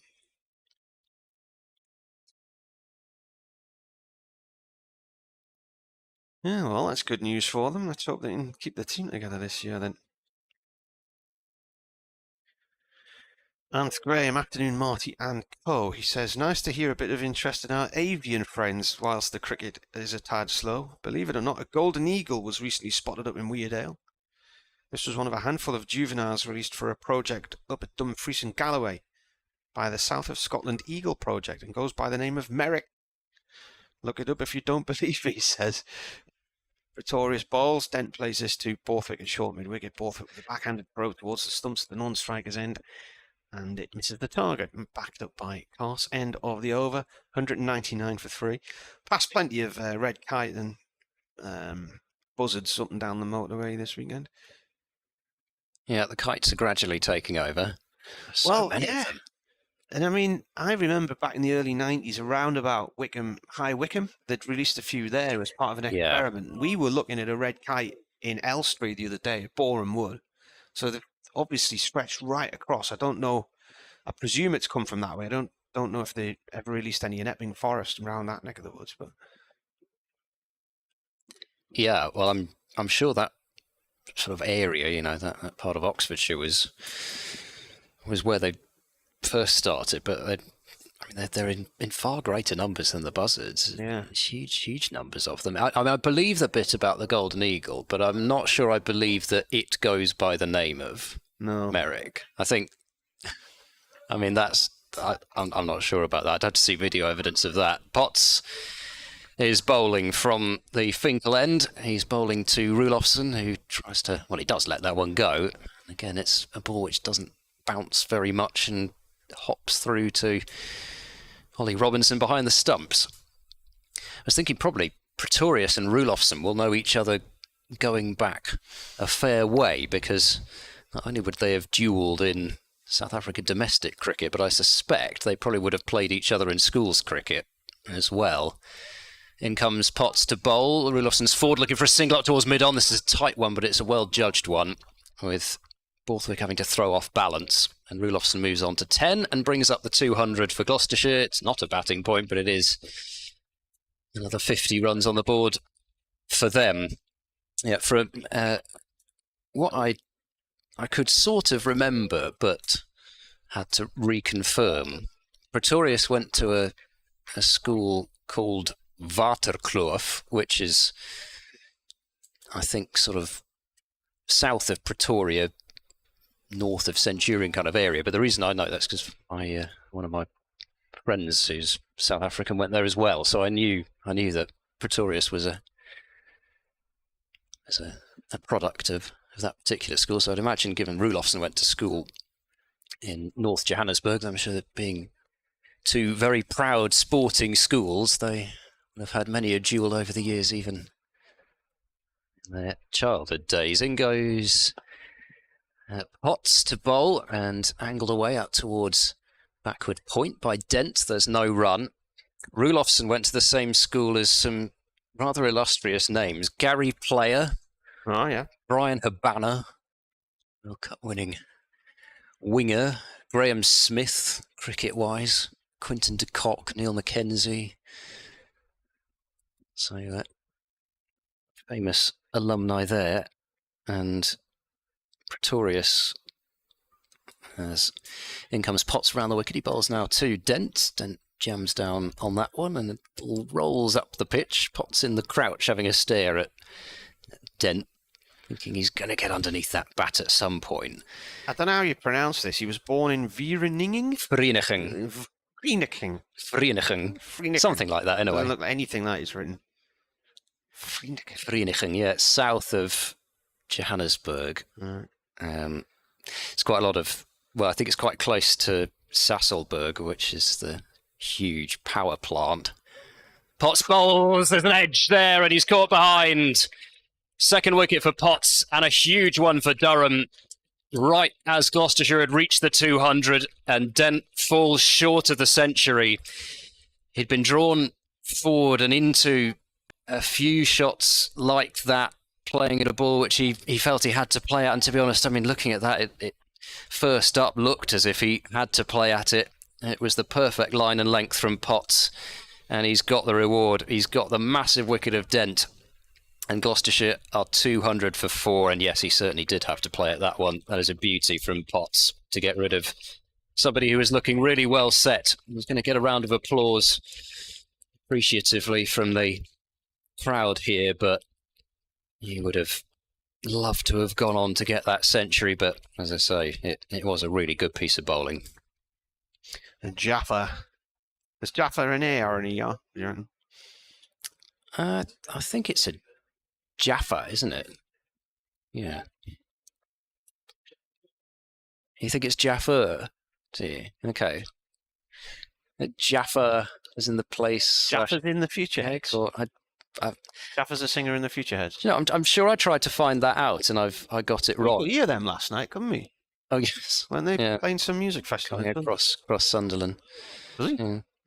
Wasim Jaffer was an opener for India in the early 2000s. Opened with Sehwag on one of India's tours. I can't remember whether it was 2001 or whether it was the next one, but yes. Anyway, cricketing Jaffers. James Bracey's out there with a bit of a job to do because Gloucestershire don't have the kind of depth to their lower middle order necessarily that they've had in previous games. I mean, all of the bowlers can more than hold a bat. We've still got Zaffer in next, then Goodman, Shaw, Actor, Matt Taylor, all in some sort of order. I'm not exactly sure what order they'll come out in. They can all hold a bat, but this is a big partnership now. Potts bowls to Bracey, who's forward, playing the ball up towards mid-on. Rain loses the sun hat as he fields, and that completes a successful over for Potts. 14 overs, 3 maidens, 2 for 50. In Gloucestershire, 200 for 4, and it's around about this sort of period of an innings where it feels like the kind of point where it could teeter either way now. If Gloucestershire get another really good partnership going, they'll feel that they could potentially double their score, but equally quick wickets, and Durham could easily have Gloucestershire out for less than 300, which would, I think, be a major victory for them.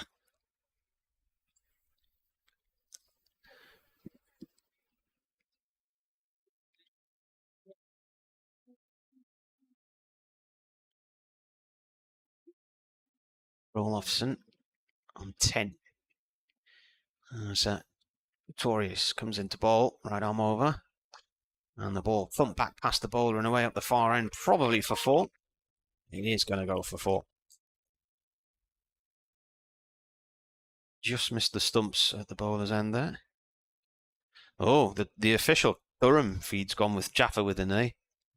Absolute Jaffa from Potsy. I went with ER. That's what I thought it was, but with an A. Yeah, but because I just remembered that I'd written it down not that long ago and I'd got it wrong, and I had a feeling it was that one. But the problem with that is you can't remember whether it was what you thought originally or what you tried to correct it to, and it's one thing or the other, you know.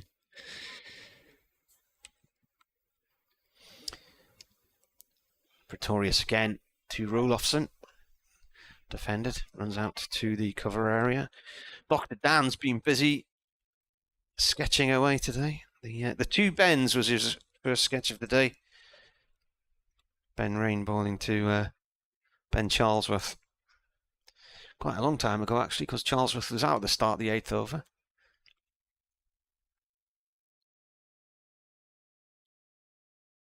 The big threatening clouds drifted away from us, but we've now got quite a high sort of level of murk rather than blue sky, which we had before. I've been trying to look up to see why it's called that and not really come up with an answer at the moment. Nobody seems to know. It's one of those ones. I mean, they're talking about the orange, but that's a bit of a stretch. I'm not exactly sure how we can connect an orange to an unplayable delivery. As if he'd bowled an orange. Well, it's that. Yeah. It's that. Yeah, the suggestion is you're that good a bowler, you could bowl somebody with an orange. This has gone off towards mid-off. Paul says, in these conditions, could Durham bowl Gloucestershire out tonight, weather permitting? And it's a Jaffa with an A, as in the orange, a particularly sweet variety. Yeah, but does it have anything to do with the orange, though? First time I heard it being used in cricket was with Martin Spate on commentary. He would refer to an absolute Jaffa. the new school cricket master at Repton in Derbyshire. Pretorius in, played off through mid-wicket for 1 run. That's a cricket ground, Repton. Yeah, well, Frank Watson, who does some of the commentaries for BBC Hereford and Worcester, he taught there. Thatched pavilion, yeah, got a slope up to the school. I mean, I had a look at the photographs the other day. It looks very nice. Not a patch on Whitburn Comp, though.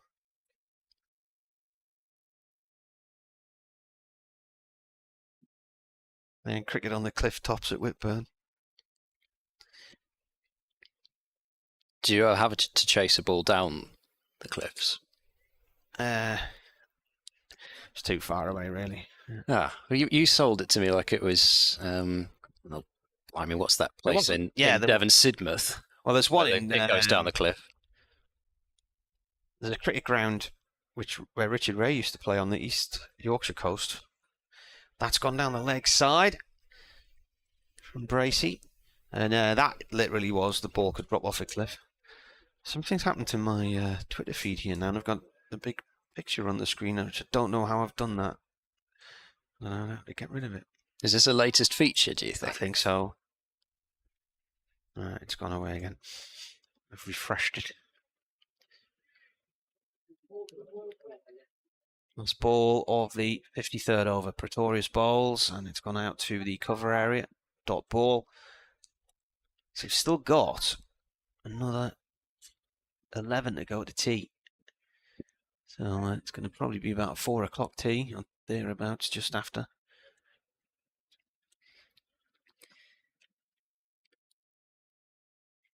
Yeah, so you're not going to be rushing through these, especially given that I don't think we'll see much of Parkinson for a little while anyway. They'll be wanting to have a good go at Bracey and Rulofsson with the seamers. It's been what's looked as if it's going to bear the most fruit, given I doubt these two would take on Parkinson in the same way that Hammond did. 2 slips, no gully. In comes Potts and bowls to Rulofsson, who's on 15. He plays a pleasing drive, but won't beat Rain at mid-off. Yes, Mark Halliwell also saying definitely Jaffa and pointing out type of orange in a place in Israel. But again, neither of these things explain why the cricketing term is that. Dan Whiting says Harold Wood is next to Harold Hill, and then points out not the ball bloke with the big collars. I was going to say, yeah. Potts is in, bowl short, pulled by Rulofsson. That's the one that he's struck best so far. There's no doubt about that one. It's 4 runs, and he kept that one down and pulled it in front of square. And moves on to 19, and satisfyingly it goes in one of those gaps through the advertising foam sponge stuff and over some good old-fashioned rope. It's not a very thick rope, actually, is it? Actually, they had a new rope a few weeks ago. It was beautiful and bright white, and you could see it clearly all the way around. In comes Potsy, bowls to Rulofsson, head over the ball, blocking this one up towards mid-on, and there's no run. I've had a tweet from, I remember this account from the reverse fixture, from Useless Durham Stats, who says, court keeper is now Matthew Potts' joint leading form of dismissal. He has 37 out of 159 first-class wickets that way, 37 bowled as well. Well, you know, the clue is in the name, really. Potts goes in now to bowl to Rulofsson. That's not missed off stump by too much. That looked to come back in a bit towards him. I don't know whether we're getting a bit of reverse or whether it was just angled in from wide of the crease. Yeah, whether it's just conventional swing, who knows? But certainly from this angle, it looks as if that one is just done enough back in to threaten Rulofsson's off stump. Have a look here to see whether he did bowl it from fairly wide of the crease. Potts bowls to Rulofsson, who pushes for a single out into the covers. It's a quick one. He's quick between the sticks. Is Rulofsson? No, he's going to get 5 as well. 2 fielders tried to back it up, and they both dive past it. And the ball hits the boundary sponge now So the second set of 5 in this innings, and created by actually a really good single by Rulofsson, but I'm not sure every batter would have made it look as easy as that. He's on to 24 with that set of 5, 214 for 4. Oh, don't think I've ever seen 2 5s in the same day, never mind 2 in 2 sessions. Well, that was Parkinson and Borthwick both missed the ball, didn't they? They both ended up on their backs. I mean, obviously the fielder had to throw at it. Was it cast with the throw? Yeah. It was just a little bit too energetic, wasn't it? He was a powerful thrower of the ball. I was admiring him chucking the ball in from the boundary earlier on, as with most quick bowlers, a good thrower. Here comes Potts, bowls full to Bracey, who tries to knock that one away through a gap on the onside, but it's fielded at mid-wicket. There's no run, so 9 runs have come from that over, all to the bat of Rulofsson, and Gloucestershire 214 for 4. I still think that there should be some system of kind of unearned runs to the bowling figures. I don't think that should go to the bowlers' figures. That set of 4 overthrows there. I'm sticking by this. This is a hill I'm prepared to die on. There needs to be another column of just overthrow. Yeah, unearned runs or something like that, like they have in the other bat and ball game over across the pond. Because I'm sick and tired of going for those runs when I'm bowling, is basically what it boils down to. I don't see why I should have to go for those runs. They should just go into another column. The batter gets them. I'm okay with that, but I think it's a bit over the top. The batsman getting them as well. Yeah, I can see that. I mean, you sort of argue maybe that Rulofsson slightly created that by sprinting the single, but no, I'm prepared to concede that part. If you sprint a single to take you to 96 and then somebody throws 4 overthrows. Rain into the equation now, replacing Pretorius. First ball from the lonely end. He's got Beddingham in at a silly mid-off. I think it's the most pressing issue in the game, actually. They do have these things in the sort of, those cricketers who's who type things. What would you change in the game if you could change anything? Rain comes in and bowls, and that's pulled hard by Rulofsson for 4 through mid-wicket. Potts is in, short in, but he couldn't get anywhere near that. It was going like a shell. I want to change in cricket, I don't know. I think people should stop getting hung up in this make-believe world of the spirit of cricket, because I don't think such a thing exists. There's a notion, there's a thing. You don't think it exists at all? Well, when Bairstow got run out or stumped at Lords, everybody was going on about the spirit of cricket. Oh, well, that was, just don't leave your crease then. Rain comes in and bowls. Oh, and he's looked to pull that one. It's come off the toe of the bat and dropped right in front of the batsman. He's now examining the toe of the bat. You sort of wonder if you could do that if you tried as a batter. No. A very difficult thing to do. The other thing in cricket is when everybody gets really upset about a man-cad. It's existed for decades. Why the outcry every time it happens, I just can't get animated about it. I'm with Ben Charlesworth as well. I think there should be free hits in red ball cricket as well. Why? Because it's fun. That's just silly. Ben Charlesworth said that in the Cricketers Who's Who, and I agree with him. In comes Rain and bowls, and the ball is drilled back past him and away up the field. That should go for 4. Borthwick's chasing after it. Will he get there? He slides into the sponge, but I think he managed to drag the ball away before he did. Very difficult to work out the pace of the ball at the far end of the ground there and whether it was reachable or not. Borthwick's gone to reposition the foam, so the adverts are back in view instead of the white bottom part.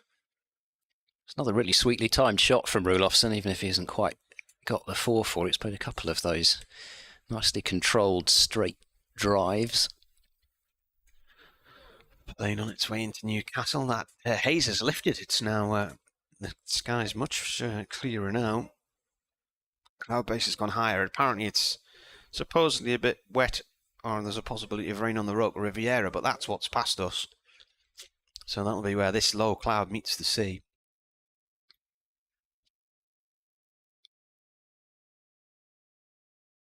Rain round the wicket this time now. Balls. And Bracey defends. He's still yet to get off the mark. 5 balls he's faced.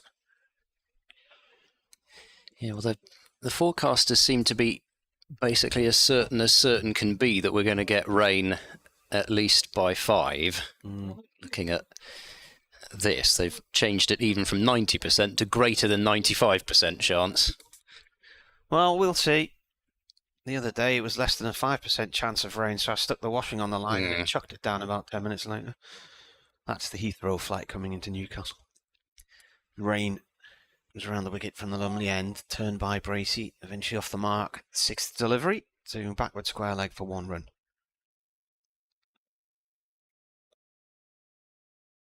Been a bit of a running theme actually in this. I don't think has anybody been off the mark in their first sort of 4 or 5 deliveries. It feels as if it's taken everybody a few balls to get off the mark here. I'm looking on the rain radar now. Actually, there's a sort of line of menace coming up from, guess what, the south.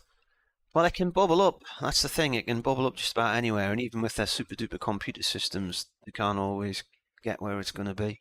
So if it's saying a 90% chance, it means a 90% chance of in the area you're in. Not necessarily that street or that particular town, but that particular region.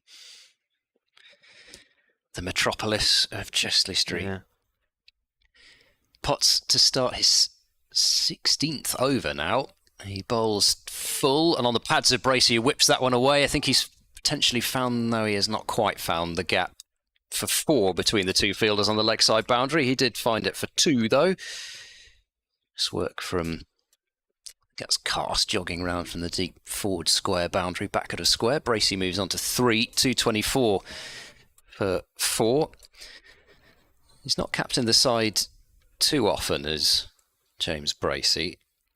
He's not always actually been stand-in captain either, even though he's vice-captain because of the fact he's got the gloves as well. Potts bowls, and Bracey works that one out towards deep forward square and picks up 1. David Payne's captained the side a couple of times, and I think, he probably is irritated with me constantly reminding him, he's probably the only player to captain a side twice and never take the field.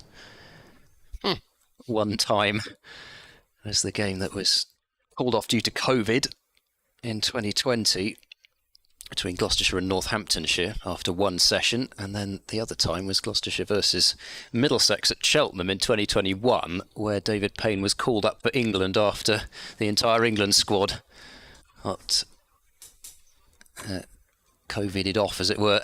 Rudolphson will push a single up towards mid-off, rained fields, and then hurls the ball at frightening pace towards Robinson, who's having to take a couple of steps backwards to take the ball. Obviously feeling as if he wants to stay loose there is Ben Rain. They do like to let these throws go, don't they? Yeah. The COVIDed, the England COVIDed match? That was the series against Pakistan, yeah. Durham were at Bryden Park was and Ben Stokes. Of course, because he wasn't originally going to play, was he? This is a full ball from Potts, dug out by Bracey on the bounce back to Potts, who fields. That was that 3 years ago that happened? It's 2021. 2021. Yeah. Yeah, Payne was called up for that series but didn't play, and then ended up making his England debut last year against the Netherlands. But Cast was one of the standouts of that series, I think, wasn't he? Yeah. Took wickets in every game that he played.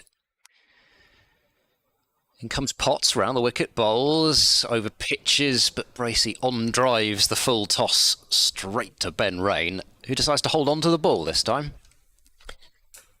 There was, Durham were at Warwickshire, and halfway through the game it was announced that Stokes and Cast were going.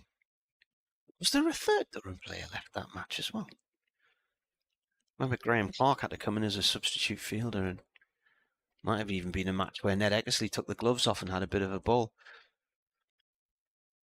Potts moves in, bowls another very full ball. It seems to be a plan to James Bracey to try and get underneath his bat, but not this time. And in fact, he'll force it away in the onside for a single. So a decent over that for Gloucestershire. Managed to rotate the strike a fair bit. And 5 runs off it in total. And now 227 for 4 with Rulofsson on 32 and Bracey on 5, trying to rebuild things just a little bit. I mean, it's not full-on rebuild, but at the same time, it feels as though they could do with another decent partnership after losing Hammond for 52. Played some wonderful shots in that 52, but was superbly caught by Borthwick mid-wicket, charging down the pitch. And then Chris Dent caught behind off Potts to a beauty for 85. Those are the 2 wickets that have fallen in this session, and both crucial wickets as far as, well, both sides are concerned for opposite reasons. Ben Rain into ball round the wicket to Bracey, who is on 5 from 11 deliveries. He's got a silly mid-on in place as he comes in and bowls. Bracey back into his crease, defends that one. Is that Potts standing there? Potts is at silly mid-on. Beddingham's at square leg. Got Lees in mid-wicket as well. Graham Clark's on the hook, down at long leg. On slip in place, Michael Jones. This is it, backward pointers, Rain bowls. Bracey plays the ball up to Borthwick at mid-on, and he throws the ball at the stumps at the keeper's end and takes the middle stump out the ground. Please, the umpires. Yeah, I was having a look back at that squad in 2021. I mean, Matt Parkinson was part of it, but obviously playing for Lancashire. And yeah, I mean, a series that England won all 3 games of. First 2 very comfortably in the end. Bowled out for 247 in the second ODI, and then Pakistan all out for 195. Rain in. This is played short to mid-wicket, no run there. I think it was the same summer, because Durham played a T20, or was it the year before? Australia were over for a one-day series, a white ball series. We got to Manchester, and the pavilion, the dressing rooms, are on the floor below the media centre at Manchester. And one of the staff had gone into the dressing room where Australia had been playing the day before and using. It's Rain balls. This has gone through the covers and away for 4 from Bracey. Nicely timed. Just lent into that one. And she came out carrying Australian helmets, bats, gloves that just basically looked like they'd left all their kit behind. And it got me wondering, were there strict import laws, because you can't even take food between states, varying states in it. Oh yeah, Australia. So I'm wondering if they weren't allowed to bring stuff back with them, so they just thought they'd leave it behind. I presume it all went off to local schools or something like that. Rain in bowls. This is defended. Yeah, they're very strict on those sorts of things over there, aren't they? And then you've got things like the rabbit-proof fence as well. Yeah, running across Australia, protect their indigenous wildlife.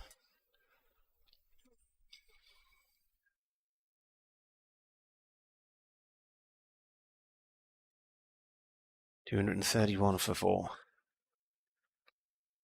Bracey is on 9 as Rain comes over the wicket this time. Comes forward and pushes the ball out into the offside, and that is the end of the over. 4 runs from it.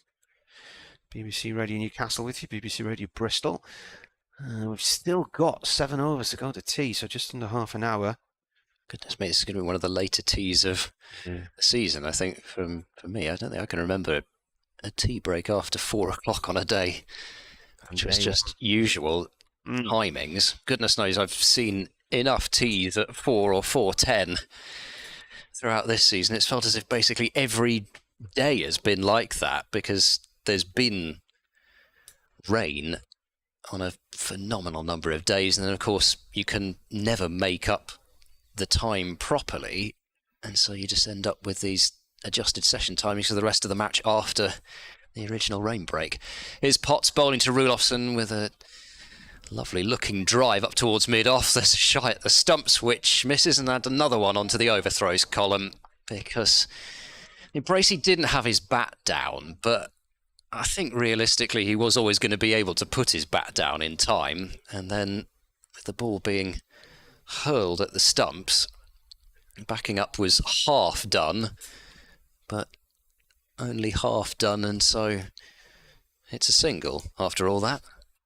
Parkinson diving away, try and stop overthrows, and to be honest I think he probably more saved a couple more rather than gave one away.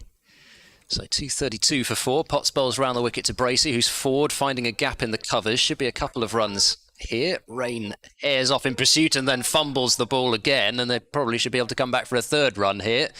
The throw comes in from Rain, and Bracey will make it, and Durham giving away a few runs in the field here. 235 for 4.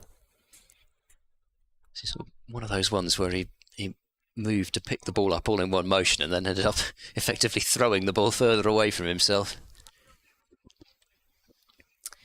Actually, speaking of ODIs against Australia, that's reminded me, the fixtures international-wise for Bristol next year were announced recently, only in the last couple of days. In comes Potts and bowls, and Rulofsson, he's taken a step down the pitch there and then is beaten outside the off stump, and I think it's probably more the step down the pitch that Potts doesn't particularly like. I'm a test bowler, don't you know? Do that to me. Gave him a really good stare. There's an Australian international here next year. Yes. Is it India women as well? Yep, it probably is. Those. Well, oh no, hang on. It's New Zealand and Pakistan who are touring in the women's summer next year. Potts bowls to Rulofsson, who drives firmly and picks out mid-off again. So that's probably Pakistan then, if it's... oh, that's for the men's ODI, yeah. Bristol has the 5th ODI against Australia. That's on the 29th of September, and then they've got an ODI between England and New Zealand women as well. That's on the 3rd of July. But yeah, New Zealand and Pakistan are the touring sides for the women. In comes Potsy bowls. Rulofsson dabs that one away out towards point. Can't quite pierce the inner ring, and there's no run. Yeah, England's women tour India in the winter. Yeah,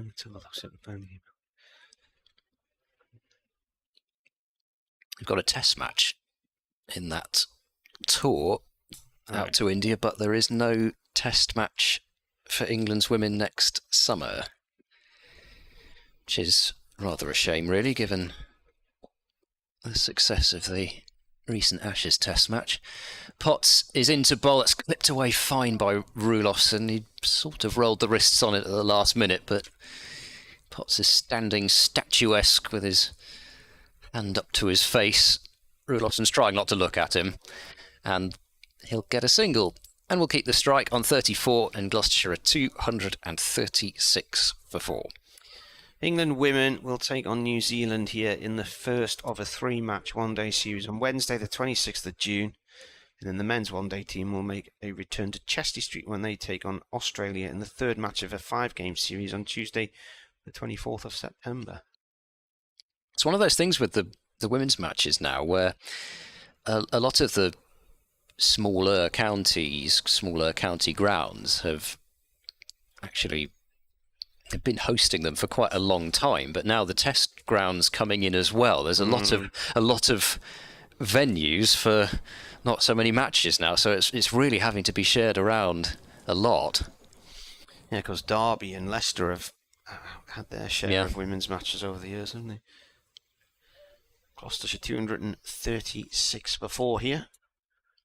Rolofsson is on strike, and Ben Rain is going to bowl to him from the Lumley end. The lights remain on. Rain in, right arm over. This has gone off towards the covers. No run there. Well, I think even though it's late September, I would imagine Bristol were. School.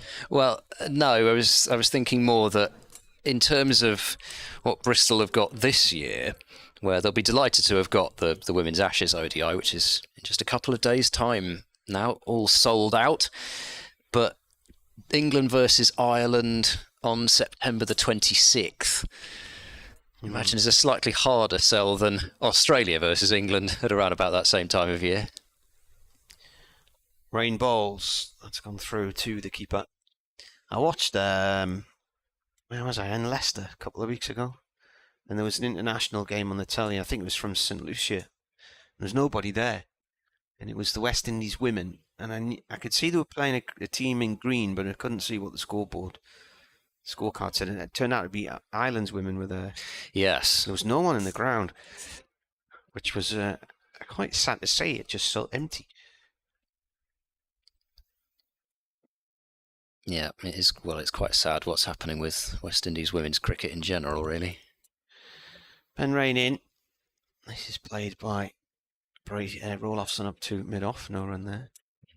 Just in terms of, like the men's team, really, a lot of the top players don't particularly want to play for them anymore. You've got the likes of Deandra Dotton who's decided to go. And you know, again, it's one of those things where it's just sort of, well, in a way, you've only got one cricketing life and you're only going to be a cricketer for so long, and you try and make the most money you can. But considering they won the T20 World Cup not that long ago, it's a real shame to see where it's gone since. Next ball is bowled by Rain, and he looks to try and thrash at that, and he's played and missed. I saw the West Indies women here in a T20 a few years ago against England's women, and it was the warm-up match before the men played, and the West Indies women were awful. It was so embarrassingly one-sided that day.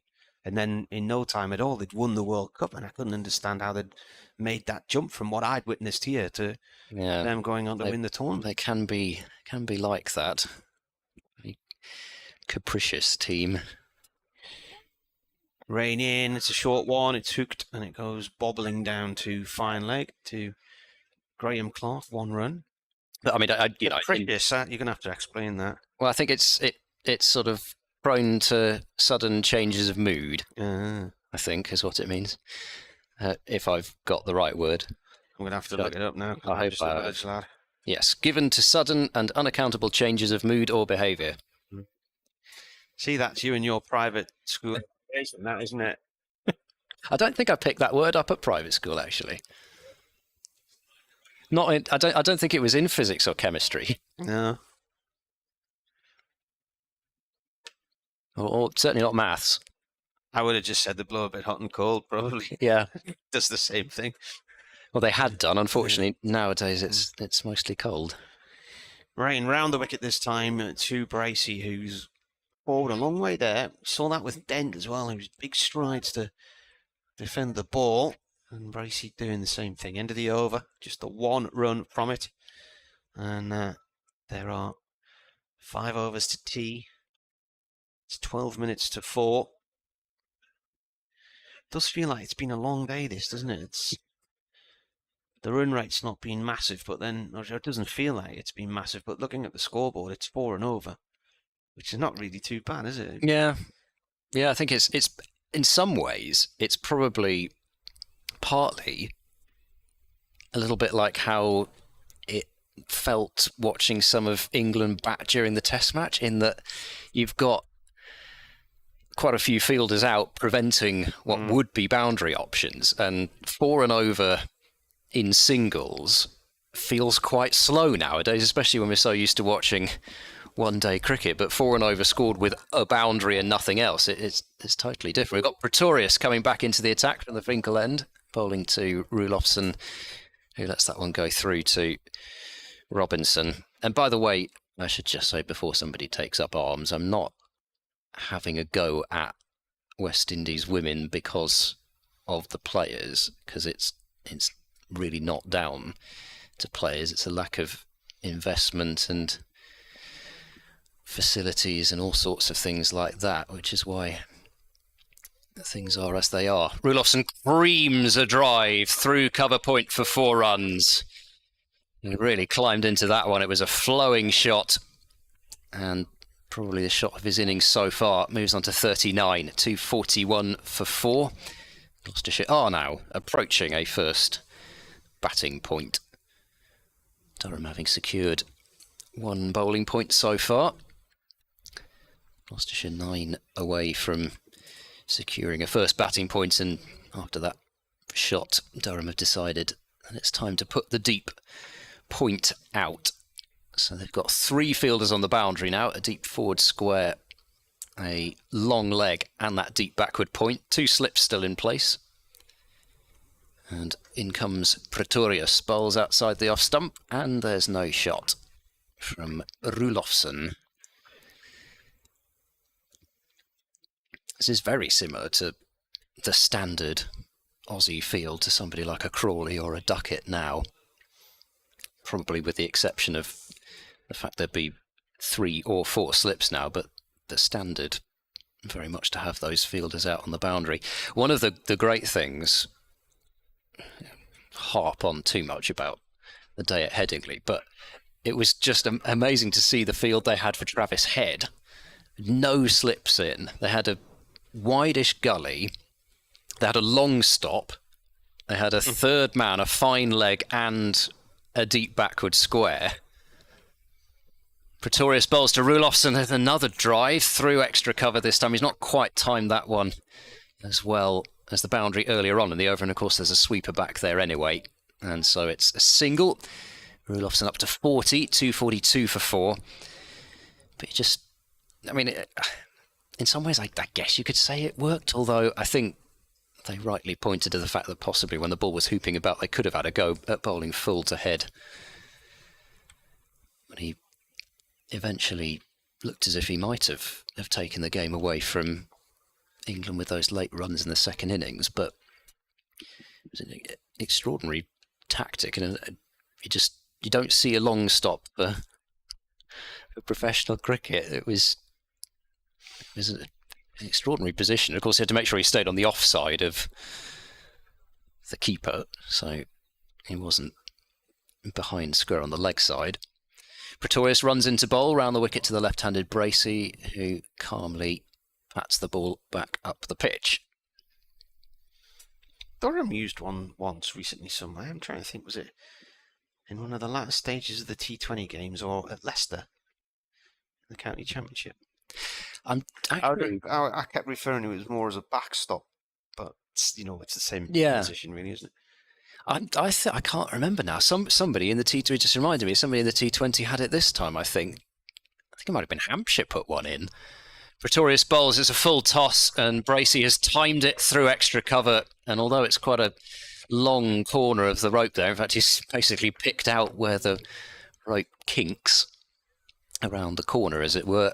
He's picked up a comfortable 4 runs, so he's on to 16, and Gloucestershire up to 246 for 4. Just his second boundary. I was going to say, I didn't think he'd scored too many of his runs in boundaries, but I guess it's 8 out of 16 now. That's where the maths comes in. 2 times 4.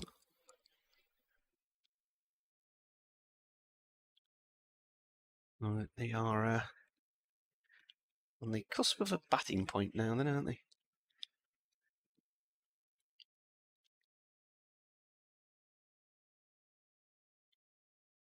See a bit of spin before tea. 4 overs to go. Matt Parkinson coming back into the attack. He took 1 wicket earlier, 1 for 31 in 5 overs. That was Hammond who slapped him to Scott Borthwick and was caught by the diving fielder. Pastelina walking round down below us there. Been delivering drinks to the fielders. Quick single here for Rulofsson. Moves him on to 41. He's quietly gone about his business, hasn't he? There. Yeah, I mean, he had that life when he hooked a ball down to fine leg when he'd only got 2, but of late, yeah, he's calmed down. He's played some nice looking shots. I mean, he's an attractive player to watch. He gets going. I'm not sure they need the lights on anymore now. It's brightened up considerably. Yeah, the problem is once they turn them on, they have to keep them on. Bit of blue sky up there. They can turn them off again. This is nudged away towards backward square leg. I thought that was one of those silly regulations that they had to keep them on. Oh, right. I think that's in white ball cricket, isn't it? Okay.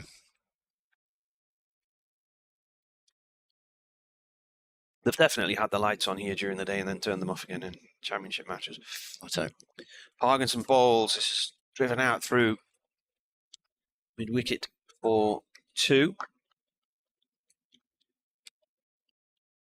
It would be for the umpires to say that they can go off again.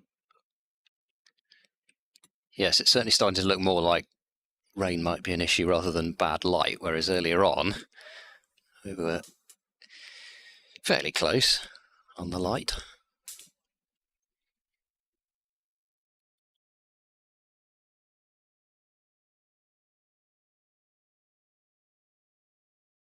Parkinson in. Bracey goes bang into his crease. Plays the ball gently through the leg side. No run. Ball says Sunderland's famous microclimate. It's now sunny and feels 5 degrees warmer after a little bit of rain earlier. Parkinson once more. Bracey just taps the ball back to him along the ground. Still off at Stanley Park, I see. Another inspection at 4:30. One of those annoying days. Parkinson once again, full toss, pushed up to mid-on, no run there. Stanley Park at Blackpool. Absolutely hoyed it down there last year during the T20 when Durham were there. Yeah, it's rather the problem with outgrounds as soon as you get the rain, isn't it? Really? Didn't matter where you were going to play that night, it was biblical. Yeah. That plane you can hear is on its way to Tenerife. Okay. It seems to just be hanging in the air above us, doesn't it? Well, I hope it's not doing that literally, yeah. It's still on its way to Tenerife. Yeah, it hasn't stalled. So Pretorius has ball in hand, and there's, by the looks of things, an extra fielder. It's going to go over to the offside this over. Where's he going to go? Gully or backward point? It's backward point.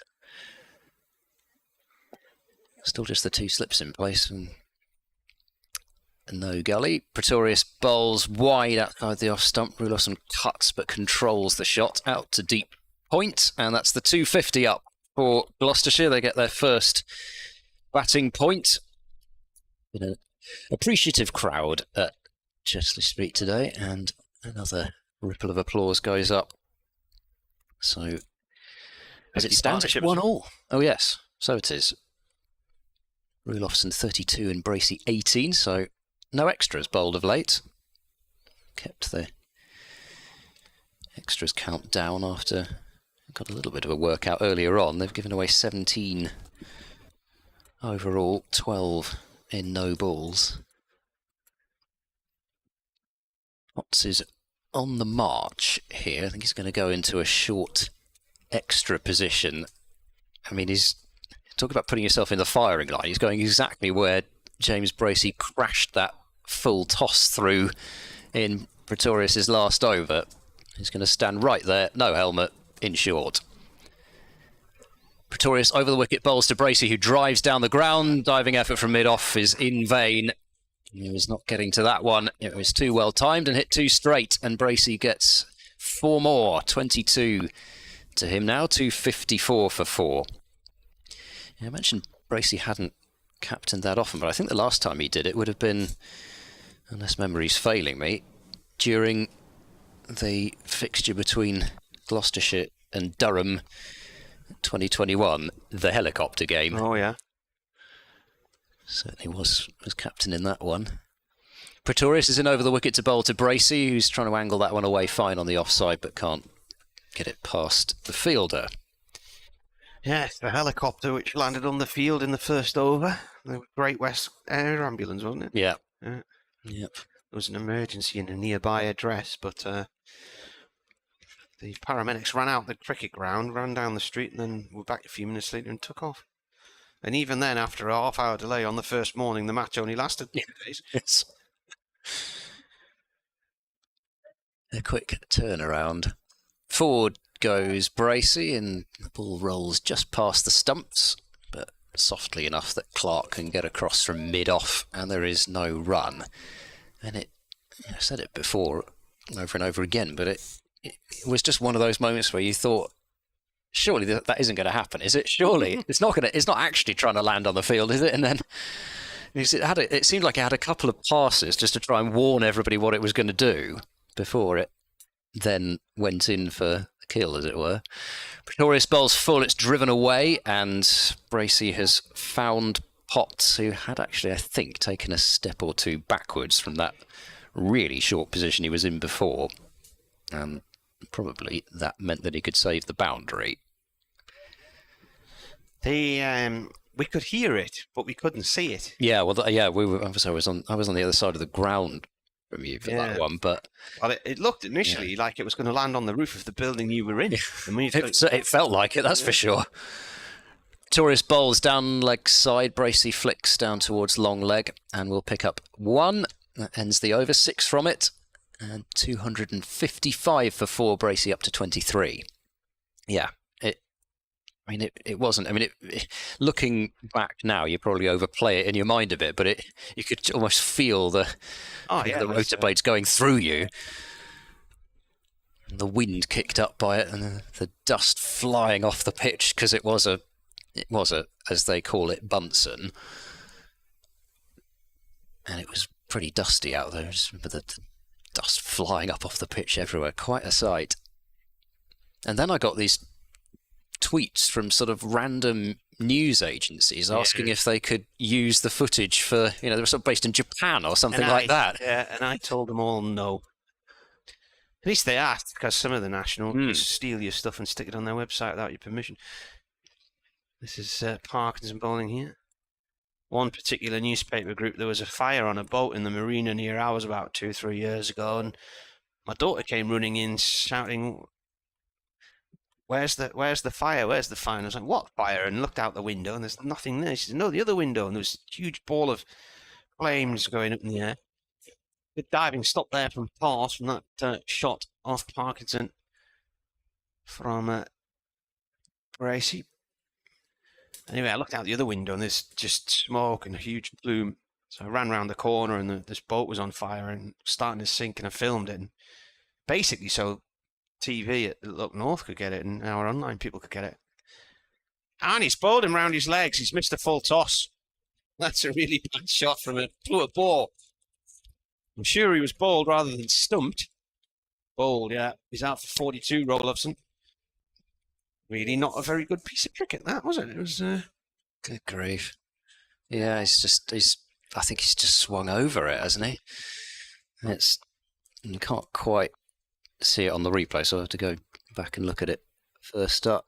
Yeah, I mean, he's sort of yorked himself a bit in that he's taken a big step down the pitch forward to the ball, trying to heave it, and I'm not sure it was quite as juicy a full toss as he thought it was. It had a bit of dip on it. It would have been a full toss, but I think he thought it was going to be a kind of thigh-high full toss, and in the end it would just have been quite a low full toss, and it's just the slowness and a bit of dip from Parkinson has got it underneath the bat. But yeah, what a way to get out. And again, what a time to get out. Right before the tea break, he'd have had 2 set batters in there at tea, and now you've got somebody new who's got to come out and face, 1.5 overs? Yeah. And then start all over again after tea. And with that dismissal of Roloffson, I think a lot of Gloucestershire's hopes of a really massive score of potentially, not for sure, but potentially have just gone there. That is a key wicket And another batter who's got a start. Everyone's got some sort of a start. Charlesworth's 13 from 21 is the lowest innings of Gloucestershire's batting innings so far in terms of runs and balls faced. So pretty much everybody's spent some time out there in the middle, but not managed to go on and get that massive score, and Gloucestershire might be leaving some runs out here.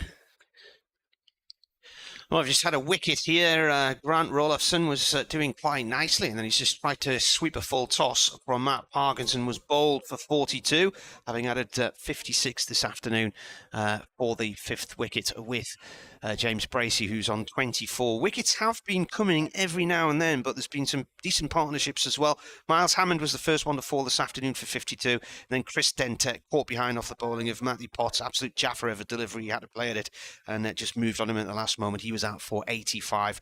So just as we're approaching tea and over to go to tea, Gloucestershire, having elected a bat, are 256 for 5.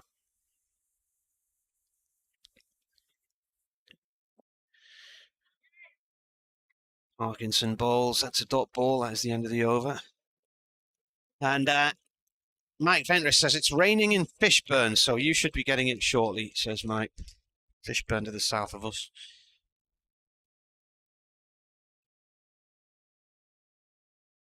Yes, apologies. I took the opportunity to have a couple of minstrels whilst you were doing that update. So sorry. I'm back. Don't worry. So it looks as though we're going to have some leg spin from both ends. Oh, how good is this? I wonder when the last time we had leg spin from both ends in the county championship was. I mean, I don't know if Parkinson and Borthwick have bowled in tandem yet this season, but if they did or not. But if they haven't, though, I would like to know when that was. It doesn't feel like something that happens very often. Well, actually, you had Parkinson, Travaskis and Borthwick bowling at Leicester. So they probably did bowl. But okay, so before then. Here's Borthwick bowling to Bracey, a little bit quicker than Parkinson. It did me for pace. So I was expecting it to loop up a bit more than that, but it didn't do Bracey, who knocked it into the onside for 1. 257 for 5, and now it's Zaffer then to face. Borthwick going to just see if he can eke one out here in this last over before the tea break. Just the one close catcher in a slip. Borthwick bowls to Zaffer, back of a length. Zaffer turns it off his pads out towards deep backward square and gets off the mark. So he's off the mark to his 4th delivery, which bucks the trend. 258 for 5. Bracey on 25 is now, you'd feel, the key man. He goes back and plays in defence up the surface. Certainly could do with a big innings from Bracey. It would really help, not just for this match, but for the season. As he punches off the back foot back to the bowler, Borthwick fields away to his right-hand side. And yeah, as I mentioned earlier, really, there are remaining 4 bowlers who can all hold a bat.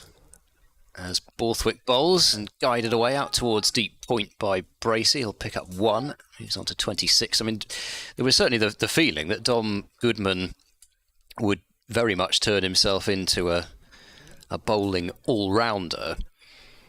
Whether he's quite there yet, given the fact that he's not played much first-class cricket over the last couple of years. Injury and studies the reason for that. Borthwick is in and bowls, and Zaffer's just about got his bat down on that one. I thought it had bowled him for a moment. It almost crept underneath the bat, and he just managed, I think, to get just the toe of the bat and keep it out towards point.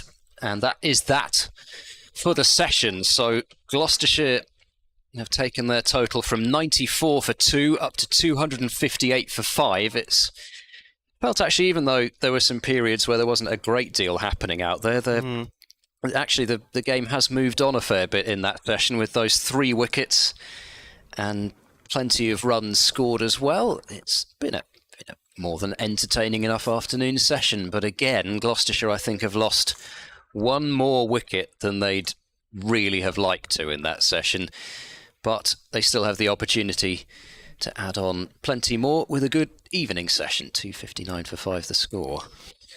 So it's 4:10, so they'll be back at 20-5, so it's going to be a 20-7, 4-7, 10-7 finish by the looks of things, unless the rain comes along. But so far, so good with the weather. We haven't lost an over, and there hasn't been anything dropping on us yet. Right, we'll see you again then in 20 minutes.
With the dawn of a new era on the horizon, it's time to awaken the sleeping lion.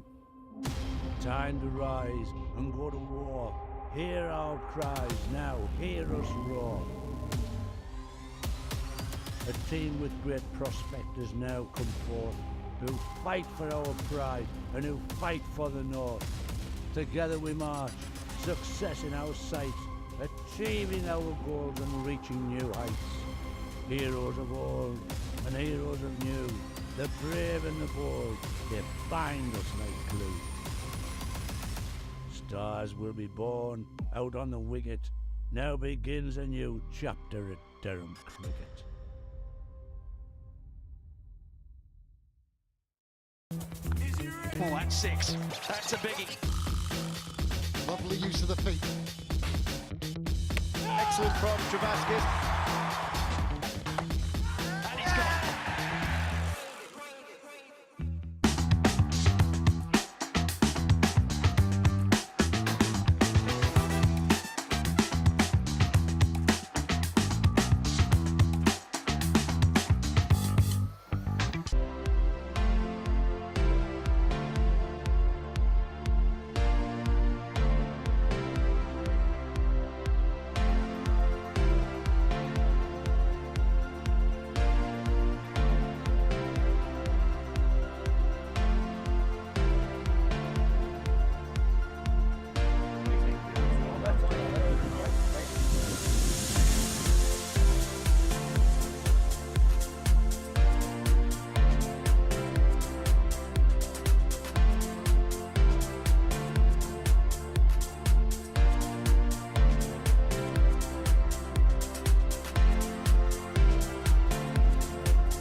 We rose from the dust of the coalfields.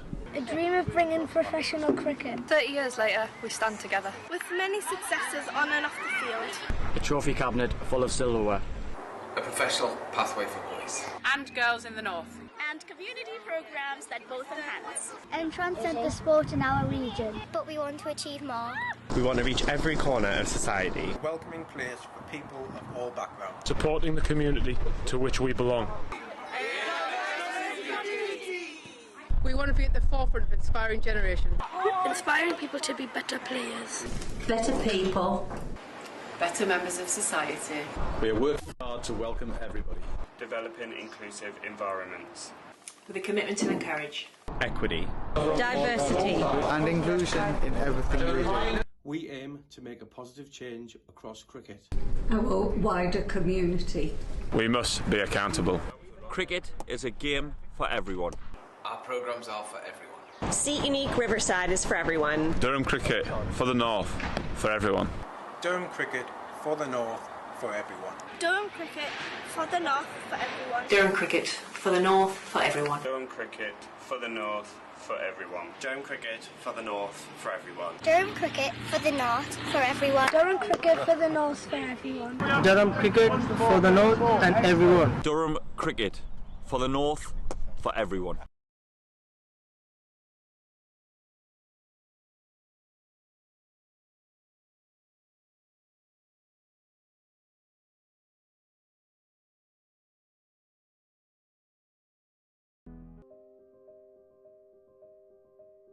We've always been good at designing niche products for consumers.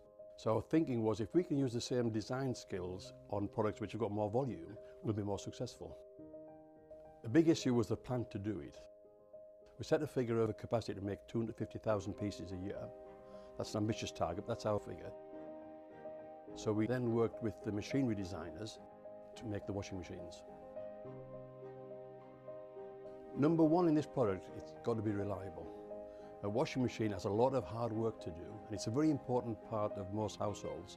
So reliability was a big issue.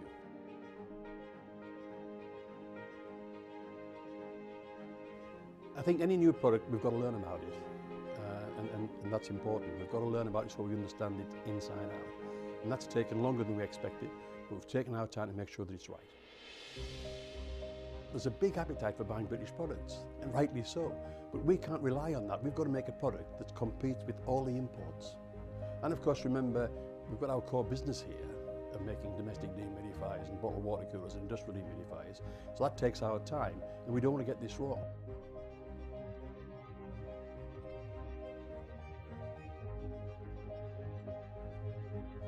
We've done 120,000 hours of testing washing machines here to make sure that it's absolutely reliable and does the job.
Rod Stewart in concert.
People.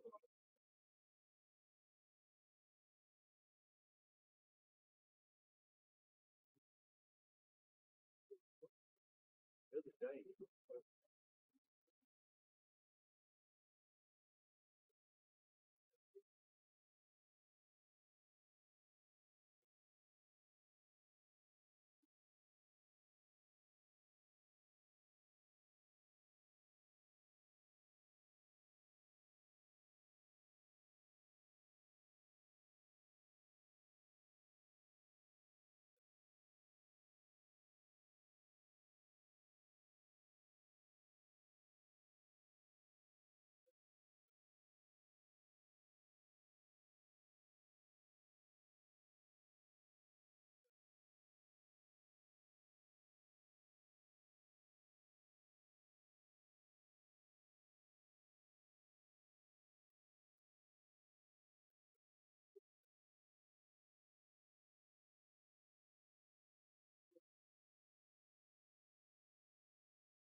Welcome back to Chesley Street for the final session, day one of Durham against Gloucestershire. The floodlights remain on. It has been raining a little bit during tea, and it's got quite gloomy again now. There was a bit of a delay in proceedings getting underway, but they are now reconvening. Matt Parkinson bowling from the Lumley end, and the first ball bowled to Bracey is played safely away.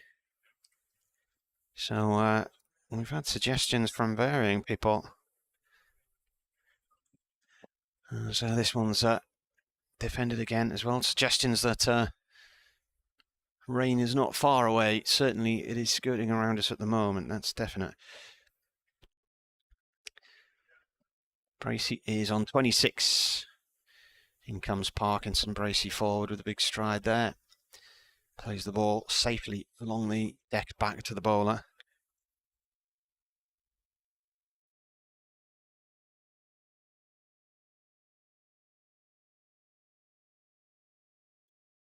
In comes Parkinson, braces down the track, a couple of steps, and plays the ball back to Parkinson, who then tries to run him out, but he was also already back in his crease, and Parkinson throwing the ball sort of sideways on towards the keeper's end, the keeper having to take it down behind the batsman, down his leg side.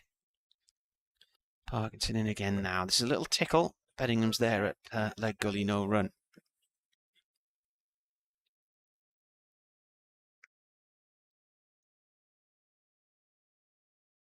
Yeah, we've had quite a few overthrows already. I thought we were about to get some more there. It's been a good day if you like overthrows. Bit of a leading edge this time as it goes up to mid-on end of the over. So that afternoon session was a good 2.5 hours long. I have to say, we're not playing cricket, we're watching it, and I found it very hard to stay awake there. My eyes are really heavy, and I think one of the issues is the floodlights are blazing away at us, even through tinted windows. It's the glare, isn't it? Yeah, I mean, I've actually, I thought I'd put my sunglasses on. I've done this before, and I get migraines, so bright light shining into my eyes is not something that is great, and it just, especially if I'm already kind of feeling like one might come on, it just really makes it even worse. But the problem is you put the sunglasses on in conditions as gloomy as this and you can't see the ball, so yeah. I had to take them off again. It's Ben Rain to bowl from the Finkel end to Zafar Gohar, who's forward looking for a single, but he's pushed that ball straight to extra cover, and there's no run. Pretorius fielding. I was going to say you could open your window, but the angles are wrong, because that window that you could open, it would have you basically looking along the boundary rope and not towards the action, so doesn't really help. We'll soldier on one way or the other. Yeah, so I might actually open my window just to see if it improves the ability to spot things, because it is gloomy again now. You certainly see the rain falling over towards the direction of the castle. Certainly raining a bit out that way. In comes Ben Rain bowling to Zafar, who punches past cover. Fielder's high stepping off in pursuit of it. He does have very high steps when he runs, does Pretorius. And 2 runs taken by Zafar Gohar, who moves on to 3, 261 for 5. Just thinking in terms of the pattern of the match that at the moment I'm sort of seeing, and you could say this is pessimism coming in, but I just don't see 350 as being a score as Rain bowls this always very late, jams it down into the offside, but that could easily have gone back onto his stumps. I don't see 350 as being a score that's going to be anything other than just around about, okay, but I would say odds are that it might not be enough even. You've got to be looking at 400, 450. And you wonder already, even on day one, how one side's going to take 20 wickets in this game. Here comes Rain to bowl, and Zafar comes forward and plays up towards mid-off. Yeah, I think we would have to see either a collapse that, well, I mean, who knows? Maybe Durham can put big pressure on in the second innings. I think that's certainly a possibility, especially if something like Parkinson were to get into their stride, or Potts has a spell where he just runs through a few, as he certainly can do. But if we have time taken out of the game, then even that becomes tricky. Durham have to bat for a length of time themselves. This is a full ball from Rain, and Zafar drives, but doesn't really go through with the shot with full might, and it's fielded at mid-off. I can't see Durham batting being an issue, because they've batted a long period this year. They've got maximum batting points 4 times. That I can't see that. It's just... No, they bat so deep. I mean, you've got Pretorius coming in at 10, who could... I mean, he's got 6 half centuries. Yeah, you know, in Gloucestershire's side, not to put too fine a point of it, but he probably would be batting at 7 or 8. Somewhere around there anyway. In goes Rain to bowl to Zafar. It's a bouncer. Zafar ducks underneath it, and Robinson takes. Durham are rushing through these overs now, and they're doing it because, is that -3 on the over 8 over there? Yeah, I think so. Small print, I can't really see it, but yeah, it looks like -3, and I'm not surprised given how late we had tea. So they've got There a bit of was, making up to do. was it against Derbyshire this year? A win here, and then can't remember if it was Derbyshire or Worcestershire. They won, and then before it even got to the car after the game, they'd already lost points or lost 8 points for a slow over. Right, Parkinson bowls to Bracey, and a little tap towards the leg side, no run. I mean, I guess when you've got the position that Durham are in, it probably doesn't matter quite so much, but at the same time, it's not something that a side wants to be doing. It's not a habit that you want to get into. Parkinson in again. Oh, he's bowled him. Played and missed there, Bracey, and his off stumper's gone. And he's just played around that one by the looks of things. Up for 26. Oh, it turned. Well, that's come quite in a long way, hasn't it, that one, yeah? And it's pitched, what? Fourth stump? Yeah. Fourth, or at least fourth, yeah, 4.5, fifth, somewhere around then, and turned Do you back. think you might have got taken a the bit of off an inside edge there? Maybe. I don't think so. No. I don't think so. I think it's come straight through the gate. And he did leave a big gap there, did Bracey, but at the same time, that has gone, actually, and that's not something that I was expecting to see at this stage. Not with the pitch looking the way that it does, but as ugly a dismissal as Rulofsson's was for Parkinson, that one is going to feel magnificent for the leggy. Maybe it's going to be dead easy to take 20 wickets on this. Yeah.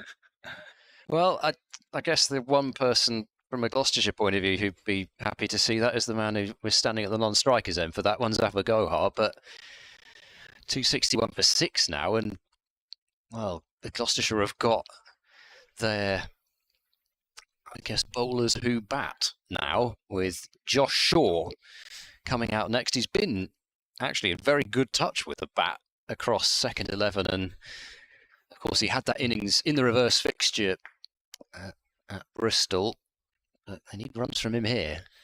Here he is. The first ball's a leave, and it's somehow just missed the off stump. That was a very, very good leave. What's jumping up in the air at slip there? Jack in a box.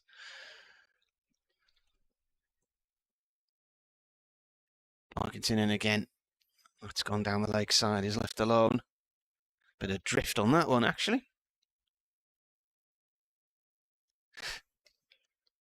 Yeah, he gets drift, dip, and turns out turn, even on day one. Comes in again, right arm over. Bit of leg spin here. That's defended by Shaw.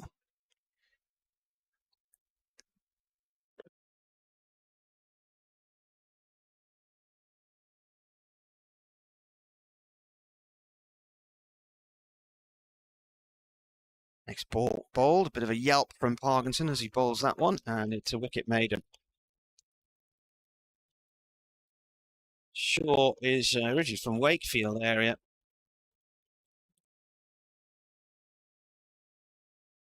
Dad played for Yorkshire in the 80s.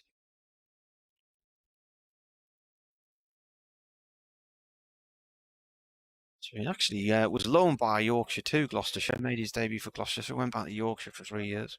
Yeah, he frequented the M1, we'll put it that way. Mm. To and fro.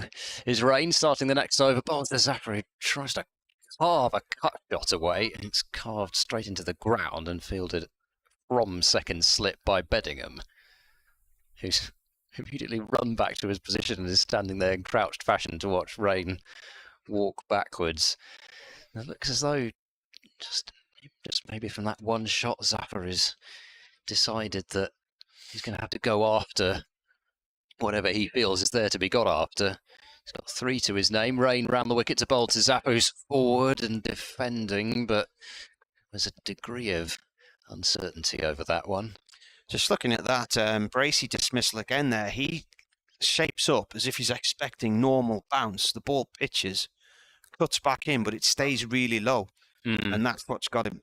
We have seen just enough variation, potentially in the bounce, to keep the bowlers interested as well. I mean, it's at the moment, batters seem to be getting the bat down on the ball, playing in defence. As yet again, Zafar has chopped that in the ground. trying to cut, and the ball's landed probably on the edge of the strip and gone out towards backward point. But there were several times when Dent, to start with, because we'd seen basically decent bounce and carry to start with, you wondered whether it was just the fact that Dent was hanging back expecting the shorter ball, but actually he did have to reach right down low to play a couple of deliveries. I still don't think overall it's exactly a minefield out there. That's a ball which has again not got up very much, and he's almost taken one on the noggin there as Zaffer just about crept over his head. Yeah, it's nearly rubbed across his back as it's gone through. Just missed the bails and bounced before it even reached the keeper. A slow bouncer. Yeah, you're right. It was over his upper back in the end, actually, wasn't it? It wasn't over his head. It's a little bit of a trick of the angle, but yeah, it's a decent take from Robinson as well to make sure that didn't skip away from him. Rain bowls now to Zappa, who plays a more confident-looking defence out into the covers, and there's no run. They've got the strangle on here at the moment as well of Durham. Zappa is by nature quite an attacking player.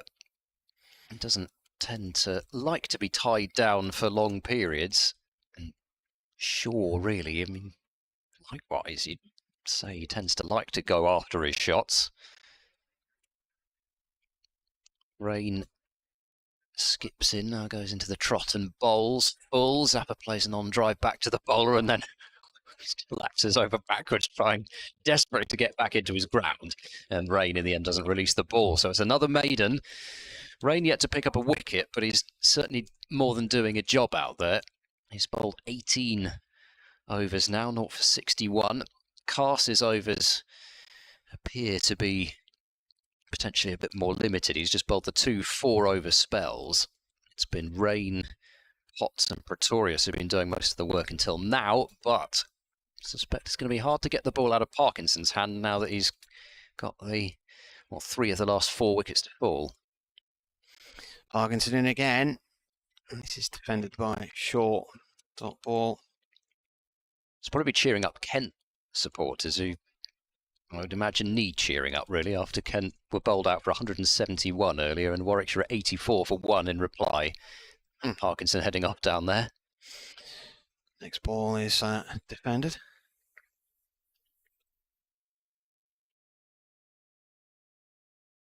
Kent at the moment 3rd from bottom in Division 2, but Middlesex below them have a game in hand. Next ball played back to Parkinson by the batsman.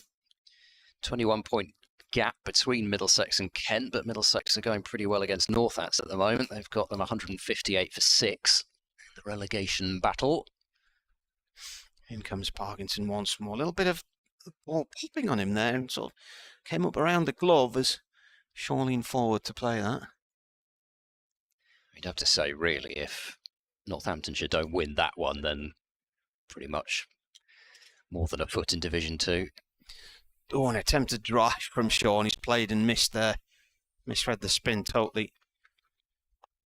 That was his only other game. That's his only game this season was against Durham. High score of 44. Got 81 in the match. Parkinson bowls. Turned around the corner. No run there. End of the over as it's picked up at leg belly by David Beddingham.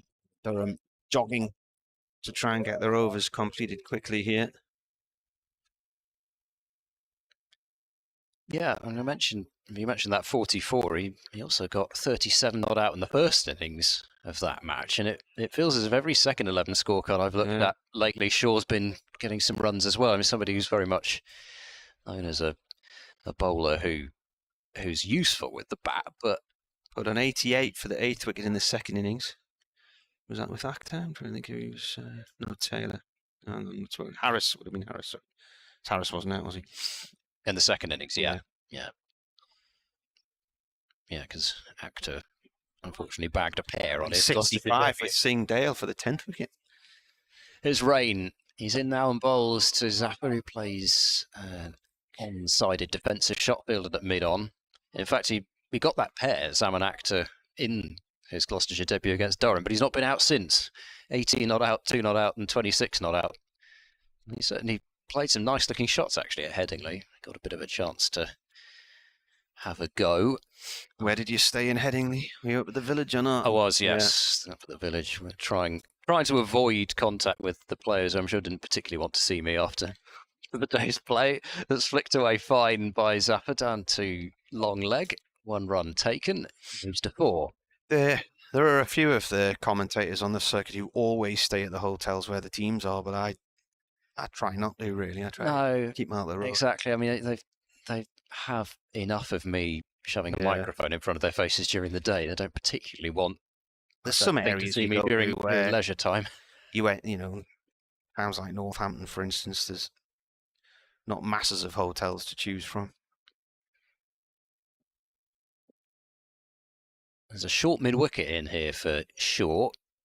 1 slip and a gully. Rain bowls to short. Bit of a hop, but he's in line well and defends into the leg side. Yeah, no, it's quite a nice walk actually. Up, or is it down? I suppose it's down Otley Road, isn't it, actually, rather than up it? Yeah, did you go to the Woodies village Bar, the real ale place? Not there, no. No, and I'm forgetting the name of the club along. And again, I can't remember the name of the Oak with a road. huge beer garden. Is that the one? No. It's so as you turn right off Otley Road on towards Headingley. Shaw comes forward, defends up to mid off this time. There's no run. There's a pub along there which does Belgian beer, which is my. It's it's the Head of Steam. I think that's the one. Yeah, because they started off in Newcastle and then they've branched out down to Leeds. Yeah, so I actually went there with the friend I went to watch the day's Ashes cricket with as well. An obvious place to end up, really. Especially if you like Belgian beer. In comes Rain. He bowls a bouncer. It's a slow bouncer. Shaw rides it, keeps it down, and gets a single out to deep backward square. So that's him underway to 63 for 6. Durham were at Headingley at the start of the T20. It was the second match. Played at 11:30 on a Sunday morning, but on the Saturday afternoon there was obviously a mass pub crawl organised by the university students, and they were all in fancy dress. I lost count of how many Umpa Lumbers I saw that afternoon, and going from pub to pub. So they were all obviously celebrating the end of the university term. I think it's called the Otley Run. Yeah. Rain bowls. Sapper gets a good amount of bat on that as he tucks it out towards deep square, gets a single. And 3 runs have come from that over to 64 for 6. Zaffa has 5 and Shaw has 1. Yeah, somebody asked me if I would be going out and doing the Otley Run. My first thought was it was a half marathon in Otley. Well, exactly. That's what I thought to start with when somebody mentioned that to me. Did you see the And then Otley I presumed Run? it was a pub crawl around Otley, not realising it was actually in Headingley on the Otley Road. Yeah, exactly. I mean, I was thinking, no, I didn't see any streets closed. I haven't been anywhere near Otley. How on earth can one of those slightly odd names as an outsider? Parkinson from the Lumley end. Goer ups the ball up towards mid-on for 1 run. Grey skies all around us. And of course, along a similar line, there were those lads playing pub golf. Oh, the reverse fixture, was it third evening? When we were in Bristol. When we were in Bristol, yeah. Yeah, that's a dangerous business. Parkinson bowls. That's got a bit of top spin on it. Skids through low. Played away by Shaw. Up 2 mid off. Yeah, pub golf never ends well. Some of my mates used to play that. I always refused to take part. It was just not a sensible night out. In comes the bowler again. This is defended on a length by Shaw. It was one year one of the lads, having completed the pub golf, fell asleep in the bus stop across the road waiting to get the bus home and didn't turn up. And bowler bowls again. Oh, that was in the air. It's just wide of Scott Borthwick. He was slightly wrong-footed at short extra cover there. It's gone out into the covers. Jones chases after it, and it's 2 runs there. So he fell asleep in the bus stop, and his wife ended up ringing his mate the next morning saying, "Where is he?" And his mate said, "I don't know. The last time I saw him, he was heading off to the bus stop."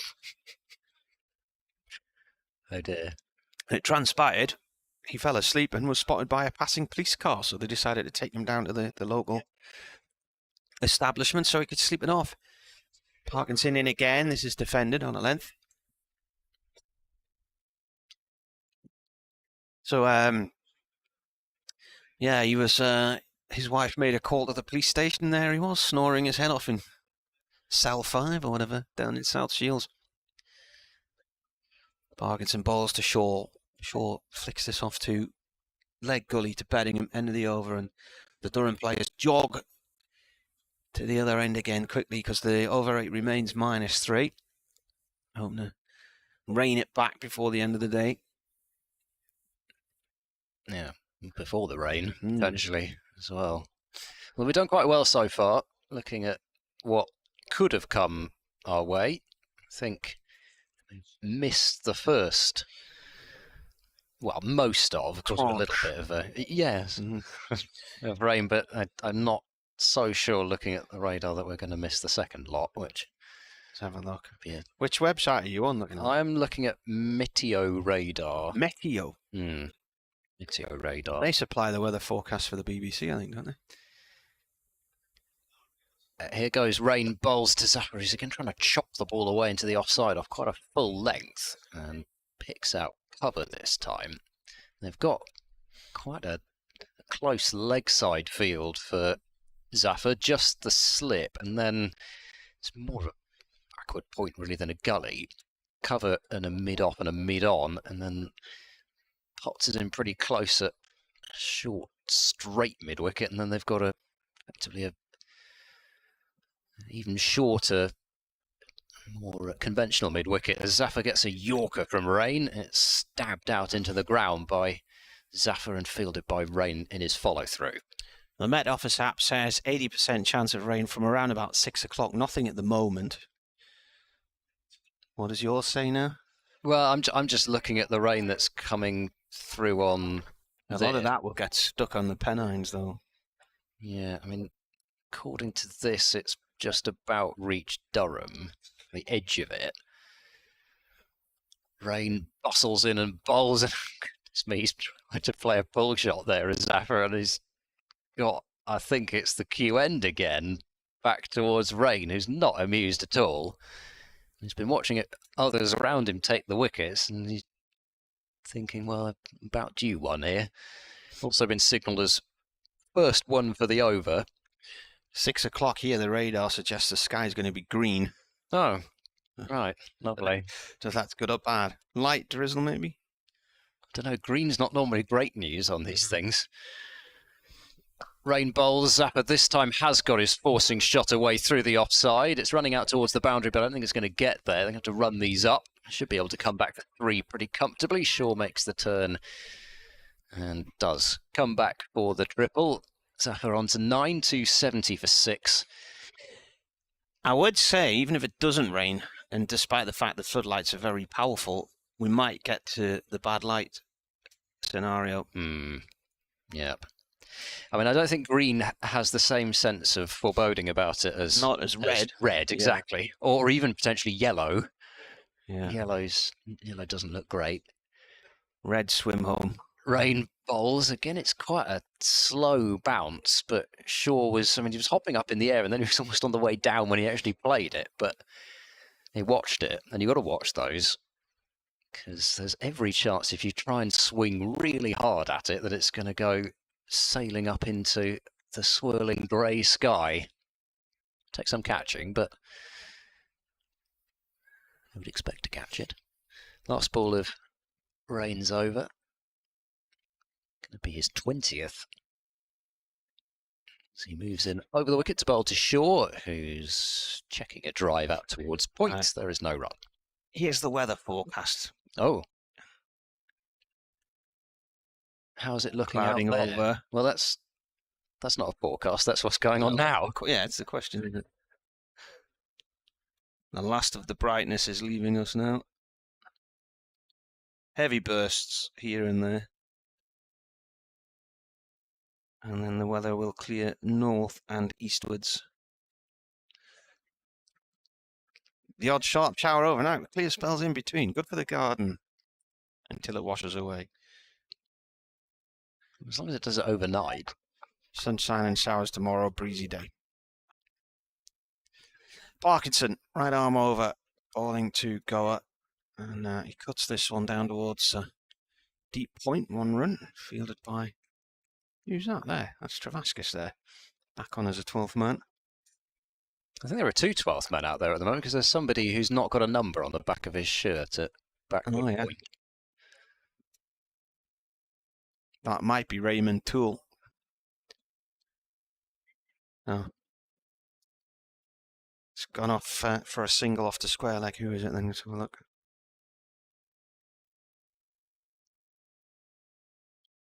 It's Pretorius, I think. Yeah. No, so he's just... He's got a sleeveless top right, on and he's got a number on. Didn't give him one of those ones with a number on.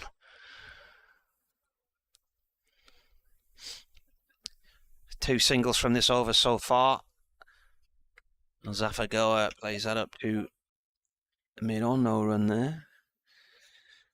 I mean, he's obviously quite a well-built fast bowler, but he just looked a bit slimmer from the side, from the front. Jealous of the physique. Ball is played off towards the point boundary for 1 run. Zafar Goa has played 1 test match for Pakistan against New Zealand in 2021, 1 ODI against England in Sharjah in 2015. This is his 73rd first-class match. He's got more than 2,100 runs. And this is driven by Shaw up into the air and away over towards the far boundary. It's gone for 4, in fact. And who's that there? There's a chase on from 2 fielders there, and one of them nearly ran into the advertising hoardings. It was a slightly odd shot in a way, because it seemed as if he didn't hit it at all. I thought he just lobbed it. I thought it was going to be one of those ones which just plugged, and then it had some sort of legs to keep going. Durham weren't impressed, either way.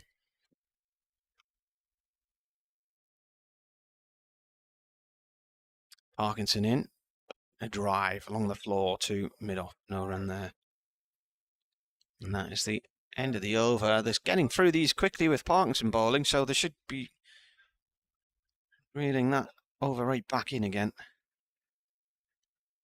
Yeah, we're getting it towards potentially a 6:30 rather than a 6:45, 7 o'clock type finish, and improving by the over.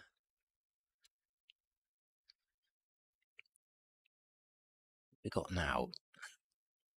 Don't think that rain is going to continue. It's going to be...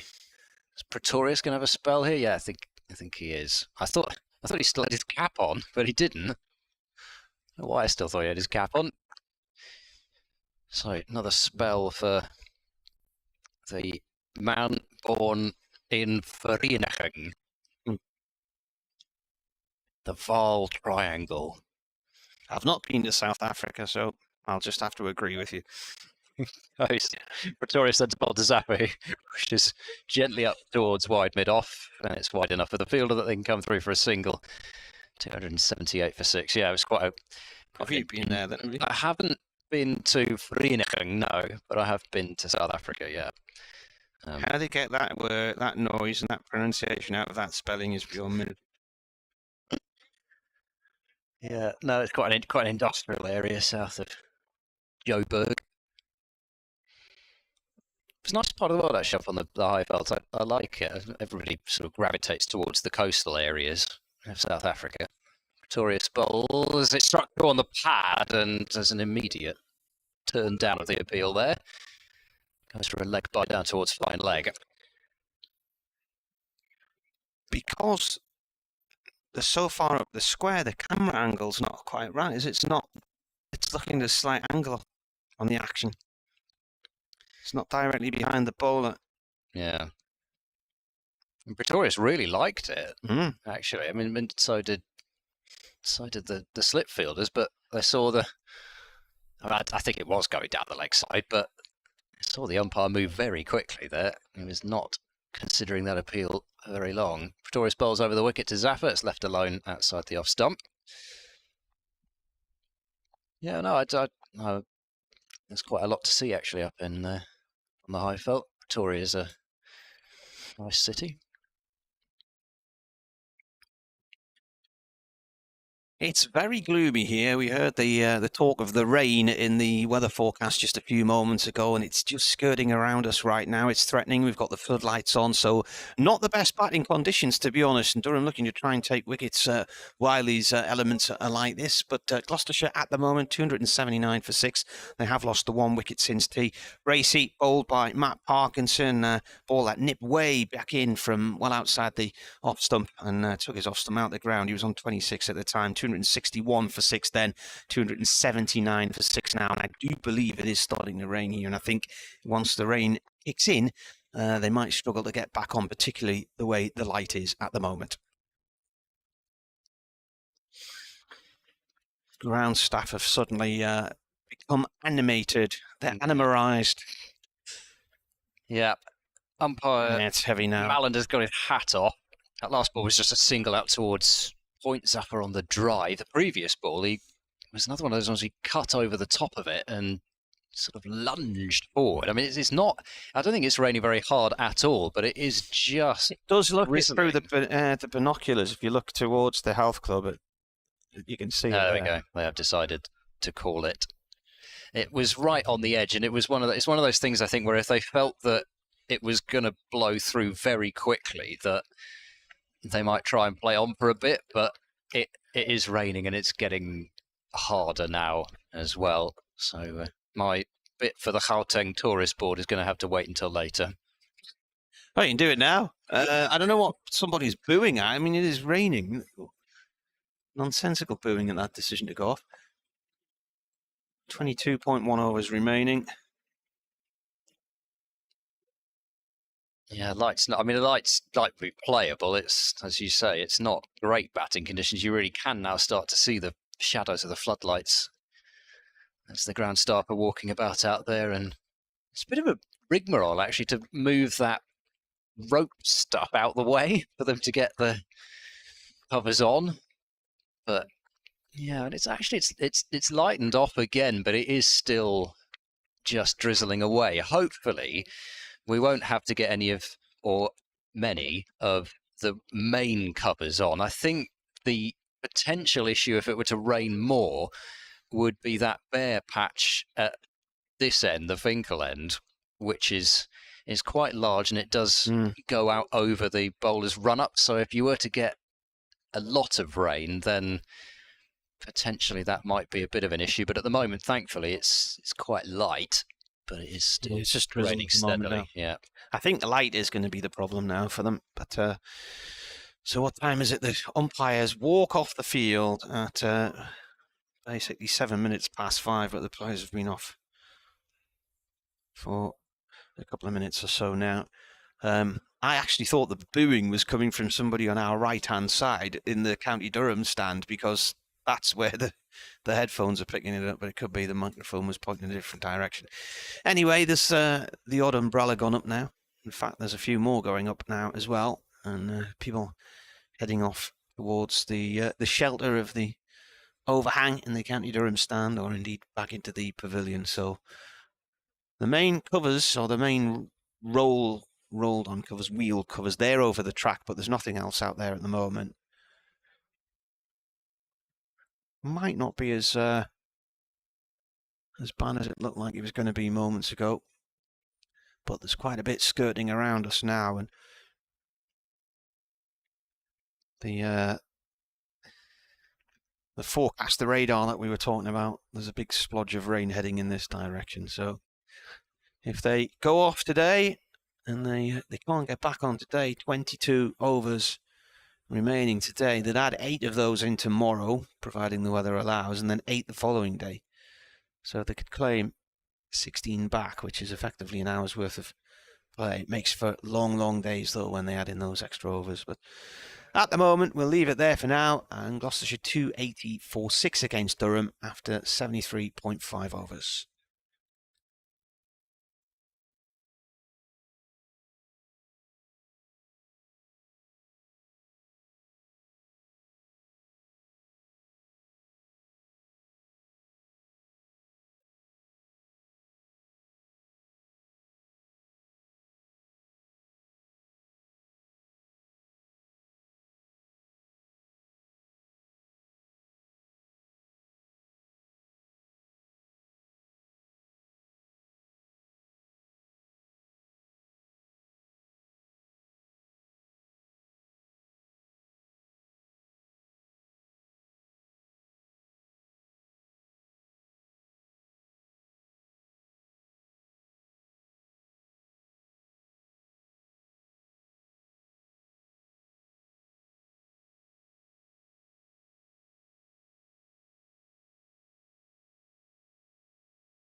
for a little bit.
Just to give you an update here, this rain is now settled in. It's a heavy drizzle and the big covers are coming on, and all around us dark grey skies, so I'm not sure that we're going to see much more action today. And this is not the worst of the weather. This is just the 20% chance of rain, this bit between 5 and 6, and then more than an 80% chance of rain between 6 and 7. So it may well be that we've seen the final action of the day, with Gloucestershire 280 for 6.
Well, there you are. Play has been abandoned for the day. The weather's closed in. It's raining quite heavily now. The sky is grey all around us. Bizarrely, the cloud base has lifted and it seems brighter than it has for much of the afternoon. But the heavy covers have come on. The ground staff are now getting rather wet as they drag the remainder of them into place. But it's a grey evening and this rain is set now for the next couple of hours or so. So that is it for today. We will see you again tomorrow morning at 11:15 on the BBC website and the Sports app.